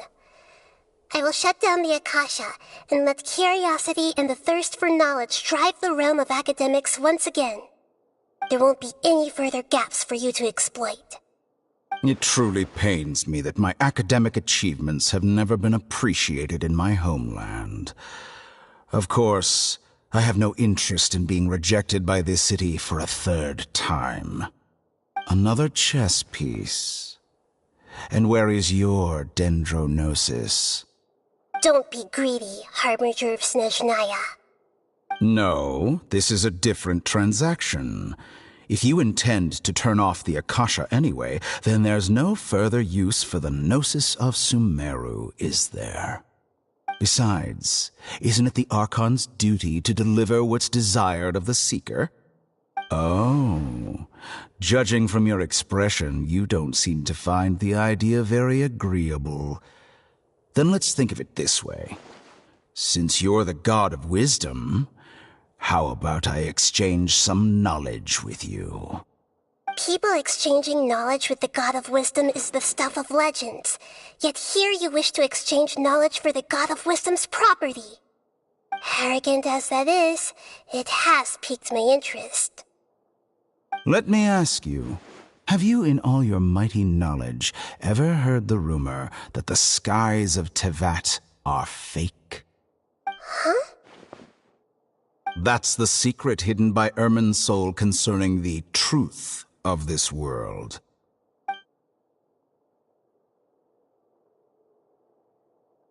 Once I finish telling you about this, it will be time for me to say goodbye. With negotiations, we've all gotten what we wanted. I'm very glad I got to meet you like this. Your arrogance may know no bounds, and convictions may mean nothing to you. But I'll still listen to what you have to say.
Together! Okay. Wake him up.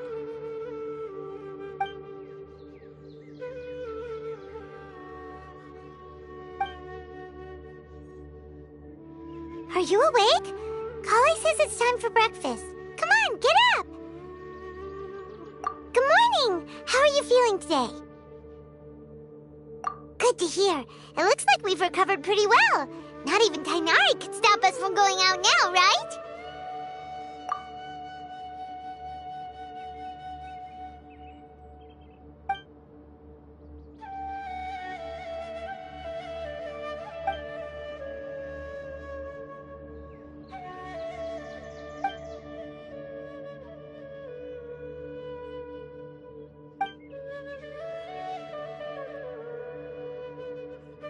Come on, Traveler, let's go!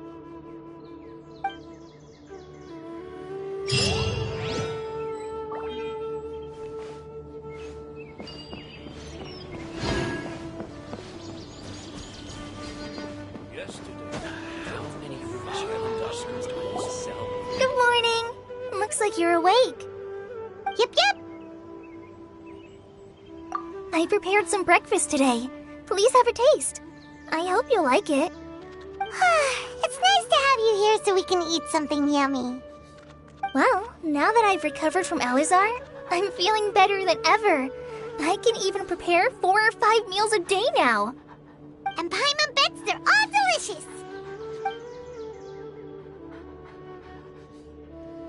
Oh, by the way, someone brought a letter for you after you went to sleep last night. Nope. Paimon wanted to read the letter with you after you woke up, so Paimon didn't open it. All right, let's read it now. Oh, it's from Nilu. Ahem. We're going to hold a feast at the Grand Bazaar and celebrate Sino's reinstatement as the General Mahamatra. As heroes of Sumeru, please be sure to attend. I'll wait for you. The date of the banquet is written on the back. It's in 2 days. Oh, I've also heard that you've become heroes here as well. That's amazing.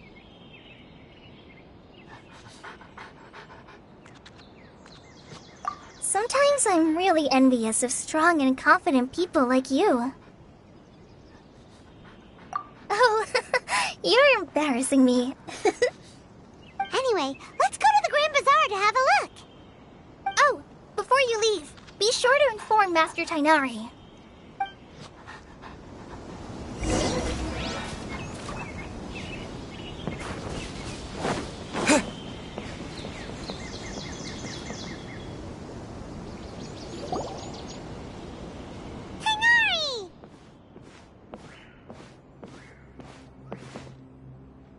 Good morning. How do you feel today?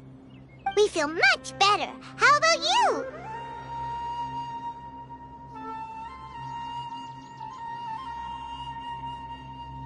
I'm recovering well. Thanks for asking. But from the looks of it, you seem to be already busy with work again. It's fine. I'm not that busy, really. The Elazar patients have recovered, as well as Hypatia. For now, I only need to tend to my Forest Watcher duties. It seems once Irminsul started getting better, everything else started to recover too. Yes, but there are still some residual effects. The withering is one example. Though it won't spread anymore, the existing zones won't just disappear. We forest rangers will still need to do the work. By the way, we have some good news. Sino got his position back. This news is hardly new. He had already mentioned it to me before. Huh? You mean he was already here? Why didn't he come to say hi to us? He visited once, but he was afraid of disturbing you while you were resting. He just asked me a few questions and left. Then you probably already know all about the celebration feast. Celebration feast? No, I haven't heard anything about that. Huh? But didn't Nilu say in her letter that they would celebrate Sino? He didn't tell you? Perhaps, or alternatively, he doesn't know about it either. Come to think of it, Sino doesn't seem like the type who'd enjoy a celebration feast. You and Kale are both Sino's close friends. Why don't you come to the feast with us? Kale has taken over some of my tasks these days. I don't think she'll have time for it. Not to mention me.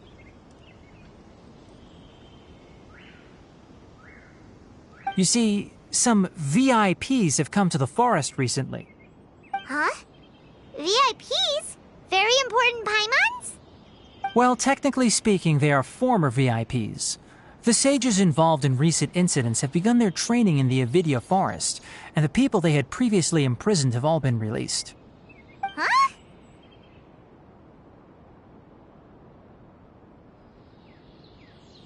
Yes, he's a little weak, but he isn't injured and his condition is stable.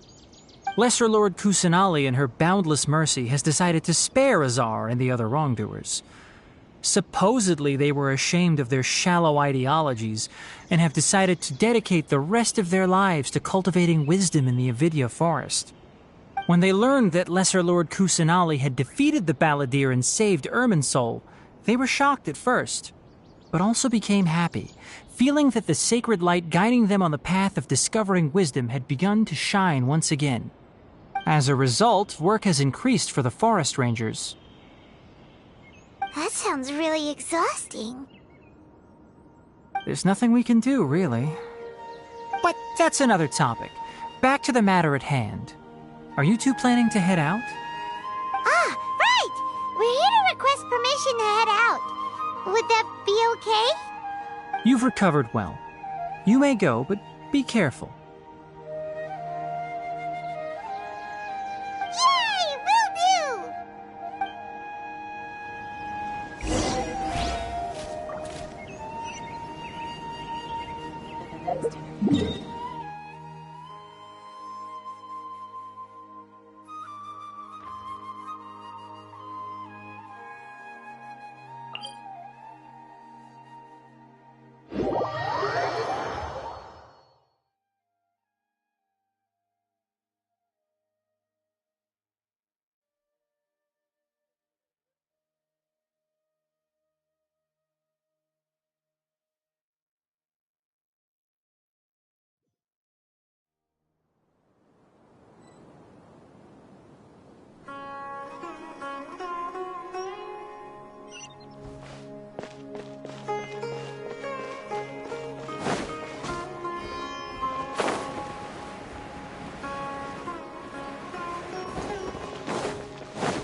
Well, there won't be any problems if the feast starts at that time. Everything has already been prepared. Mr. Zubair, I finished tallying things up here. Well, except for the guests. Is a simple reply really that much to ask of our guests? It's affecting our arrangements. Oh, it'll be fine. Besides, it never hurts to get things ready in advance. I was thinking the same thing. The feast will be held sooner or later, right? Hey, Nilu! Traveler, Paimon! We got your letters, so here we are! You're the best! The other guests haven't even replied yet. Huh? Are we the only ones that have arrived? Yeah, I had someone deliver letters to all of our guests.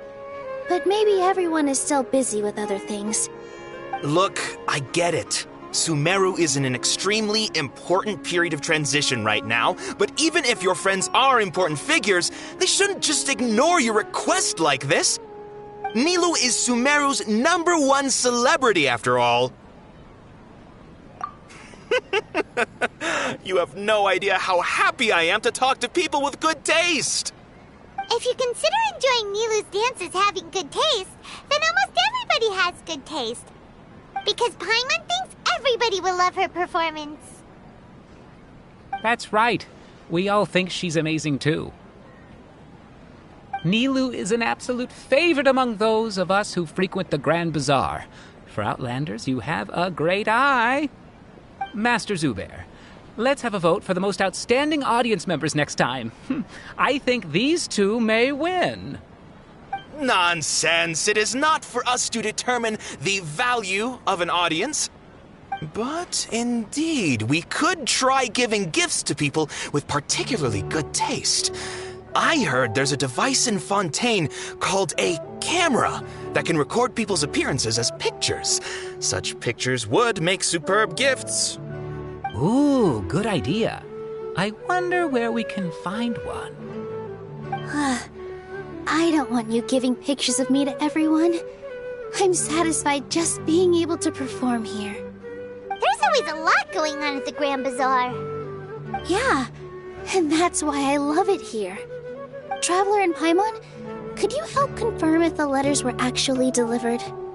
If for some reason they didn't receive the letters, then please tell everyone that there will be a feast here.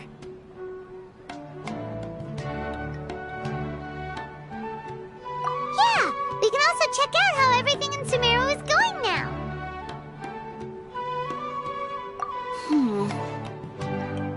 When I wrote the letters, I heard that Dia was in Port Ormos, and Alhaitham was at the Academia.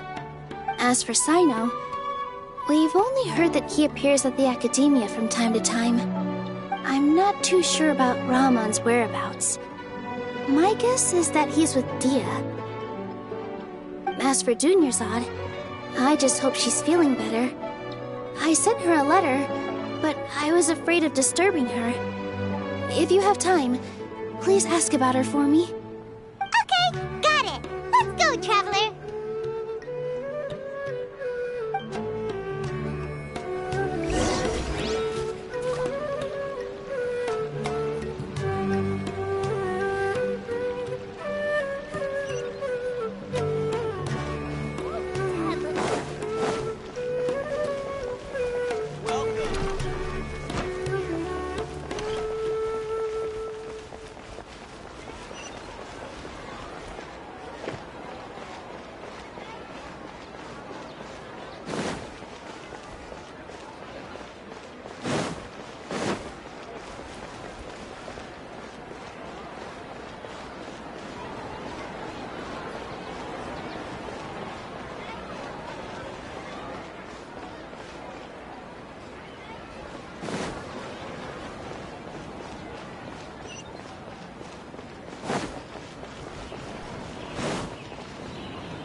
haven't seen Alhaitham anywhere.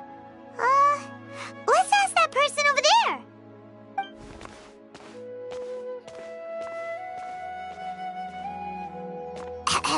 Hey there, have you seen Alhaitham around? Yes, it seems Scribe Alhaitham has gone to the House of Dana. You should be able to find him there. But you're already the second group of people I've seen looking for him today. He must be quite the busy man. Oh? Who else was looking for him?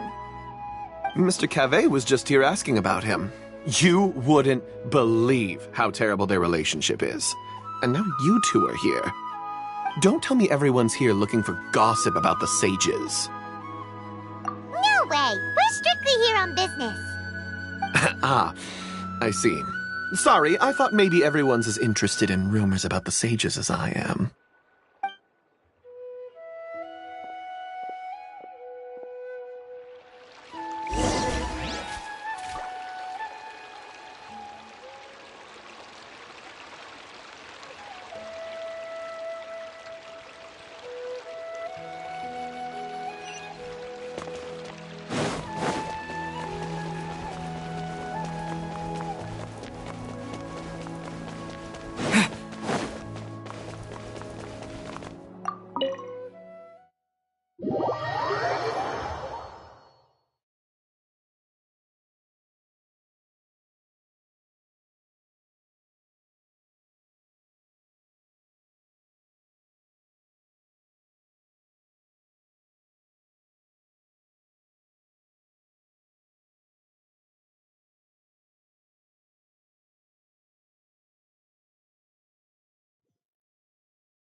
Alhaitham should be around here somewhere, right?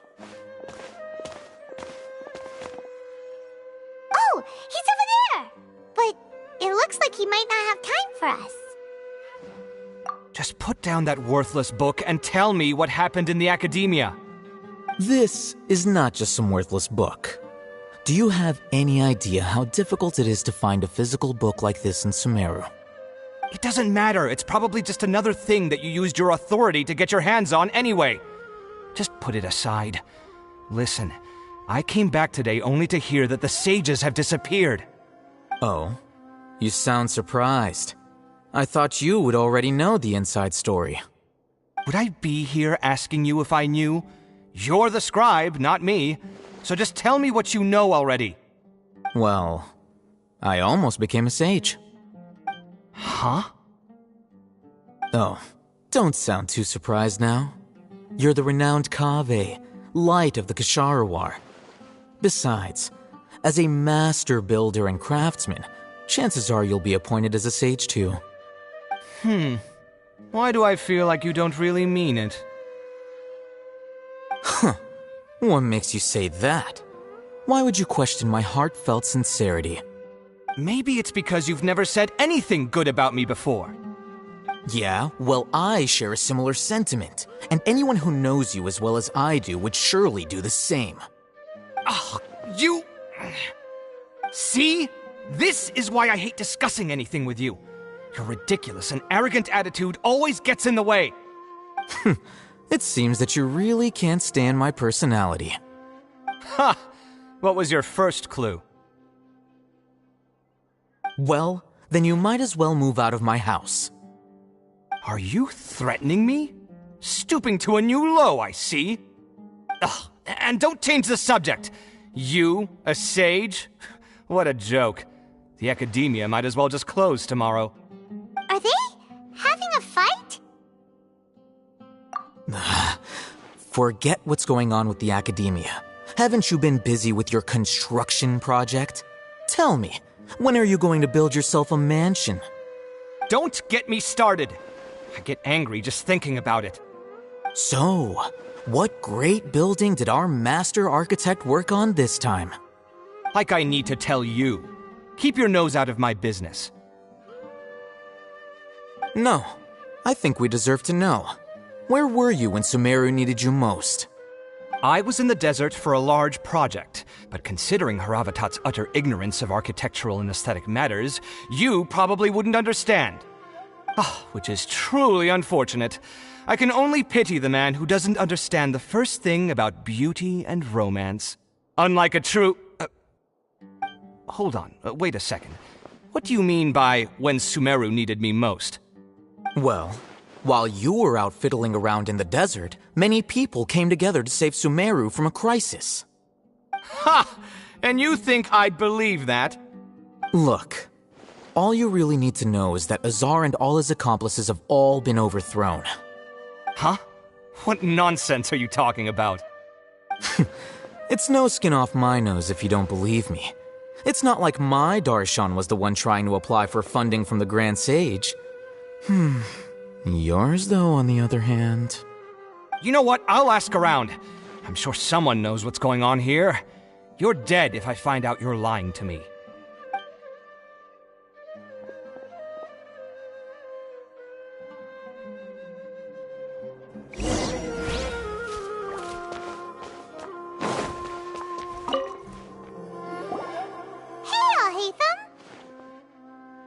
Oh, it's you two.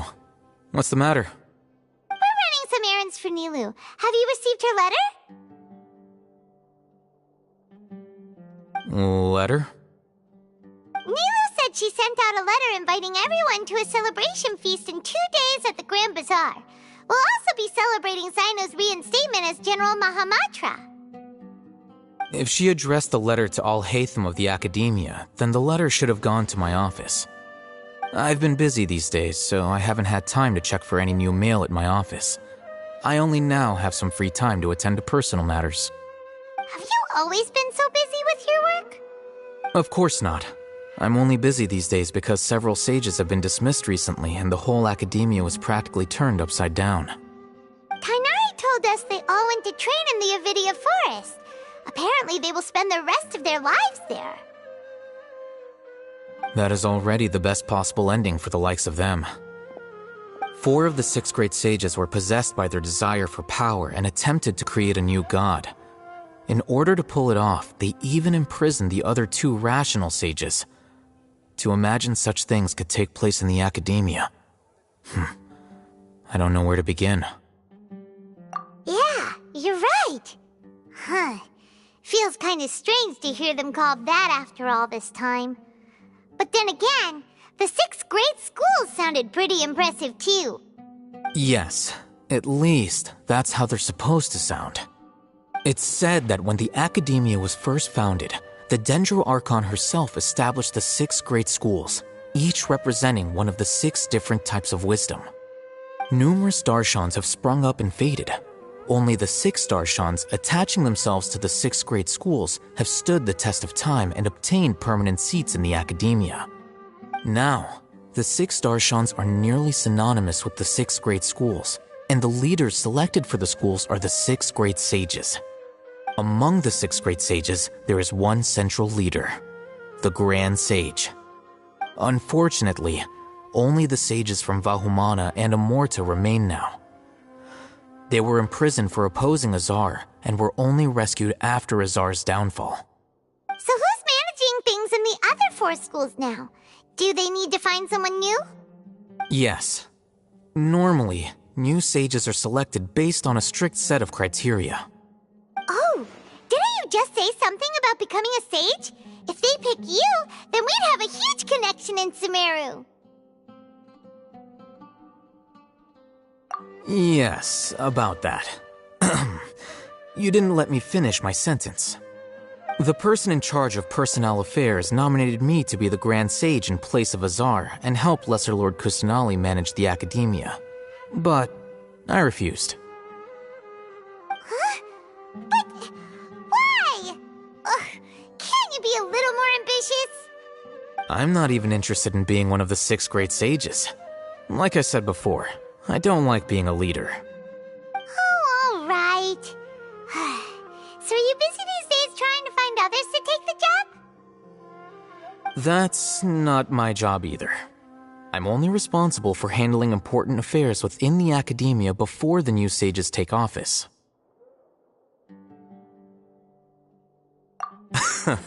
And the first thing I'll do is reject Kasharawar's application for funding. By the way, who was that other person just now? Is he your friend? Do we look like friends? Paimon doesn't know. That's why Paimon's asking. His name is Kaveh, my roommate. You could say he's the representative for Ksharawar scholars. Which is exactly why he always has so many problems. So everything that's happened recently must be a huge change for the people of Sumeru. Such is the work of the Academia Scribe. Well, anyway, no matter how busy you are, since you are our planner, remember to attend the celebration feast in 2 days. Alright, I'll see you there.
Is that Paimon I hear?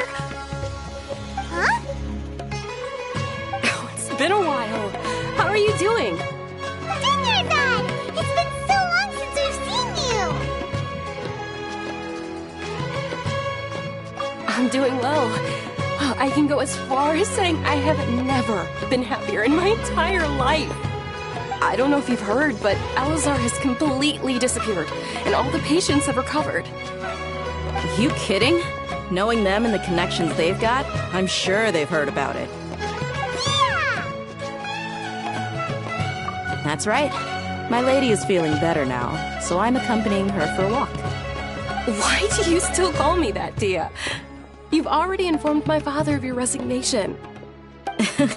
I guess I'm just used to calling you my lady. Old habits die hard. Resignation? You mean you're quitting? Yeah, I might start losing my edge if I keep being a bodyguard for the Homayanis. You know that my parents and I are fond of you, and that we appreciate you very much. It wouldn't be a problem if you wish to continue to be our bodyguard. I'm not a woman that's easily persuaded. You should know that by now, my lady. When I took this job, I had already decided that I'd quit as soon as you'd recovered. It's time for me to get back out there and chase that horizon. So what are you gonna do now if you're not gonna be a bodyguard anymore? I want to take a risky job and put my body to the test again. Huh? But we literally just finished one of the most dangerous jobs ever. Are you getting bored already? I know. If I hadn't joined in that plan with you, I wouldn't have come up with this idea. I guess I still get fired up by that feeling of going all out in a fight. It made me realize that I'm still a mercenary through and through. Life is short, and I'm happy that I got to be a part of that operation. But the whole thing also made me realize that there are still many problems in Sumeru. And as a desert dweller, I'm still not completely ready to settle down on this side of the wall. Well, I remember a friend had someone bring you a message. You mean I'll hate them? I didn't expect him to still remember that. I thought he was joking. We just came from talking with Alhaitham at the Academia. Did he tell you that he suggested that I come work at the Academia? What? I heard that Azar and his cronies fell from power, and Alhaitham told me that now was a good time to find a job in the Academia, but only if I wanted to. Whoa. Paimon can't see you being anything other than a mercenary. Me neither. But I think Dia would look great dressed up as a scholar. Ugh, forget about it. I wouldn't last 10 seconds in there. Alhaitham probably just liked the way I worked and knew I'm good in a fight. So he suggested I find some work in the Academia.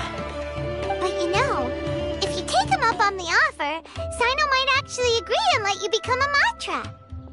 Because you're super amazing! The Matra have all the talent they need as long as they have Sino. I prefer to be free to live however I choose. In fact, I chose this job from the very start because I knew it'd be right up my alley. Even if being a mercenary means facing all kinds of danger. A lion has to return to the wild sooner or later. If anything, being your bodyguard has been unfamiliar territory for me. I don't want to see you go, but I'll respect your decision. I'm glad to hear you say that. Come on, no need for the sad face. It's not like we'll never meet again. Once the whole Dendro Archon thing is settled, everything in Sumeru will take a turn for the better. That makes me happy too. But a peaceful society will probably mean less demand for mercenaries like me. Before long, we'll be a dying breed. So I'd better get to work while I still can. Huh? But wait a second! You make it sound like you're leaving now! Well, no, not yet at least. I promised my lady I'd stick around until next week. So, have you been in Port Ormos this entire time? We were wondering if you had received a letter from Nilou. Oh, did Nilou write to us?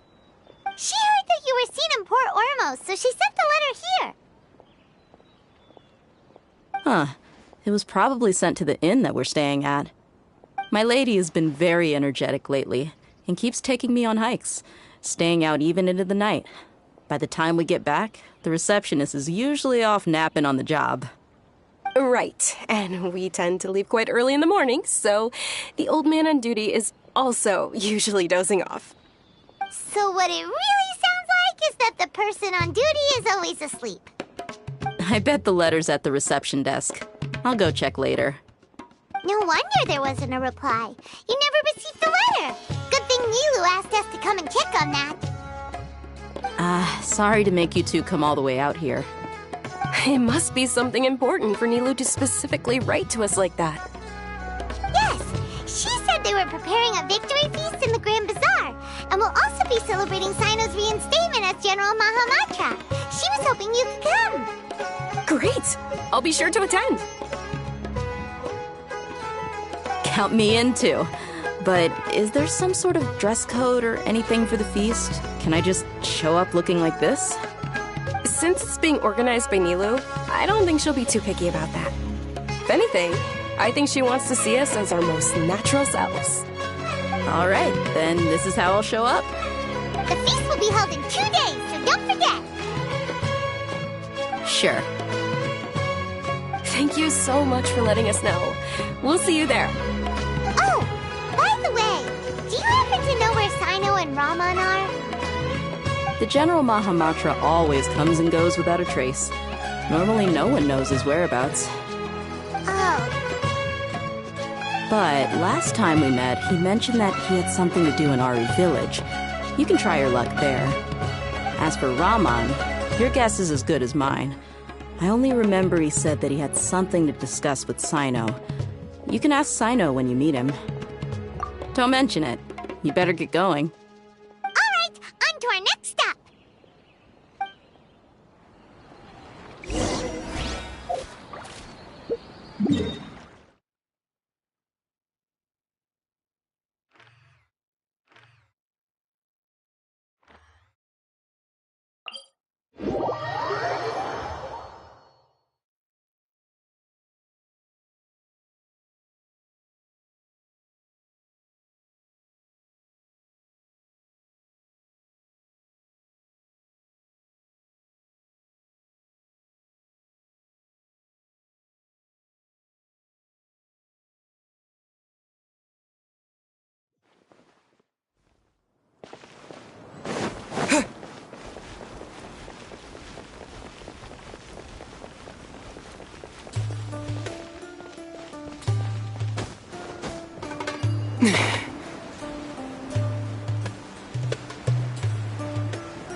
It's been a while since we last visited Aru Village. Ah, there's Sino!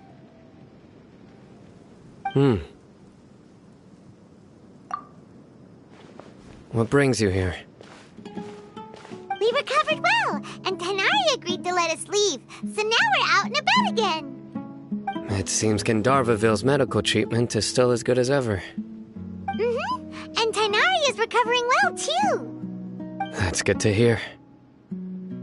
Yeah, you're the one who brought us to him when we lost consciousness, right? Thanks for that. You're welcome. Tainari has excellent medical skills, and Kale is quite attentive. It was the best place for you.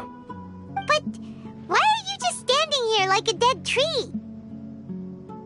I'm meeting some people. Oh, you mean Candace?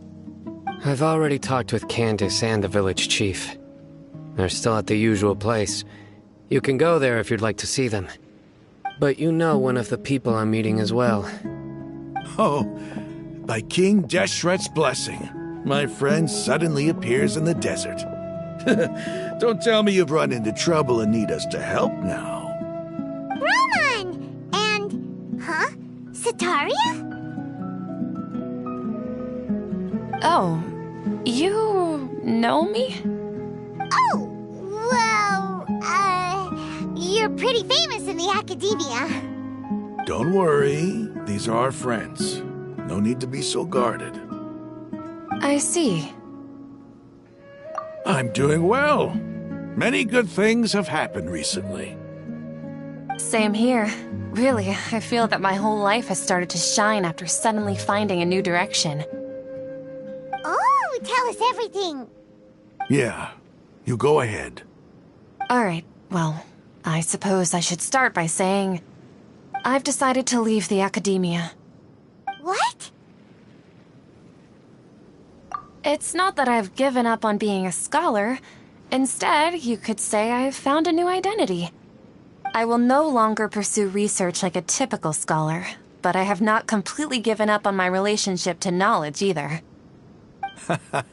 I can see what you're saying now. What do you mean?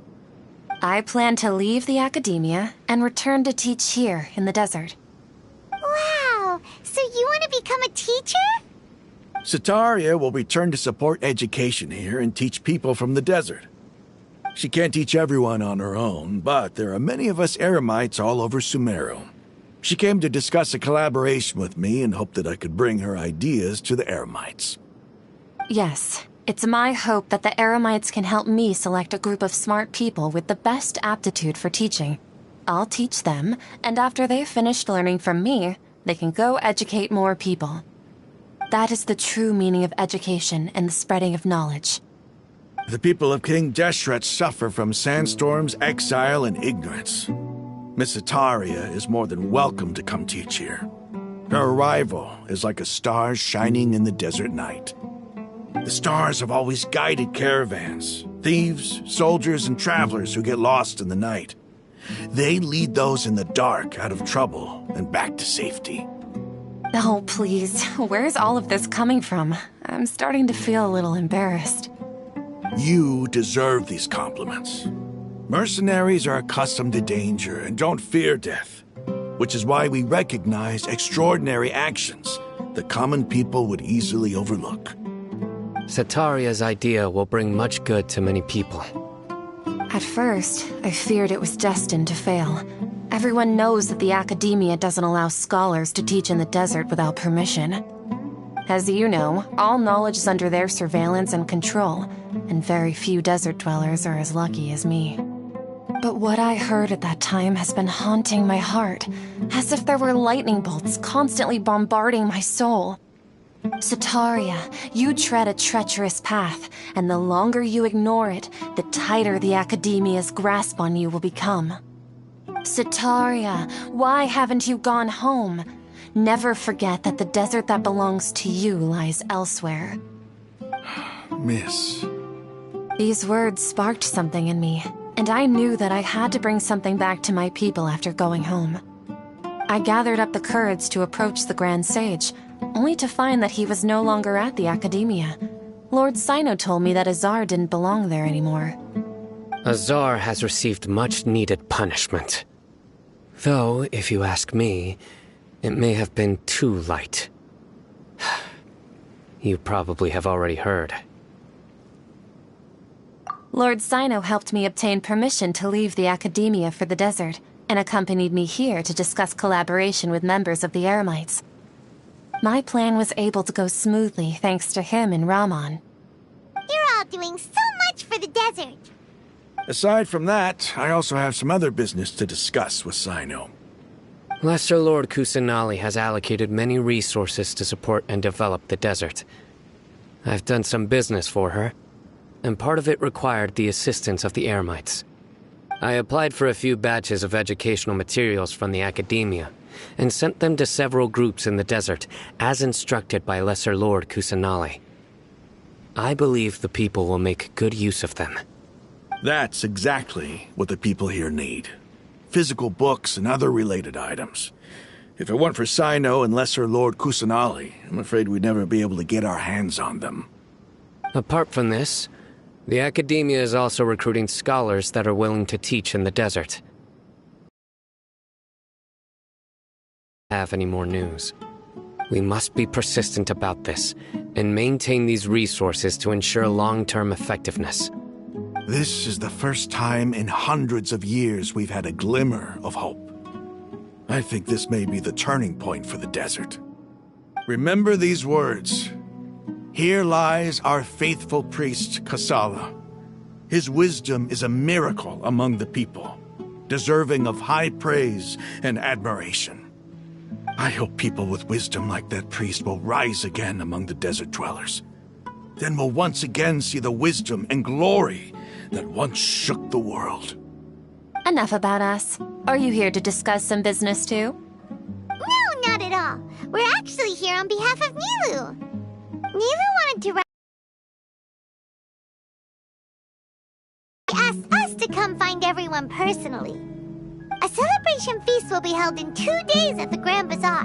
She hopes that all of you will be able to attend.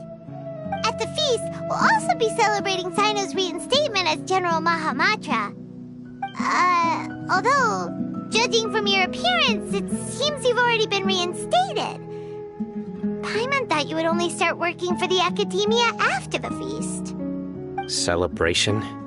Feast? It's the first I've heard of it. Tighnari was right. He really didn't know.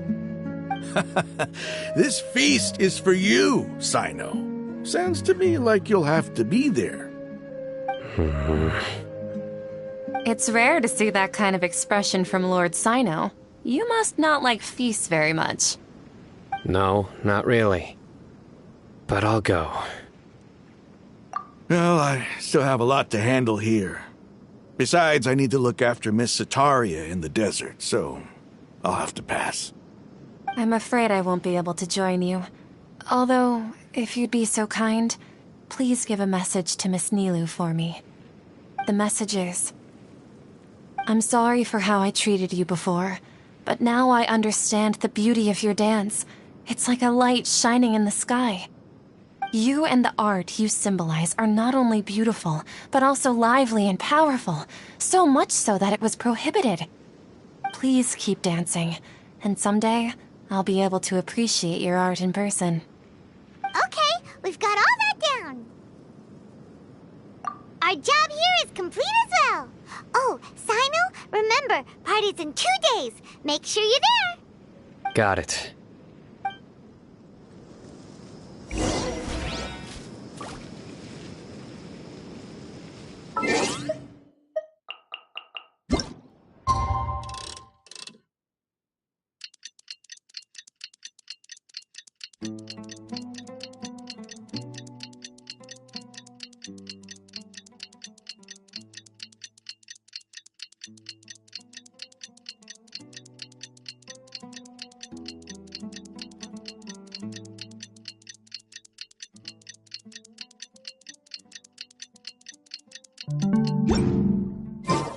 Today's the big day. Let's go to the Grand Bazaar and see how the celebration's coming along.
Everybody's already here.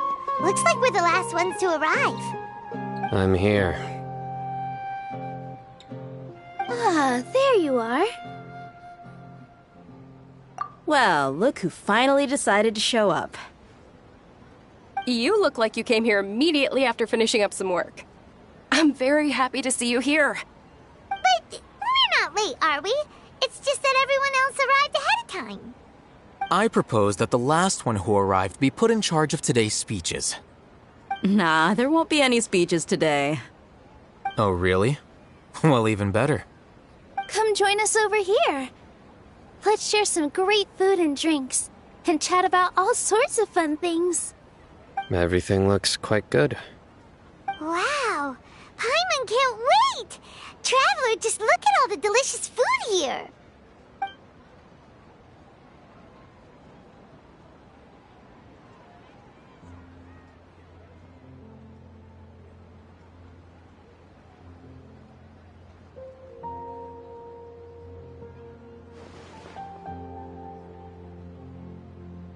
Whoa!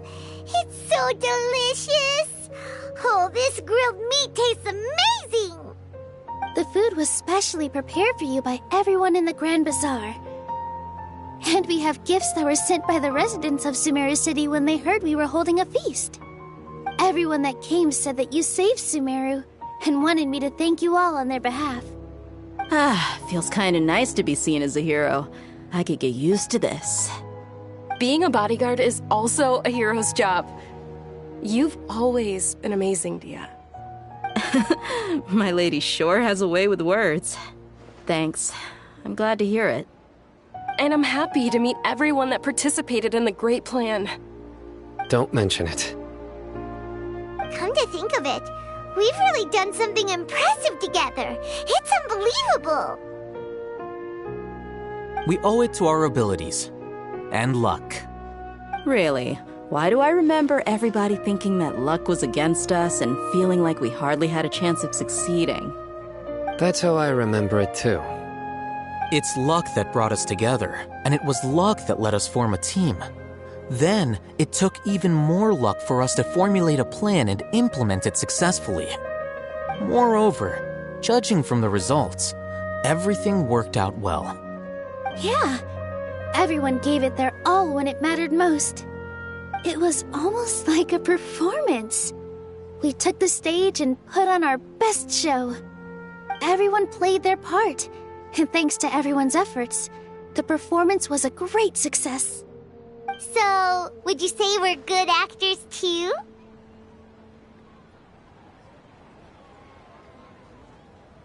It's such a blessing that Lesser Lord Kusanali was able to return to power at the Academia.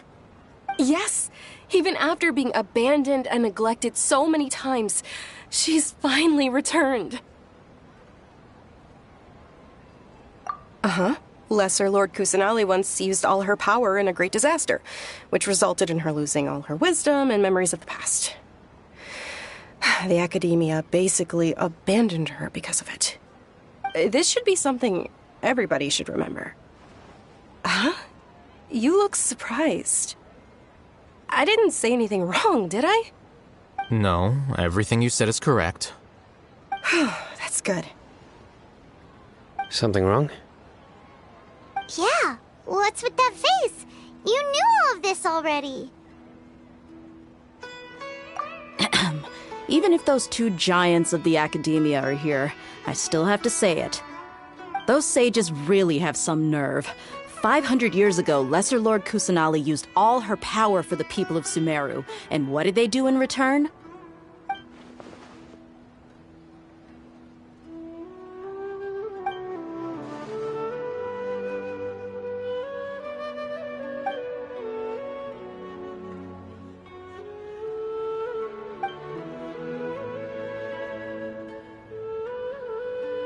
If you bite the hand that feeds you, don't act surprised when it turns into a knuckle sandwich, right, Sino?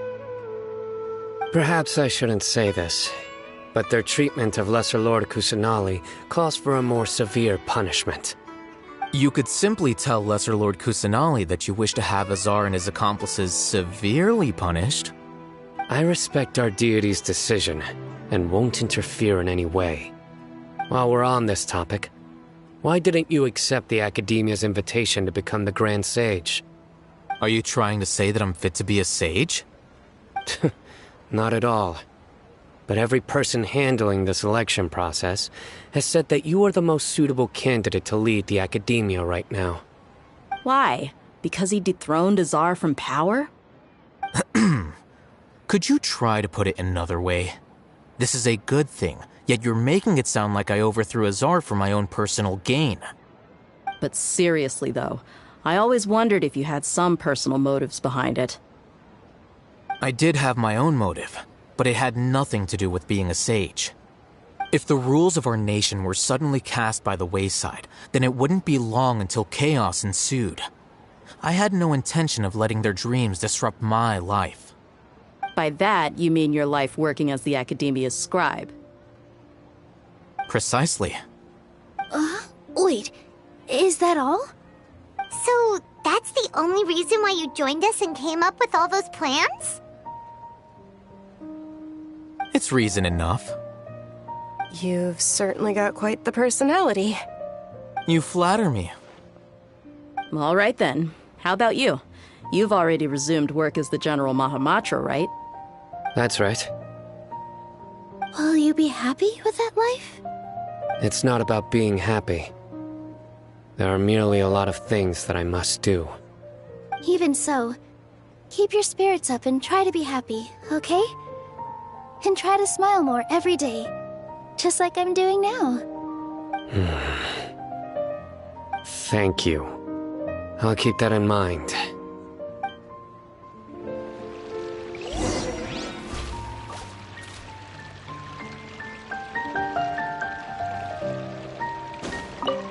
I seldom participate in such lively gatherings, but the atmosphere here is quite good. No. This gathering today has a unique meaning. The Grand Bazaar is lively because the people here feel happiness from the bottom of their hearts, unlike the farces at the Academia. That happiness is an emotion that'll be forever alien to those bookworms who have driven themselves insane by studying.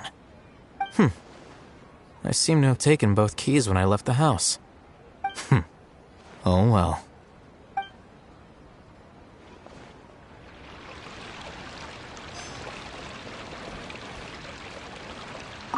Ah, there you are, traveler.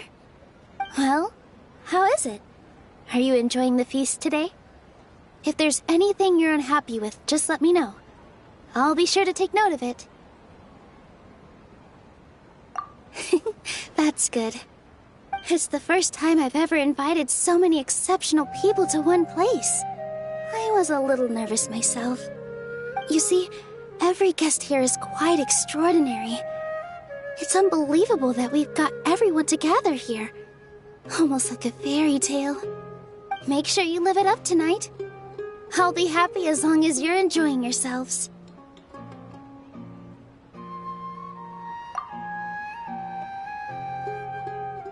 I'm honored to have her think of me this way. If I have a chance in the future, I would really like to invite her to one of my performances. I can't explain why, but I just feel elated right now. Thank you.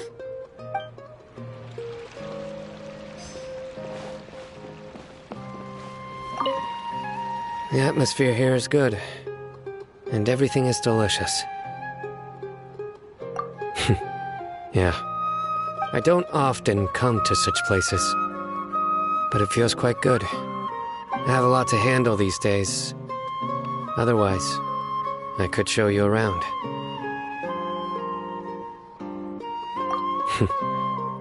There's always next time. We're friends after all. This feast is pretty good. I like it.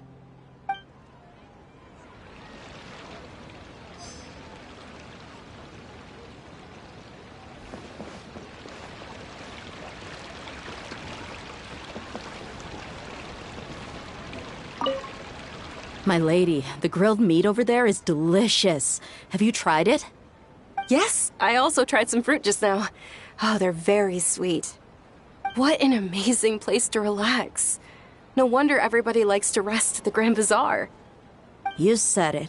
Oh, look who else is here. Hello. Oh, I'm so happy Nilu invited everybody.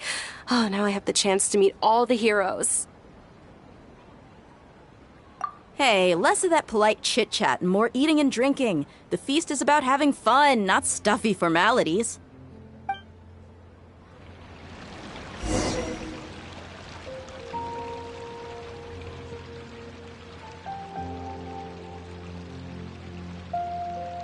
Hey, what's wrong? Your head is starting to droop.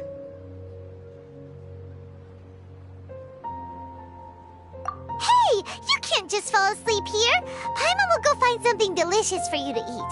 You'll wake up once you've put something yummy in your tummy. Of course, just wait here for Paimon.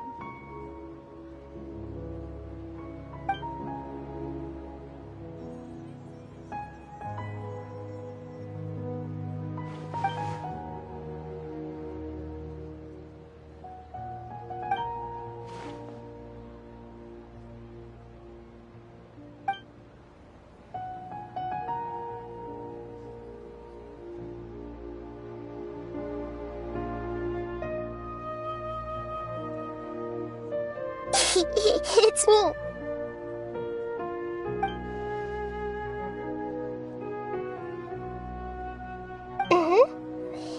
You may blame me for being a bit too self-indulgent. I was thinking about talking with you, and the next thing I knew, I had made a connection with you. The connection between us is amazing. It's like flora and the fence it grows upon.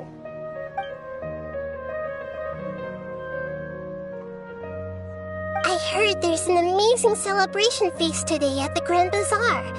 I wanted to have a look for myself, so I snuck in. Lately, I've been so busy dealing with all the fallout from recent events, so I really haven't had any free time. Although you've already helped me with a lot, there's still one more thing I hope you can help me with.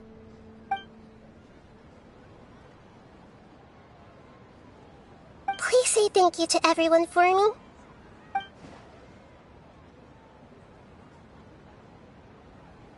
Oh, is it not convenient for you to do that for me?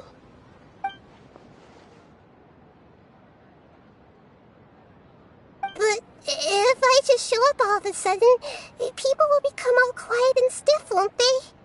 What if I end up scaring them and ruining this wonderful feast? That'd be the last thing I want.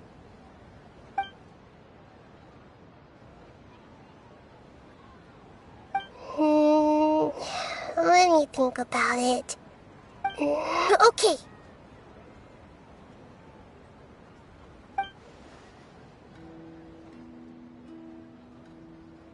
Yes, I have.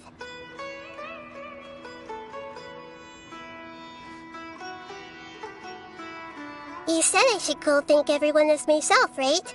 So, I've decided to borrow your body for the time being. Please don't blame me. The floor also climbs up to the fence to get closer to the sky.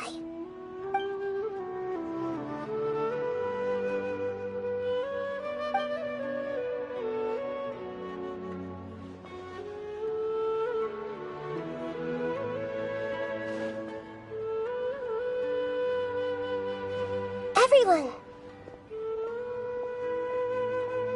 Are you awake now? Paimon was just about to bring you the food. It's me. Huh? That voice. Nahida? Hold up. What's going on? I didn't expect to have a conversation with the consciousness of Lesser Lord Kusanali in the Grand Bazaar. Interesting. Is this also a part of the feast? No, of course not. Are you Lesser Lord Kusanali? Hello, Nilu. You know who I am? Yes, I already know every one of you. Nilu, Alhaitham, Sino, Dia, Paimon, and Dunyarzad.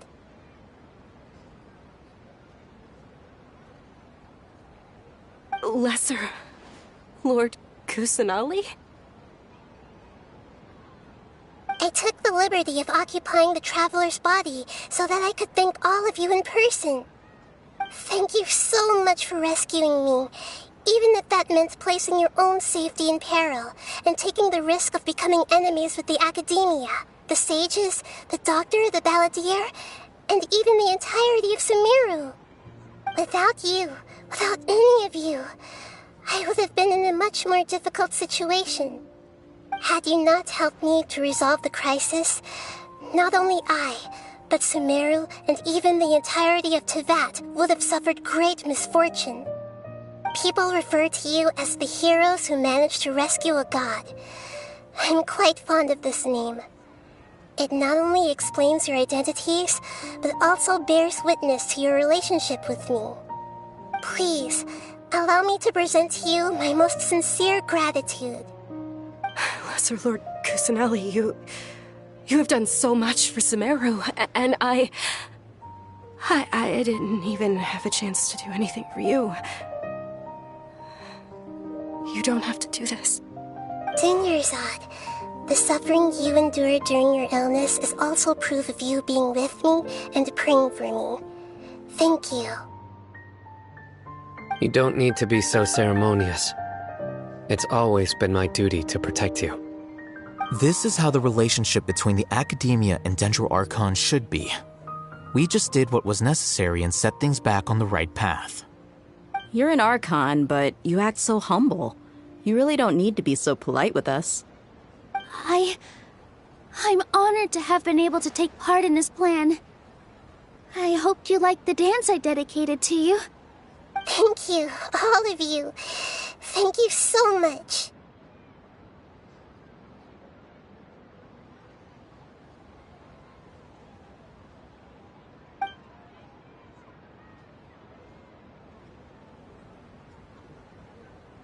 Yeah.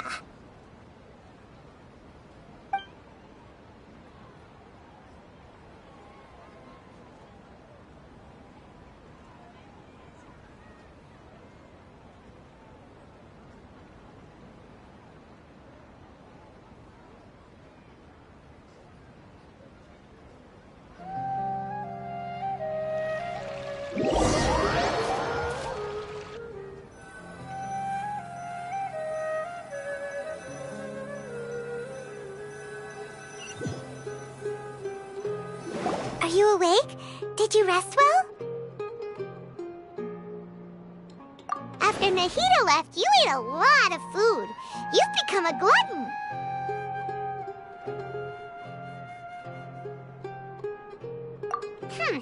That just means you still have a lot to learn from Master Paimon, the Sage of Gluttony. All right, since you're awake now, should we go and have a chat with Nahida?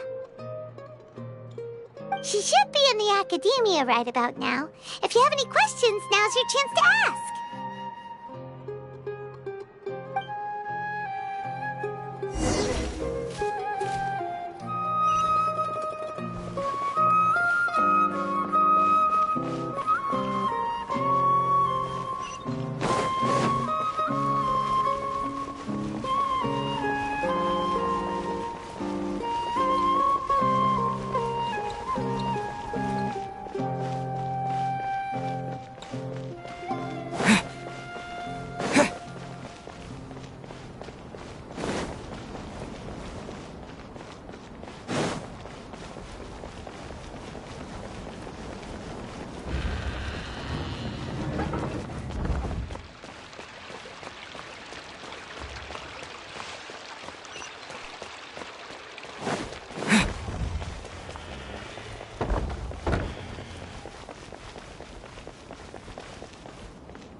Hello, Traveler and Paimon.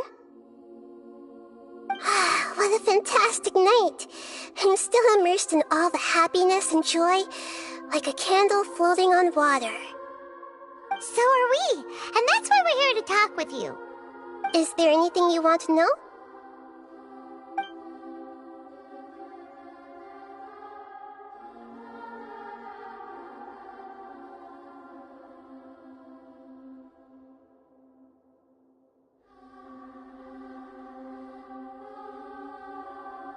After recent events, the Akasha can no longer function as it used to.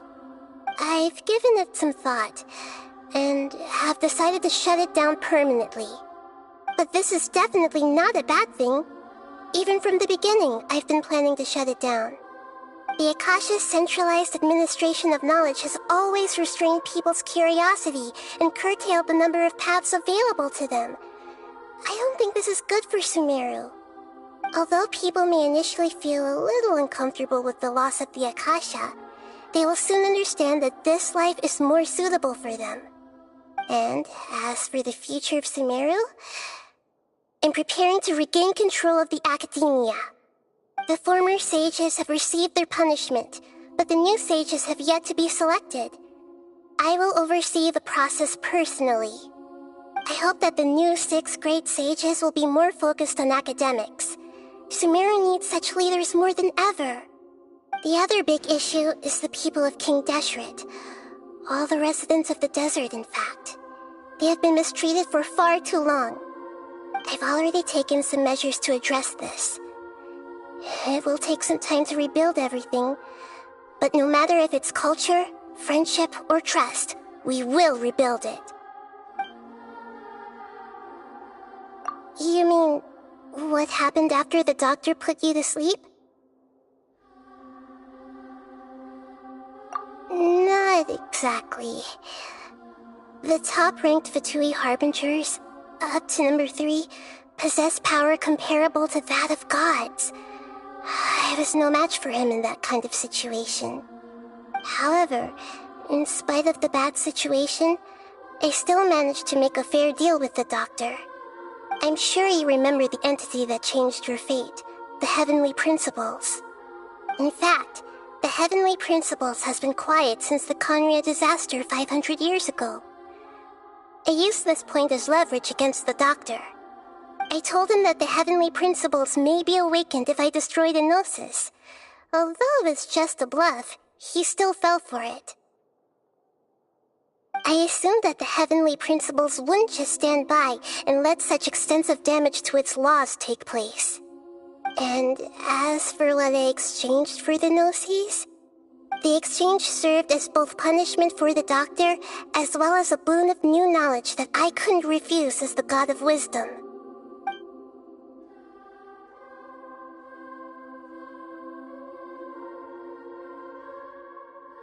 He's still in a coma. I've hidden him like how one would hide a feather. I know you have many misgivings about him, but as someone who had become a god, he has retained a number of very useful features. Don't worry, I'll keep an eye on him and make sure he doesn't do any evil. In addition, there are still some mysteries left in him. Some things may be very clear from my perspective, but he is still yet to understand them himself. His future will be determined by fate.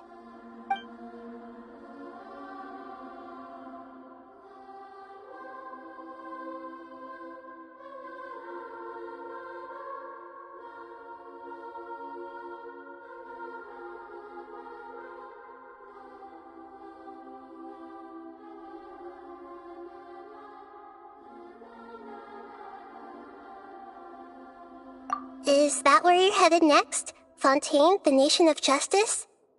As far as I know, that nation operates in a judicial system. Does their Archon personally judge people?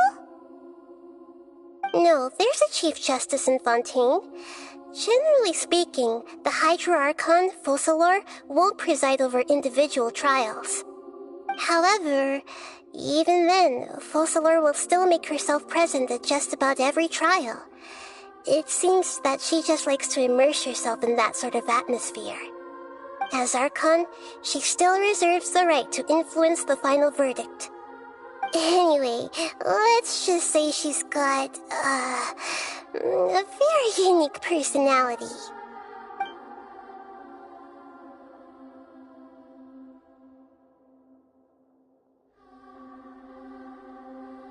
Are you sure? Isn't there something else you haven't asked about yet? Huh? You mean... About your sister.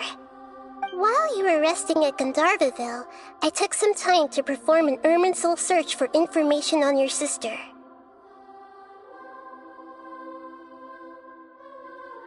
Yeah! Isn't Irminsul a repository for all the information and memories of Tevat? So there shouldn't be anything on him or his sister. This is true in your case. Irminsul indeed does not have any information on you. However, There must be something different about your sister. Because, as it turns out, the world has recorded information on her after all. What? There is only one possible explanation.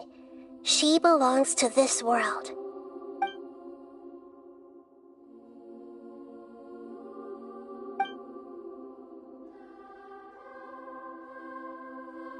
But nothing about this makes any sense! Wasn't this your first trip to Teyvat? According to the records I was able to access, your sibling suddenly appeared in Conria.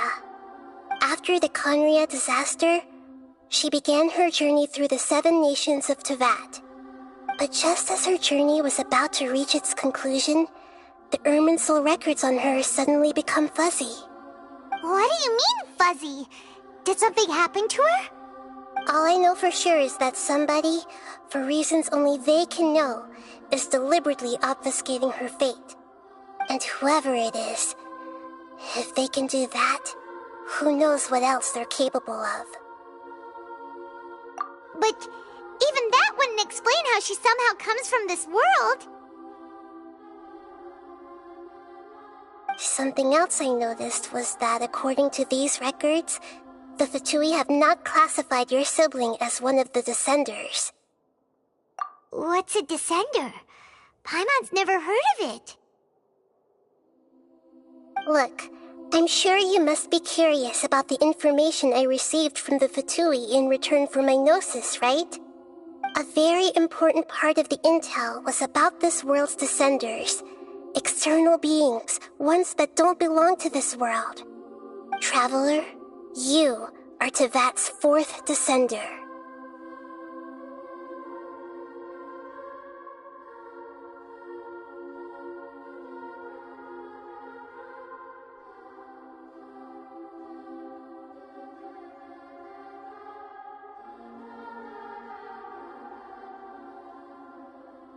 Huh? So the Fatui count 3 other Descenders before the Traveler, and his sister isn't even one of them? That's right. My current hypothesis is that the first Descender was likely what we now call the Heavenly Principles. As for the other Descenders, I still need to verify their existence. It could take me some time. Paimon's head's about to burst from all this crazy new information. And yet, even knowing all this, I'm sure you must still have a lot of unanswered questions. I must say, I truly regret that I can't help you more as the God of Wisdom. There are many questions in my heart as well. I will need some time to go through each one of them. And soon, you'll also begin your journey anew and depart from Sumeru. I'm very interested in your future. It's a journey that can't be observed or recorded by this world. If fate is the ultimate knowledge, then your future will be the ultimate fate. Paimon's sure glad we got to meet you, Nahida. The pleasure is all mine. I can't thank you enough. Alright, that's enough talk for today. If you ever miss me, just close your eyes, and maybe I'll appear in your dreams.